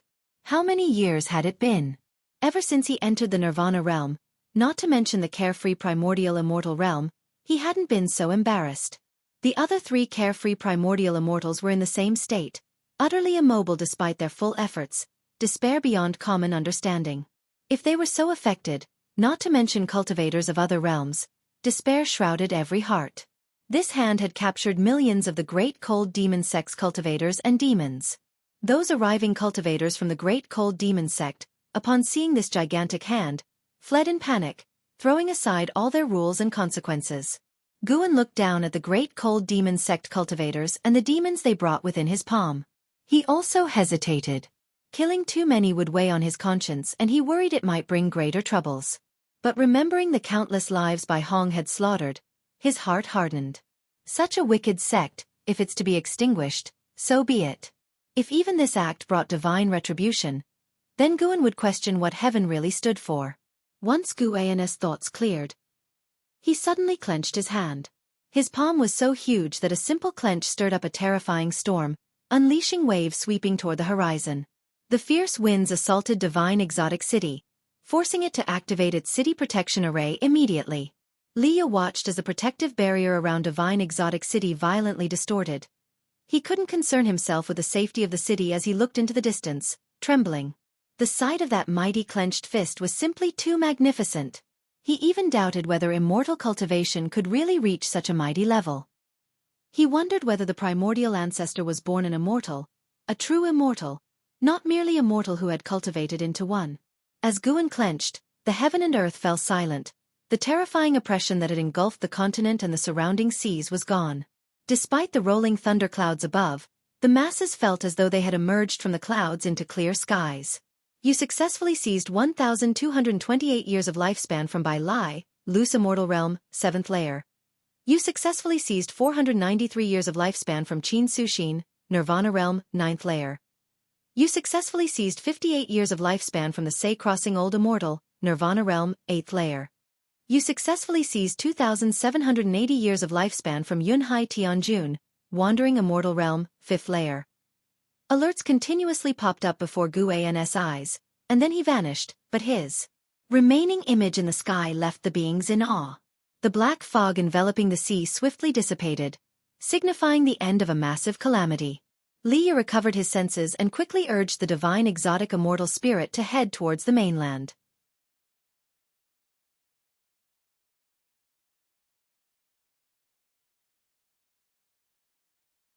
Jiang Qiong had dug a hole and placed a coffin inside. What was this, planning to bury himself? Jiang Qiong pointed at the coffin. Lie down here with me, it might help us avoid disaster. Guan pretended to be reluctant. Is this really necessary? Jiang Qiong glared, swiftly came forward, and pushed him. If he hadn't suppressed his Taoist gang primal energy, Jiang Qiong might have been obliterated. Guan had no choice but to lie down in the coffin. Jiang Qiong jumped in after him, forcibly pressing him down. Lying in the coffin, she swung her right hand, and the lid immediately covered them, plunging their vision into darkness. From the outside, the coffin began sinking into the earth, soon vanishing from sight. Confined in the cramped space of the coffin, Guan and Jiang Qiong squeezed together. In that moment, Guan's heart calmed. Massacring so many, even if all evil, his heart couldn't stay tranquil easily. Excessive killing bred malevolent energy, even a thrilling emotion of breaking free from moral shackles. He needed time to adjust. Now, lying in this darkness, his mood inexplicably steadied. Despite being in the dark, Guan could still see his lifespan alerts. Jiang Qiong's body began to squirm. Her arm was soft, she seemed to feel too squeezed, constantly pressing against Guan. Guan couldn't help asking, if the calamity doesn't strike, how long must we hide here before we can leave? Being squeezed in the coffin with Jiang Qiong, he actually found it quite amusing, a completely novel experience for him. Hide for a few decades, at least until we get past the life-seizing immortal's 100-year mark. That long? No, I need to go back. There are disciples in the valley. I can't abandon them.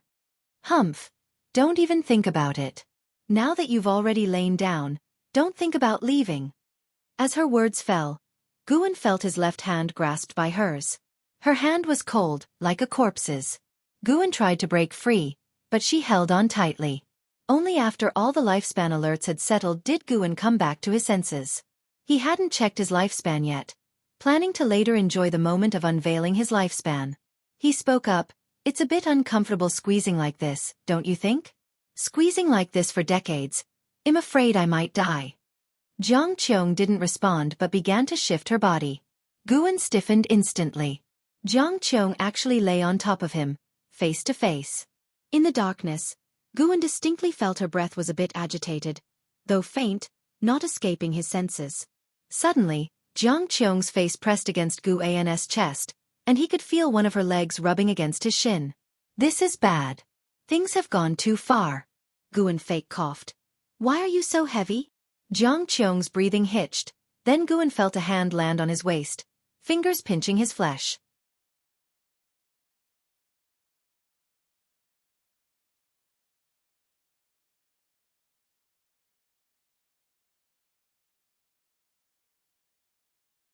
"You hit it well, but I knew not only that you didn't kill me, but also that you were obedient to me." Listening to Jiang Qiong, Guan suddenly didn't know what to say. "Of course, you rascal. You are good to everyone. Everyone in the valley praises you." Jiang Qiong suddenly snorted. Hearing this, Guan immediately said, "That's what makes me a scary talent, being good to everybody, making it hard to interpret my thoughts." "Yes, but you never ask others for returns, which means you genuinely care for those around you and aren't aiming for anything. Stop undermining yourself. I can feel whether you are genuine or not. Pretense cannot last long," Jiang Qiong said softly. Guan, seemingly startled, said, "You're not thinking of exchanging vows, are you?" That won't work. My junior sister and I plan to get married in the last 100 years of our lives. Jiang Qiong laughed and said, The last 100 years? What if one of you lives longer? Whoever lives longer, it's still the same path to go down. The pursuit of immortal cultivation isn't about enduring love, but about eternal life. You certainly see it clearly. Yes, so don't harbor any improper thoughts about me. Why can't I? At the Thousand Autumn Pavilion, it's common for one person to have multiple Taoist friends, and female cultivators can have many Taoist friends too, as long as she is strong enough. Now I am stronger than you, and you can't escape my grasp unless one day your cultivation surpasses mine. Jiang Qiong said proudly, her hand catching Gu An's face as she spoke. She suddenly began her offensive. You demon cultivator, faking refuge from the calamity and actually abusing me? You can scream all you want now, it's useless. Be careful, I won't be nice. Come on, seeing your cultivation, I'm too lazy to immobilize you. I just like seeing you struggle. Don't worry, I'll be gentle. Jiang Qiong laughed very proudly, grabbing Gu An's wrists with her hands, pinning him down. Then, Guan felt something soft press on his face, beginning to explore around. Not good. This guy's gone wild. A thought crossed Guan's mind, and the earth suddenly trembled. Jiang Qiong immediately stopped, not daring to move.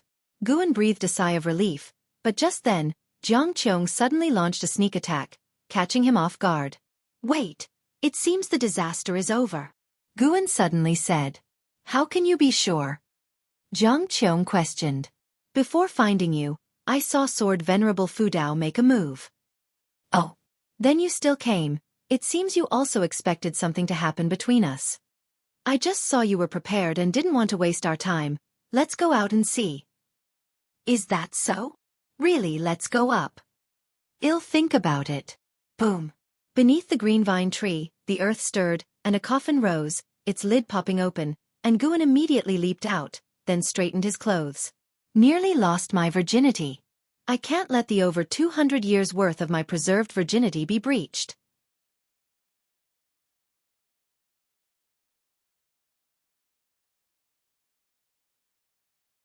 Guan suddenly felt like cursing.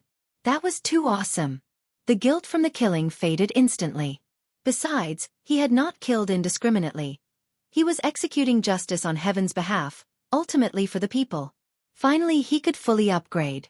Guan grinned. Very close to 1 billion now. Should he wait a bit longer?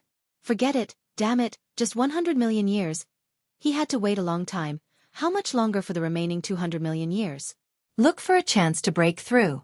And it was a comprehensive upgrade. Heart surging with excitement, Guan even felt like trying out a 10 million year lifespan samsara just to see what it was. He walked towards the pavilion clusters, shouting with mana.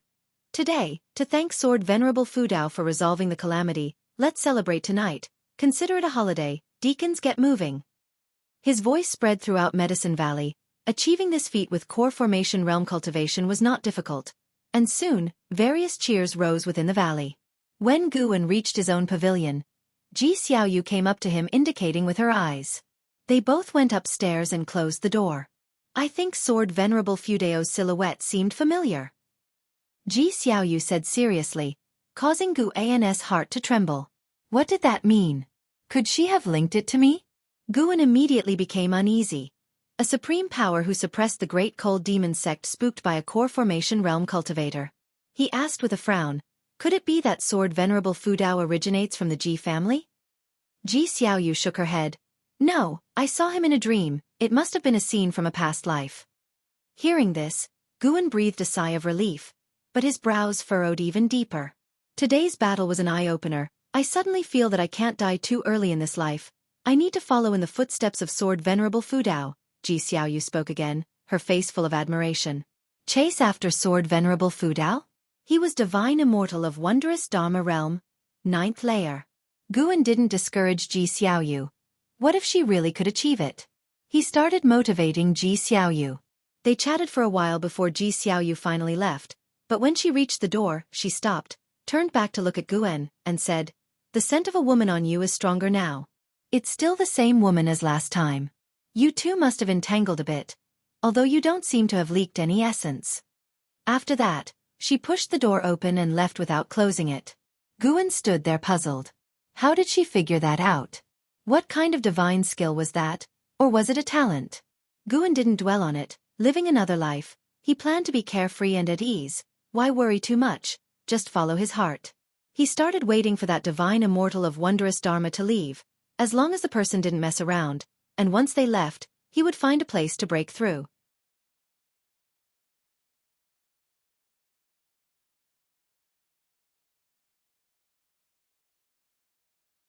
Chapter 300. 7 Divine Golden Bodies.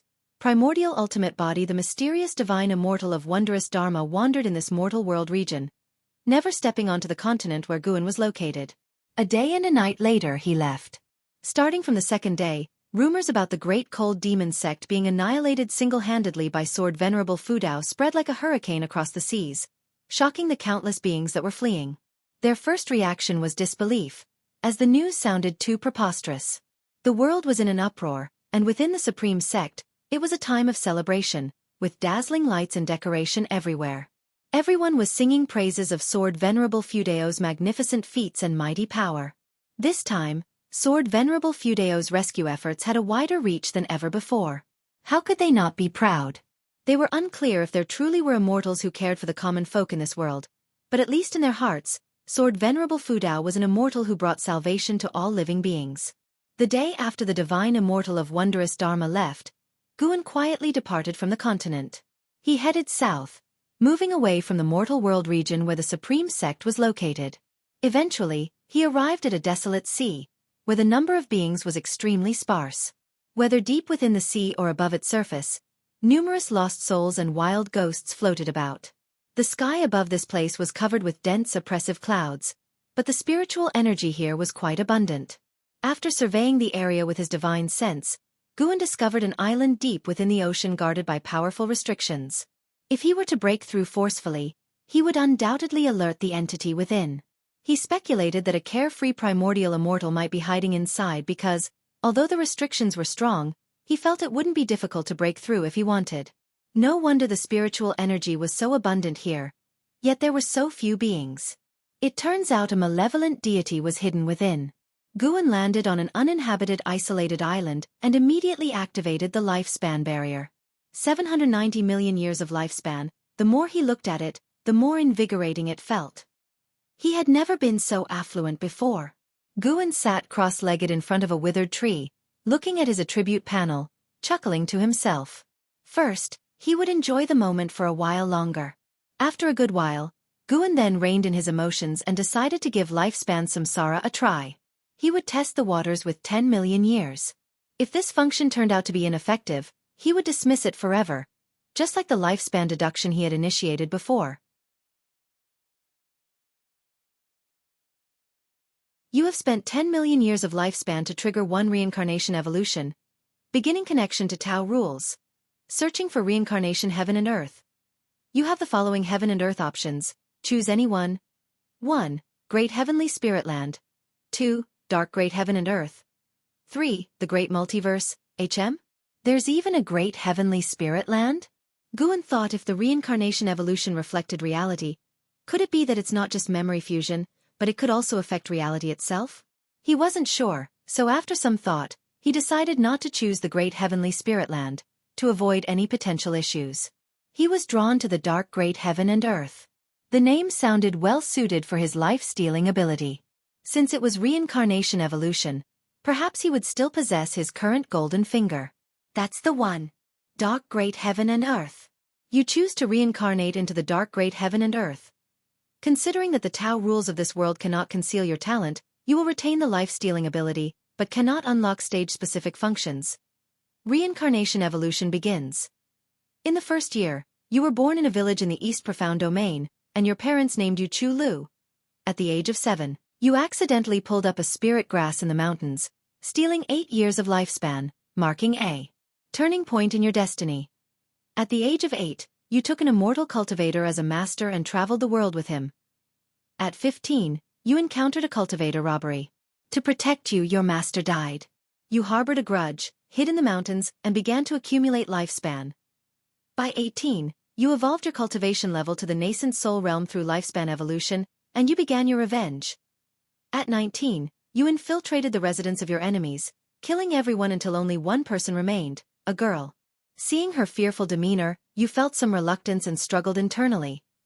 Do you choose to execute her? The prompt stopped here. Guan paused for a moment, choosing not to execute her. Joking aside with his life-stealing ability, he certainly wouldn't be hunted by this girl. You spared the girl, Chang Jialan, and resumed your path of immortal cultivation. Seeing this prompt, Guan smiled. This girl, like his junior sister, also had Lan in her name. The previous prompts had no names. It seemed the deceased don't get named unless they survive. Hold on, his parents and master were initially alive as well, but they were not named. He suddenly had a bad feeling. Could it be that this Chang Jialan would live a long time? At 20, you joined the Tai sect, and with your exceptional cultivation level and talent, you became a direct disciple, making a name for yourself within the sect. At 21, you utilized the lifespan deduction cultivation technique to master the Seven Hearts technique. At 22, jealous of you, the sect leader's son ambushed you while you were on a mission, surrounding you with his people. You executed all his followers, leaving only the sect leader's son alive. He knelt before you, begging for mercy, and you hesitated. Do you choose to execute him? Kill. Guan didn't hesitate, and the prompt continued to appear. Killing men and sparing women? Seems like there's something wrong with the standard, huh? Guan criticized himself internally. Subsequently, him and the reincarnation returned to the Tai sect, faced continuous strife and enmity, and he always chose to kill, since it was others who provoked him. Killing led to the unveiling of secrets, and he was pursued by the Tai sect and even placed on a wanted list. After that, almost every year, he was embroiled in battles. Sometimes several times within a year. Once, Guan chose to save a wounded cultivator he encountered by chance, only for that person to summon a large group of cultivators to ambush him, intending to seize the magic artifact in his possession. Angered, Guan's killing intent intensified. One betrayal after another, jealousy, and feuds kept unfolding. What an impressive turn of events. Indeed, this was the dark great heaven and earth, and the world seemed excessively grim. Over the first 50 years, Guan encountered not a single kind-hearted cultivator. He was fighting alone the entire time. The most distressing part for him was that, in order to get back at him, his enemies extracted the souls of his family still in the mountain village and refined them into resentful ghosts to be embedded in ghost devices. Furious, Guan became even more ruthless in his subsequent choices, always responding to killing with killing. His lifespan accumulated rapidly, and by 50, he had reached the cultivation level of loose immortal realm, becoming the East Profound Domain's killing god. At the age of 65, you encountered the girl you once spared, Chang Jialan. She had now become a disciple of the Blue Sky Holy Sect, a renowned genius. She recognized you and was very grateful. You were moved by her attitude. At 66, pursued by Chang Jialan, you both became Taoist friends. At 67, Chang Jialan gave birth to a son and a daughter for you, and you cherished her even more. At 68, while you were cultivating, a wandering carefree primordial immortal from the Blue Sky Holy Sect descended. He was known as the Black Profound Emperor and crushed you to death. Reincarnation ends. What? It's over already? Guan nearly spit blood. For 10 million years of lifespan, he only got 68 years of life? Black Profound Emperor. Okay, very good.